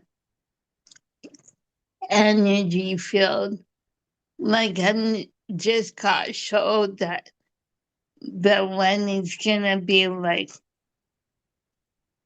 2027, and I want to know if I'll be going, and to see if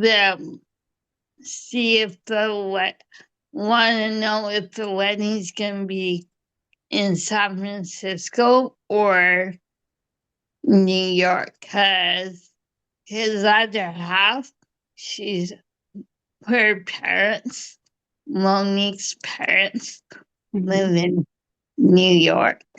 And my next question is, I've sort of started this new business opportunity, and I just want to know if it's gonna take off and bring Let me see. in income for me. Okay. Let me I see. love your cat picture. Oh, thank you. So She's my cute. baby. Yeah. It sounds like you have about 3 questions. The first one was whether you're going to the wedding, right? Yeah. So I'm gonna ask yes or no. Is she going to be going to her cousin's wedding? My nephew's. Or her nephew, sorry. Is she going to be going to her nephew's wedding? Is she going to be going to her nephew's wedding? Is she going to be going to her nephew's wedding? Well, the judgment card says, yes, you will. You will be. Very good. It's like, And is it going to be 2026 or 2027? is it going to be, well, let's see, is it going to be 2026? They're saying, Is no, it going to they be just showed me 2026? 27. Oh, somebody just told you it's going to be 27.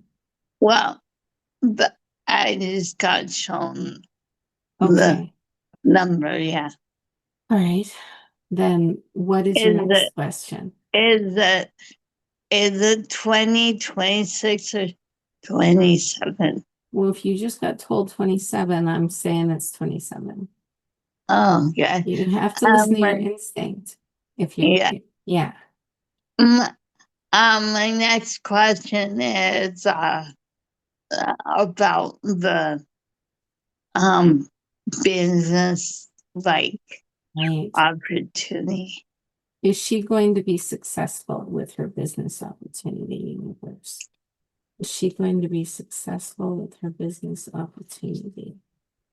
Is she going to be successful with her business opportunity? Right.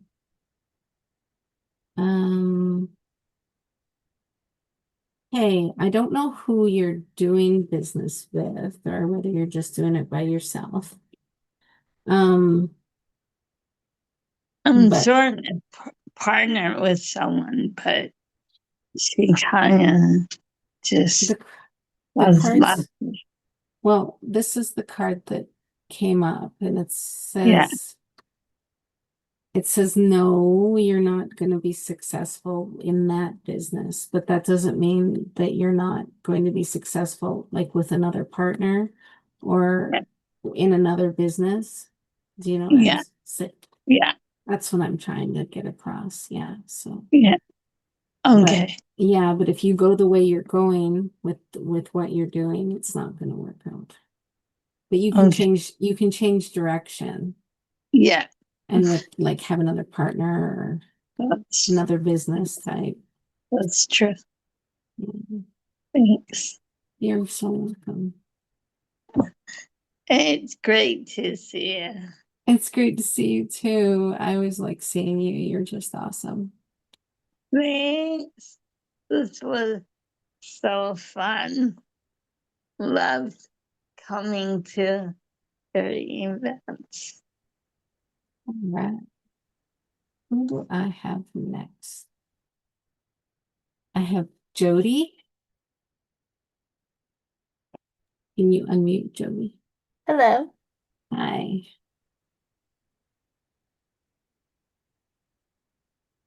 My How are question's you? gonna be, I'm okay. How are you? I'm good. What would you like to know? My question is gonna be around a new job. Okay.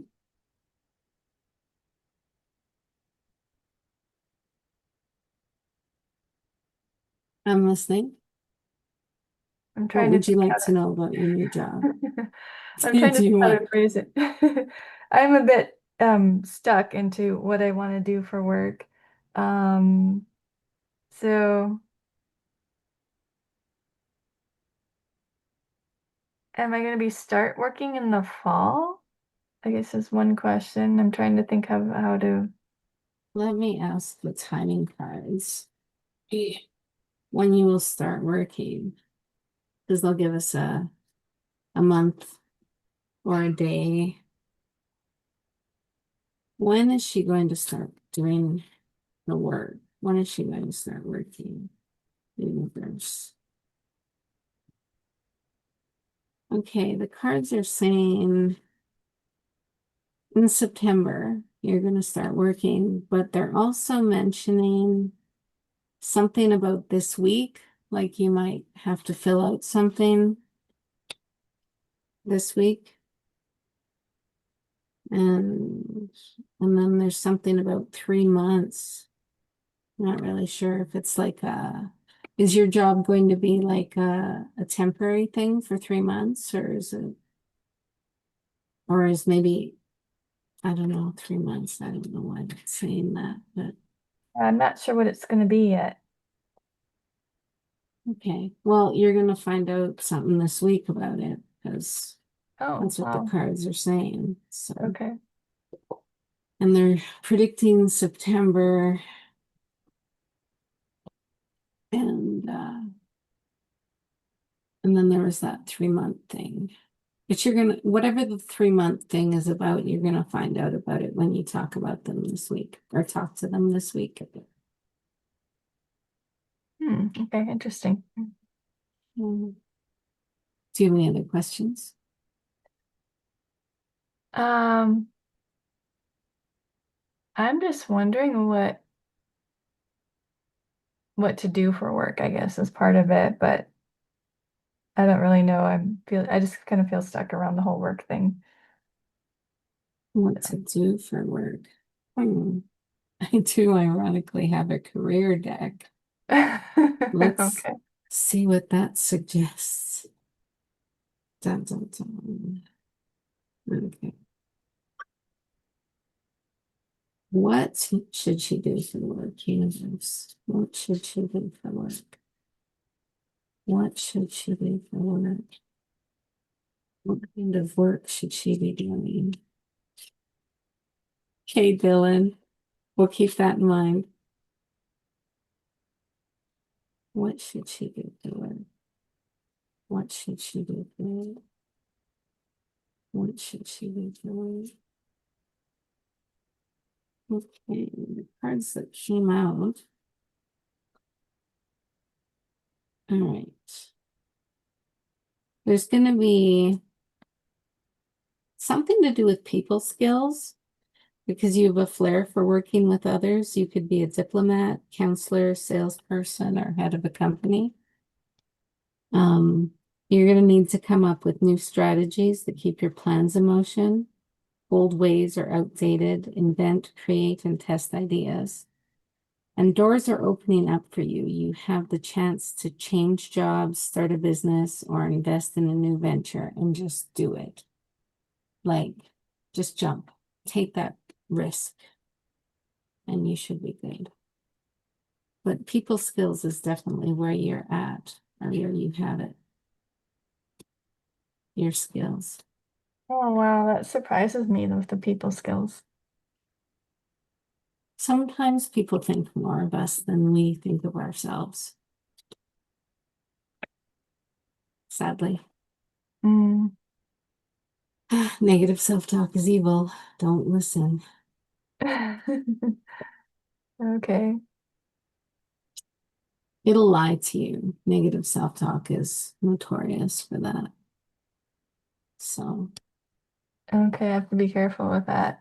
Yeah, I just didn't have good experience in my past work with customer service, with working with people, and I kind of wanted to get away from that. So, well, that was talking about you could be your own boss, you could run your own business, you could, but you'll be using your people skills. Because okay. when you have your own business, you have to have people skills to a certain extent, right? For Yeah, people to understand you. yeah. So, is that all your questions?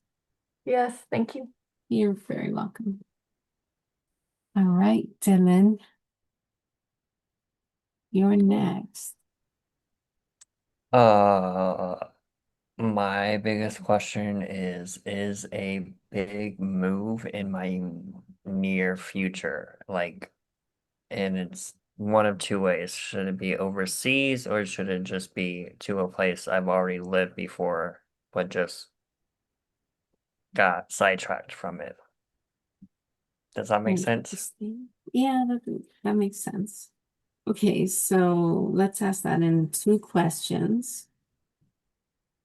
All right. Let's see what the cards say.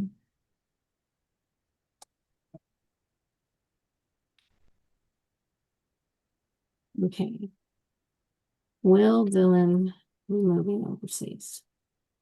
Will Dylan be moving overseas? Will Dylan be moving overseas, universe? Will Dylan be moving overseas? Will Dylan be moving overseas?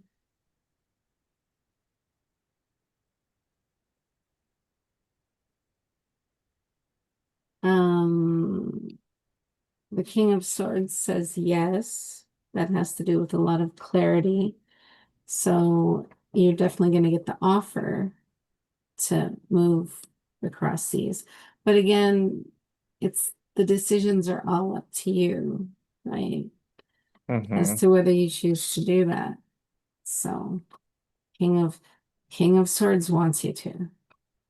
But let's see. That can represent female energy as well, just so you know. Even though it's a king, very strong energy. Okay. And then will he be moving someplace that he's moved before, that he's lived before? Will he be moving someplace that he's lived before? Will he be moving someplace that he's lived before?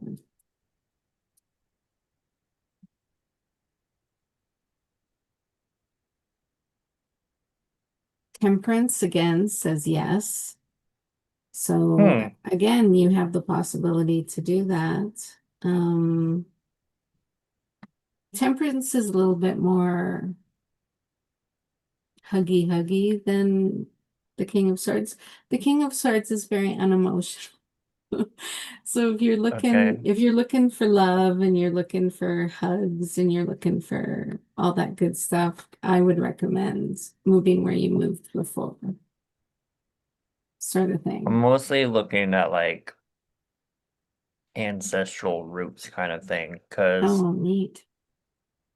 if I'd done my research right, I could try to get citizenship in the EU, but I have to like, do all the birth certificates All the and ordering and lineage and- all that stuff, which I've already looked into, and I know from what I've researched, it looks like it's possible, but I just haven't figured out if I want to move to that country or move to a different country after I've secured the EU citizenship.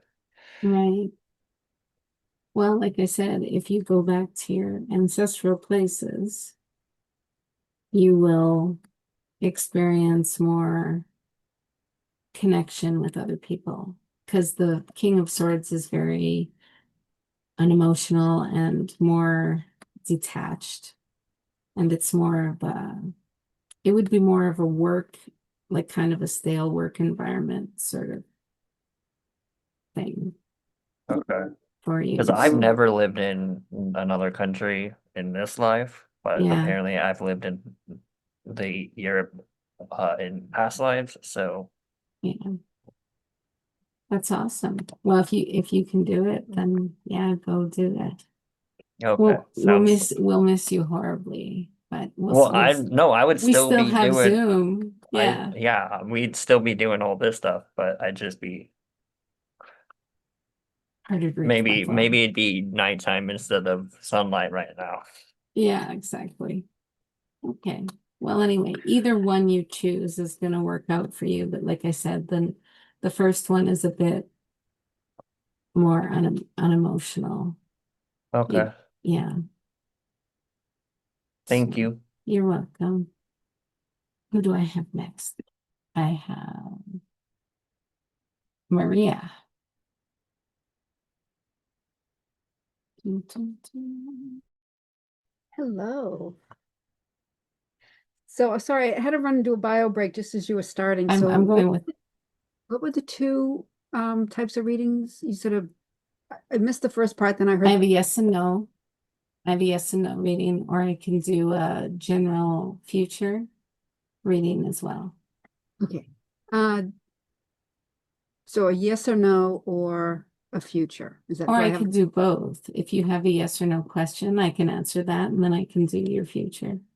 okay, let's start. So and can I ask about my husband or is it just strictly me? You can ask about whoever. Oh, thank you. So my husband was unceremoniously laid off a year and a half ago, and Right. we were okay with it. We're like, that door closed after 20 years. Yeah. The next one will be opening. Well, 18 months later, we're still waiting for the next door to open. Right. So I guess like the yes and no, well, the yes and no question is, will he be offered another comparable job in the field he was in Okay. relatively soon? All right. Universe, will he be offered a job in the same vein that he used to be anytime soon? Will he be offered? I feel like we should use timing cards for this too, because it's almost two questions. Like you're asking about the soonity of it. That's fair. Sorry, but I'm That's confusing. okay. Will he be offered? So will he be offered a job Sure. in the same vein that he was doing? Will he be offered a job in the same vein that he was doing? Will he be offered a job in the same vein that he was doing? Oh my, yes, he will. We have the Seven of Pentacles, which is all about patience and hard work and waiting for the harvest to come in. So that's a really good card to get when you're talking about work. Wonderful. So yes, he is going to, and then we will ask when with the timing cards. When will he be getting this position, universe? When will he be getting this position? When will he be getting this position? When will he be getting this position? When will he be getting this position? Oh my, well, this is coming up soon. This is in June Oh, that's now. possibility, yeah. So sometime before the end of the month, he'll be getting an offer, which sounds Well, kind of interesting. Yeah, that makes sense because I mean he's a musician by trade. Mhm. And he was the head of the music department at a performing arts high school. Right, And so he's been putting out, filling out the application, or sending the resumes to all the schools looking for that position, even and colleges. So I guess, and he's also, continuing on with his own personal music. So, nice, and so now is when a lot of them said that they would be getting back, because they have to fill the position by August. So that right. seems very accurate. Oh, that's good. Thank you. And then continuing on with that, will this job require us to move? Oh, there's a good question. Will this job require them to move, universe? Will this job require that they move? Will this job require that they move? Will this job require that they move?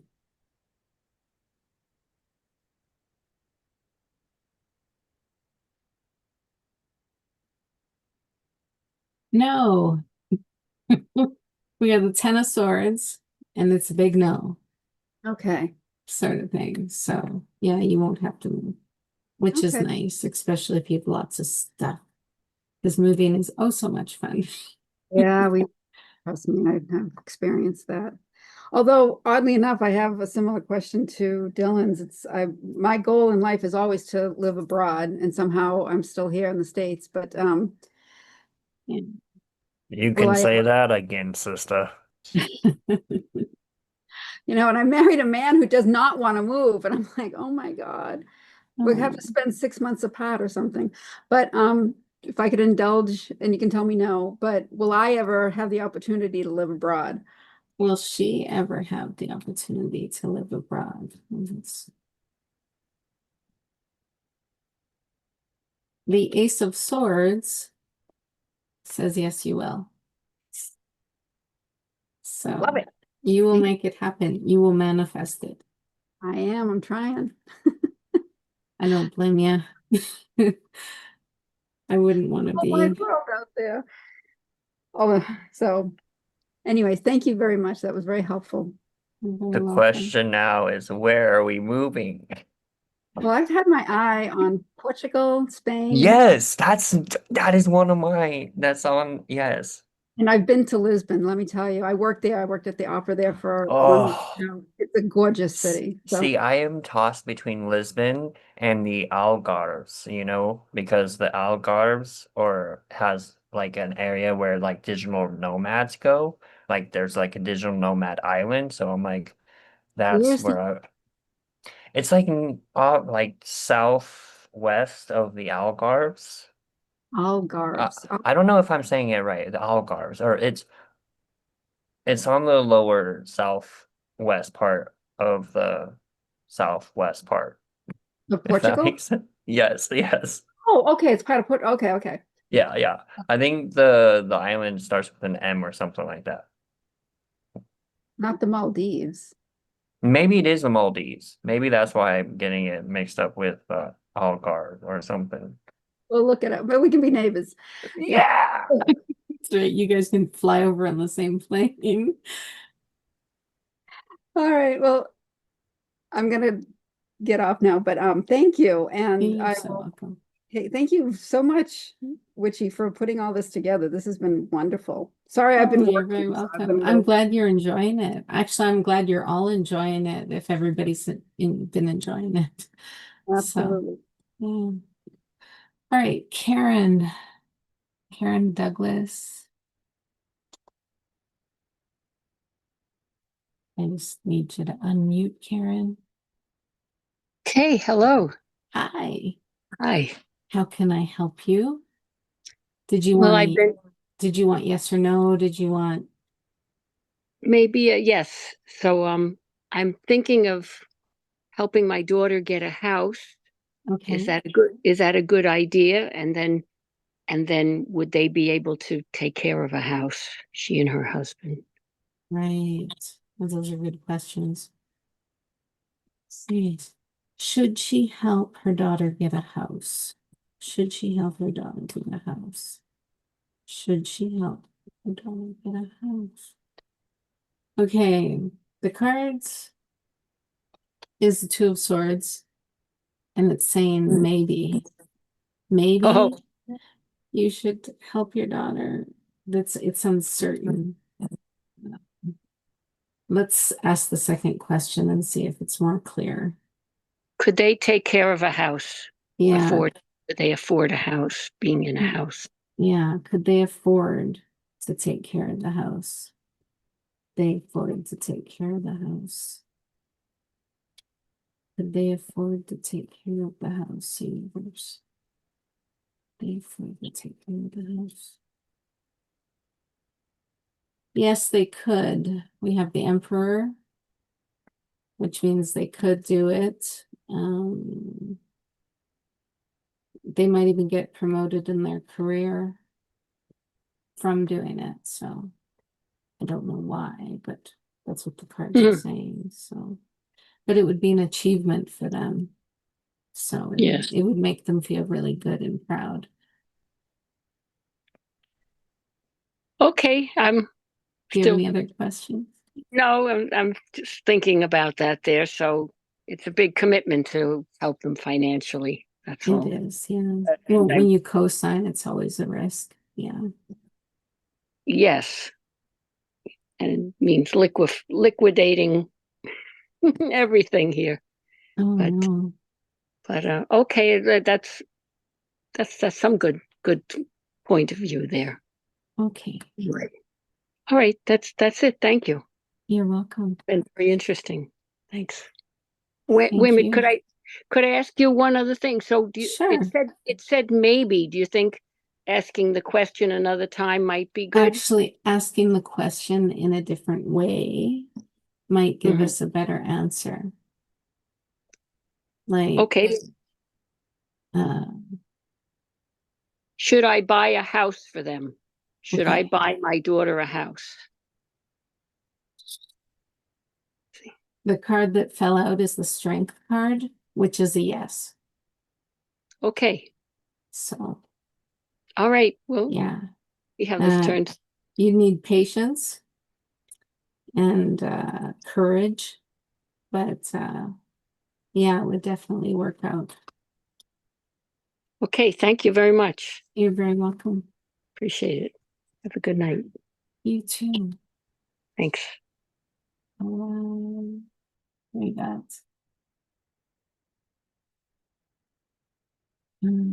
Jill.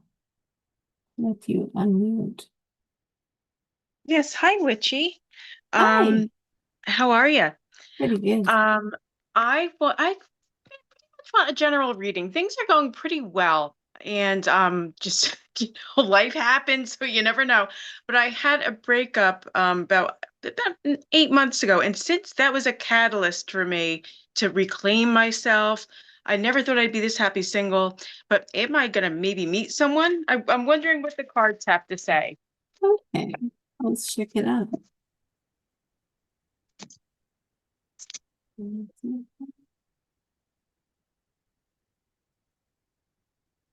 Okay, universe, what is Jill's future? What should she expect from her future? Universe, what is Jill's future? Notice shows future. What is shows future? Dylan, I don't know why. I don't know. Is Dylan even still here? I don't. He Yes, is. yes, I am. I feel like there's another question you need answered. So I will answer that for you if you can think of what it might be.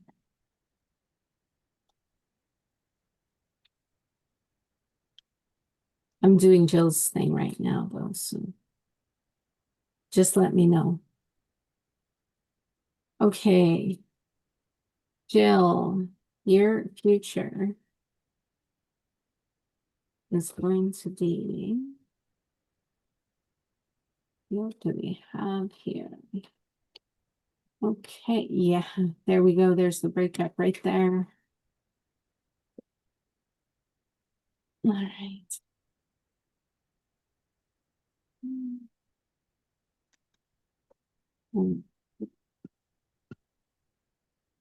Distant future. Well, that's good. Okay, so right now you have the Knight of Pentacles upside down, which is stubbornness, obstacles, a bit of depression, some weakness. You also got the Eight of Cups, which is totally talking about your breakup. It's like a turning point, a breakup, leave the past behind, leave the, change of everything. So then in your immediate future, unfortunately, see, you got to keep in mind too, when I'm doing these readings, I'm picking up on your energy and your ideas of things as they are right now. So that can change. Like if you're depressed and everything, like the cards are saying, it is going to affect the outlook of what the cards are saying. I'm not depressed. Okay, well, that's good. I got full of joy every day. People hate me. I'm so happy. Well, that's But I've been depressed. And honestly, I'm doing a lot of healing. So you know what? Sometimes I do cry. Yeah. I'm doing healing and I'm talking about it. So sometimes I do retreat and get a little bit sad, but I'm working through it. Good. That's okay, because you're going to have some external conflict in the future with the Five of Wands. Some struggle, some disagreements with people, more obstacles, some agitation. There's going to be a disturbance, but you will have a difficult choice to make. With the Seven of Cups, you might have too many choices. Try to get rest and have self-care so that you can keep your concentration, because otherwise your energy is going to scatter. Okay. Right? In your distant future, you have the Hermit upside down, which is isolation. There might be some anxiety. You might have a fear of intimacy in your future, or feel a lack of connection. But the Tower is going to hit, and that's going to actually be a good thing, because it's going to be liberation, purification, freedom, enlightenment, change. It's going to be a good change.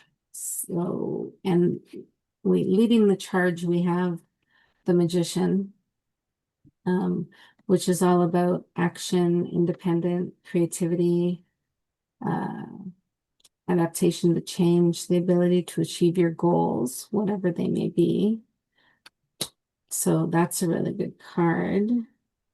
You have the Hierophant upside down, which I always love as a card because it's unorthodox. You don't have to follow what the churches are doing because you're going to do your own thing. And yeah, it's a denial of tradition. So it's not going to be traditional. Just fly your freak flag. Do whatever you want to do, you know? And let's see. We got some hard work in your distant future as well. Four of Pentacles. Solid financial foundation, though, which is really good. And you're going to have ownership of something and possibly an inheritance. Possibly what? An inheritance. Oh, okay. Yeah. I did So get one of those. I did get one. If there's another one coming, I'll take it. you never know, especially with wills, they can be, you know, leave out things sometimes and then you find out about them later. Yes, you're right. Yeah. Do you have any other Sure. questions? Any yes or no? You know, the conflicts. Yeah, the yes or no. With the conflicts, do you think that's because of boundaries I'm setting that I didn't set before? Because people do get upset with boundaries, but I have to, I got to do it. Like, You I'm not a do. people pleaser. Yeah, I agree. You do have to put up boundaries. Universe, is it the boundaries that are going to cause the conflicts? Is it the boundaries? No, it's not the conflict. It's not the boundaries that are going to cause conflicts. They're probably expecting your boundaries. So it's got to be something else. But maybe I hope you guys don't fight over something. Yeah. Yeah, I don't like fighting, I know. but this is all good. Thank you so much for your time and the reading. I really appreciate it. You're so welcome. If you come back in the future, like for another one of these things, or if Yeah, I you, will. or I've if, been here before. or if I'm you sorry, what even was I- want to, if you go to my site, we have 30-minute consultations that we do right now, to see if you wanna, if you're interested in any of our services. Sure. So there's Absolutely. always that to check out as well. All right, cool. Thanks so much. Not a problem. Tuna, Yeah. I just mentioned our services, so could you post Hi. my Yes, link? I posted your link Oh, did at you? the halfway mark. Okay, So it's right down there. all right. And so that happened at like 8:30. I posted that. That sounds great. And I didn't see it. That's why I'm asking. yeah, So, it's right there. And we would love to take some time to get to know folks and see if we can do something for you to add some magic to your world. yeah, that's why we're offering our 30-minute introduction sort of thing. So, all right, Here, I'll Sarah. even have my face on camera again. There we go. There we go. Sarah, Hello. it is your time. Did Dylan find his question? Dylan, did you? Yes, I Then think do it. so. Then do it. Okay, let's do it, Dylan. Uh, is Lisbon the place I'm moving to? Ooh, that's a good one. Nice and direct and a good yes Yeah. and no question.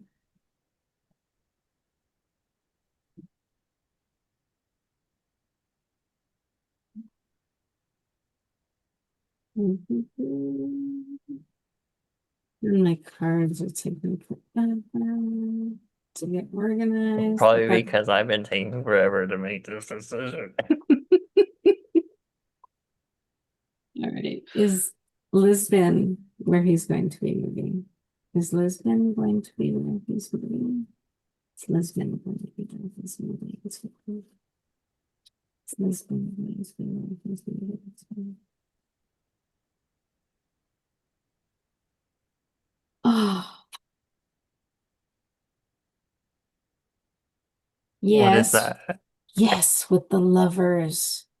Really? Nah. Yeah, so you're gonna move there and you could actually get a relationship. Okay. Lots of sexuality too. Lust, romantic love, the lovers. That's what they're all about. So yeah, that's good. That's a good card to get. And it's a big yes. Yay. Okay. Woot. Did you see the reading offer, the request for the reading for the cats?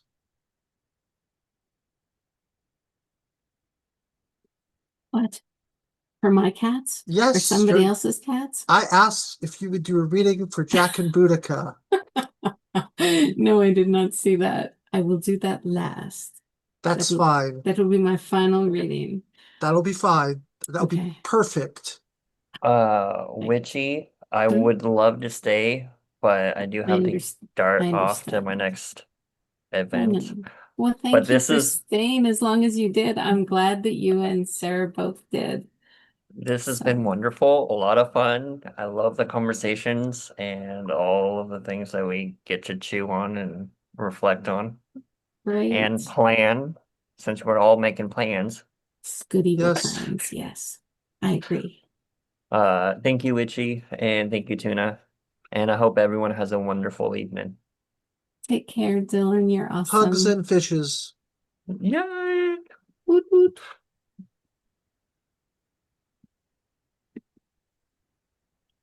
Okay, Sarah.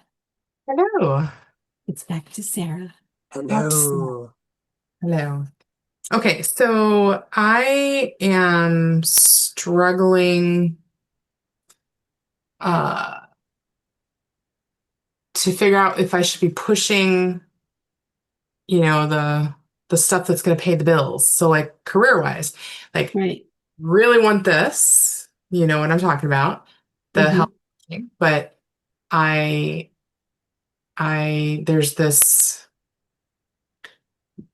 time of no income coming in, right? Like there's not, I'm living off of savings right now. And so my question revolves around career.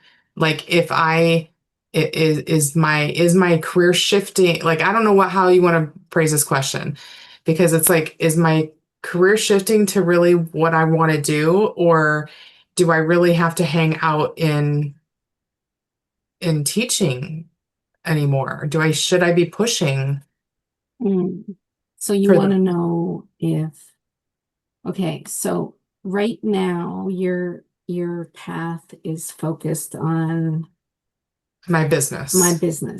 Or your business, not my business, but your Right. business. Yes, Right. so your CEO self-employment, but you are still teaching.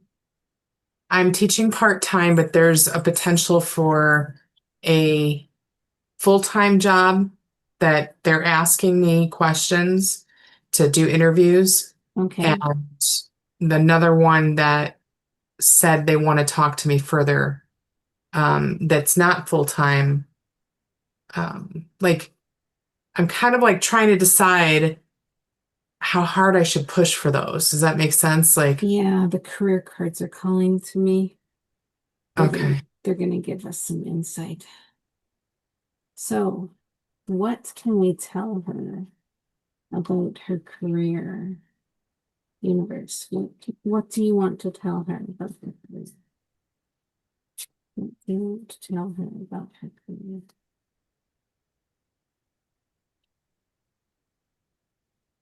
What do you want to tell her about her career? Hey, Maria. Thank you. Okay.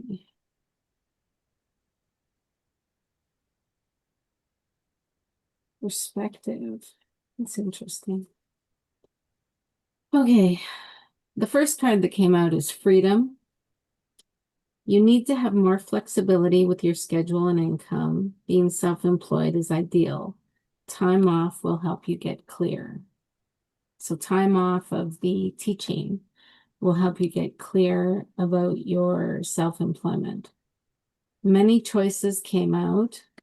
What was that? That's my freedom card. Many choices came out. And that card is like you have many options, even if you don't see them right now. Get creative and look around and pull a card for each option to see what's best. So they know you have cards and know how to use Stop.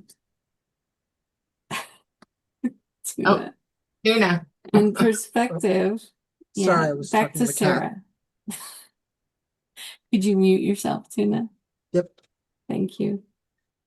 All right, so for perspective, is another card that came out, and it says, if you change the way you look at things, you could see everything in a brand new light that will help you get where you want to be. So that's what those cards have said. So does that inspire any yes or no questions? Trying to decide if it, I'm a little fried, you guys. It's like 10 o'clock here. I know, I'm so sorry. You're Keep all you up good. so late. You're all good. I know. I'm way past my bedtime. I'm an old lady now. I'm just kidding. No, I think what I'm trying to decide is like the perspective, like what I'm pretty good about seeing multiple angles. Mhm. And so part of me is trying to decide, like, what am I missing? What am I not seeing? Will things become clear to her? Will things become clear to her this week? Will things become clear to her this week about her career and what she wants to do?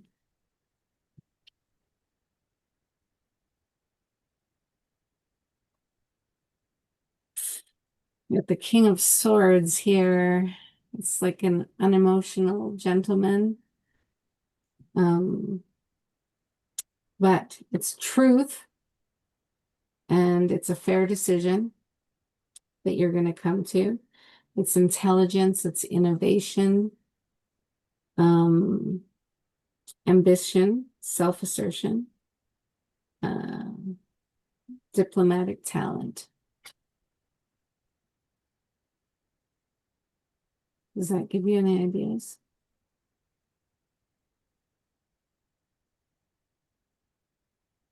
No. Yeah. Maybe I need to come back to this later.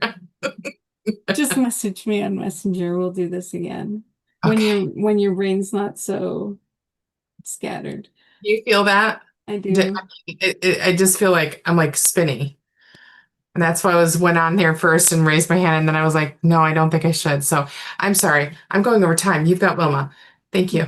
It's okay. Just like I said, contact me on Messenger. We'll do this again. Thank you. You're welcome. Okay, Wilma. Did you? I was have guided any- to raise my hand again because as I'm Okay. listening to you talk to everyone else, Yeah. I realized with the timeline thing, when you did my cards at the beginning for the future, one card said that whatever partner is coming in is in the distant future. And then No, when you no, did no, the card that's for not. now, No, it no, was no, it no. was like two different. No. That's not what it said. It said you in your immediate future you had the Two of Cups and you had the King of Wands, which is a very charismatic male sort of Because thing. I think the first one you said was a possible marriage in the distant future. There is a I marriage in kind the of paved distant over future. that. And then when you said it for that, like I remember what you said about the current, but that's why as I'm sitting here, I'm like, wait a second. So the two cards, one was a distant one and one was a Well, it only, if you think more about it, current it kind one. of makes sense because you're going to connect with this guy in the future, and then in your distant future is when you're going to actually get married. Okay. Sort of But you're thing. not seeing a timeline for the connection. Immediate future is pretty quick usually. You're It making me is. laugh tonight. Well, immediate I meant that future, in a I meant that in a good way. I can ask, let me ask the timing cards if they have a time frame for that. We'll see what they say. Okay. This man, she's going to meet and seduce and make her own. That this old lady is going to seduce. I love it. When will this happen? Well, we're all old ladies, really, aren't we? I mean, come on. All right, so when will this happen? When will this happen? Universe, when will this happen? In her meeting future. In autumn, which is coming up. Yeah, it's gonna be in autumn. That's when Well, it's I gonna will let you happen. know. Yeah, please let me know. I'm just dying to know because sounds good. It's a pretty good future. Thank you. You're welcome.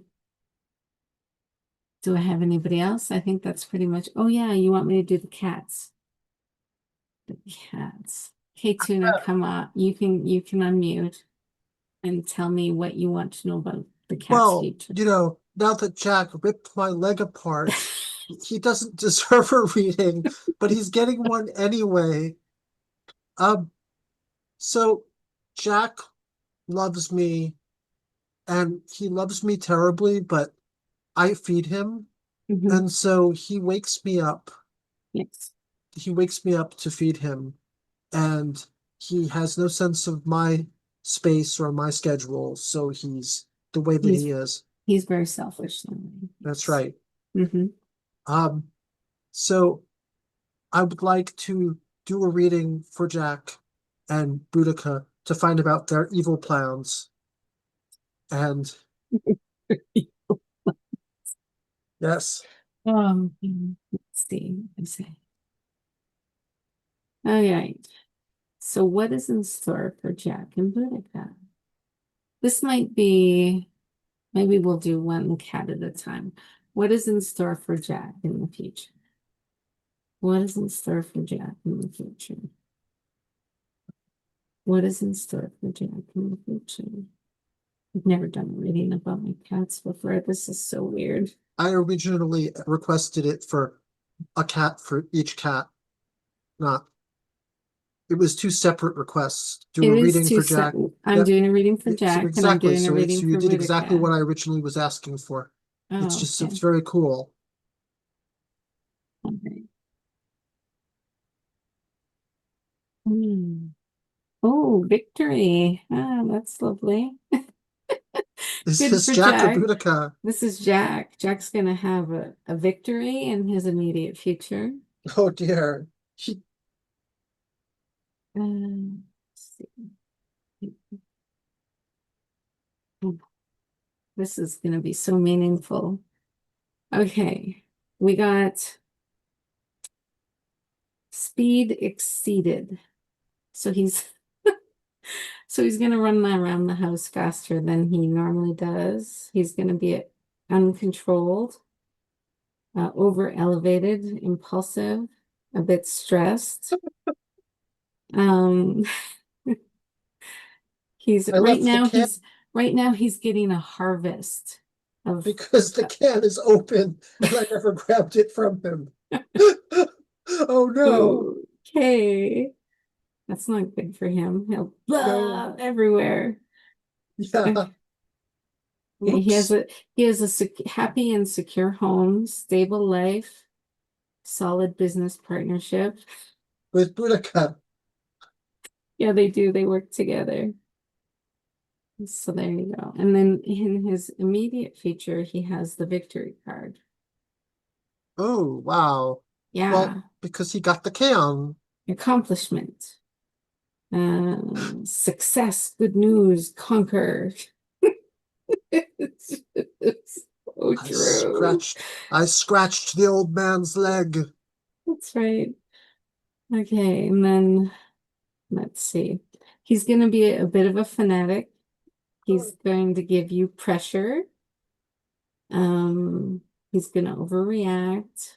He's going to be too much. And it might be a bit moody and give you shit because that's what yeah. So he's going to be like, meow, meow, meow, meow, meow, meow, meow. That I sounds want like my Boudica. food right now. Yeah, yeah, yeah, yeah, yeah. You know, that sort of thing. And Yeah, in yeah. his distant future, the magician upside down. So the magician has weakness. Sorry. Um, selfish behavior. Yes, that's totally going to be excessive arrogance, which we know Jack has. And but he's going to be stopping activities, which is kind of interesting. It makes me wonder if he's going to. Okay, we got the tower upside down for his distant future, which is like self-imposed confinement,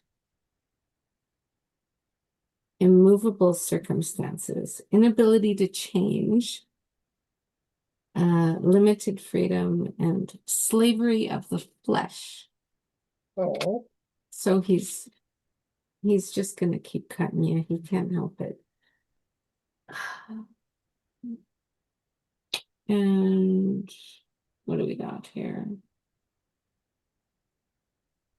He's going to have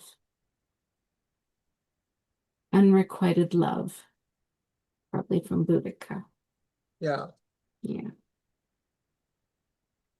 But she does love him in her own way. It's just not the same as he loves her. So that's Boudica, or that's Jack's. Now we gotta do Boudica's.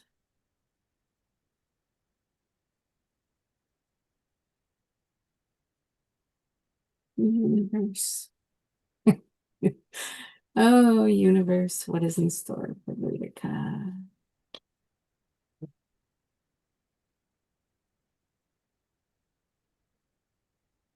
That's so enlightening, that reading. If there's a way for me to do it, I'm going to include the vampire song that I wrote. About Jack and his About love for Jack being in Boudica. love with Boudica. I'll include that if anybody subscribes to my list on my site.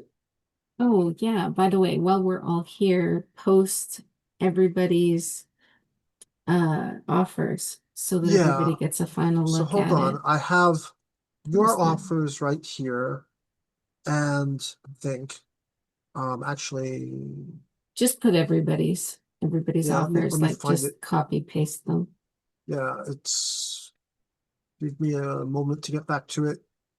Boudica. What is in store for Boudica? Universe. What is in store for my beloved Kitty?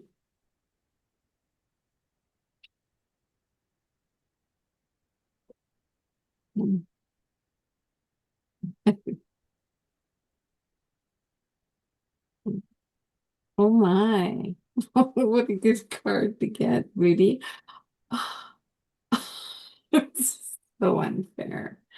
Oh, look at that. That's pretty neat too. She's got a good future.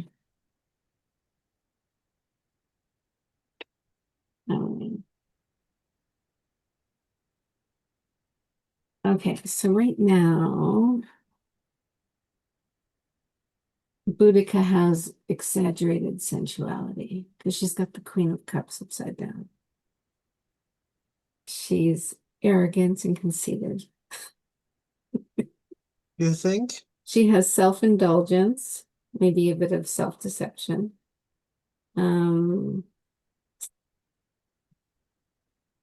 She's got cunning and trickery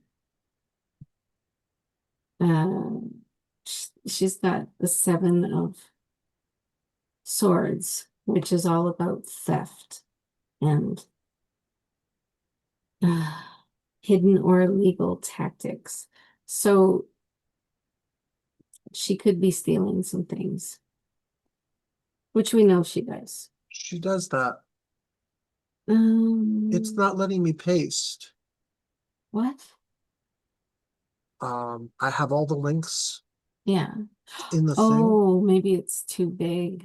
Maybe take 2 at a time and put them in there. Okay, let's try that.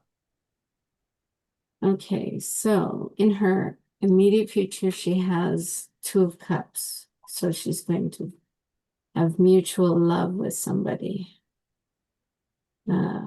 Could be a friendship too. Doesn't have to be romantic, but it's a partnership. And she's got the 9 of Cups, which is like the wish card. So she's going to be happy, abundant, excited, satisfied, enjoy a comfortable, healthy, favorable work environment, good finance. She's got good finances. That's awesome. Okay. In her distant future, she has the Ace of Cups upside down. Unfortunately, that means she's going to have relationship problems, probably with Jack or this person that she falls in love with. There are going to be relationship problems. Maybe she'll help Jack scratch the heck out of your door late at night or something. And she'll be a little bit lonely. She's going to feel not ready for love because she's going to be sad and she's going to have some, and I hope she doesn't experience pain, but she could. We got the Judgment card in her distant future, which is a new direction, transition, judging or being judged, which is what we're doing to her right now, essentially. But it's the end of a situation. I hope Jack doesn't die. That would suck.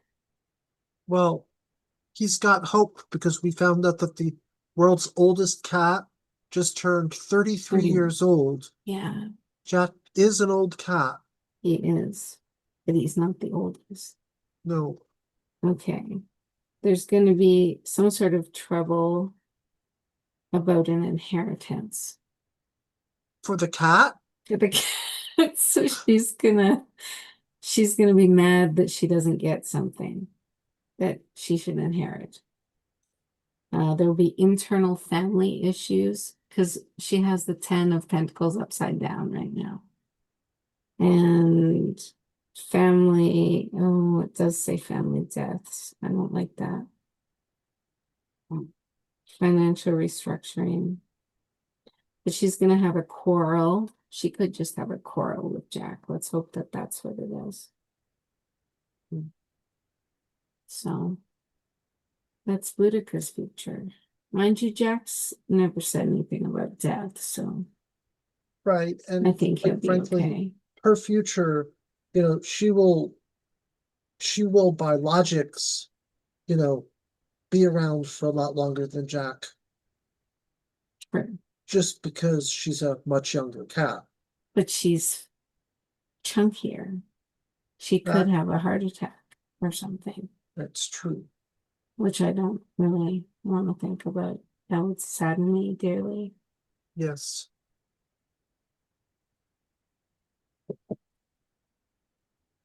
All right. So Okay. what did you put everybody's in here Everybody's in there. so far? Yep. Oh, Sarah, Dylan. Oh, that's awesome. And there's you, and there's Sarah. And there's you. Sharada. Yes. We love her. She's awesome. It was all wonderful. I really enjoyed it. I love doing these things, and I love that you guys like coming to them. So thank you, everybody, for doing so, because it makes it that much better. And this was the best one ever, and the next one will be even better. Because we just keep Getting better. learning more things to do and more ways to make the magic happen. All right, I'm gonna turn the recording off. Stop recording.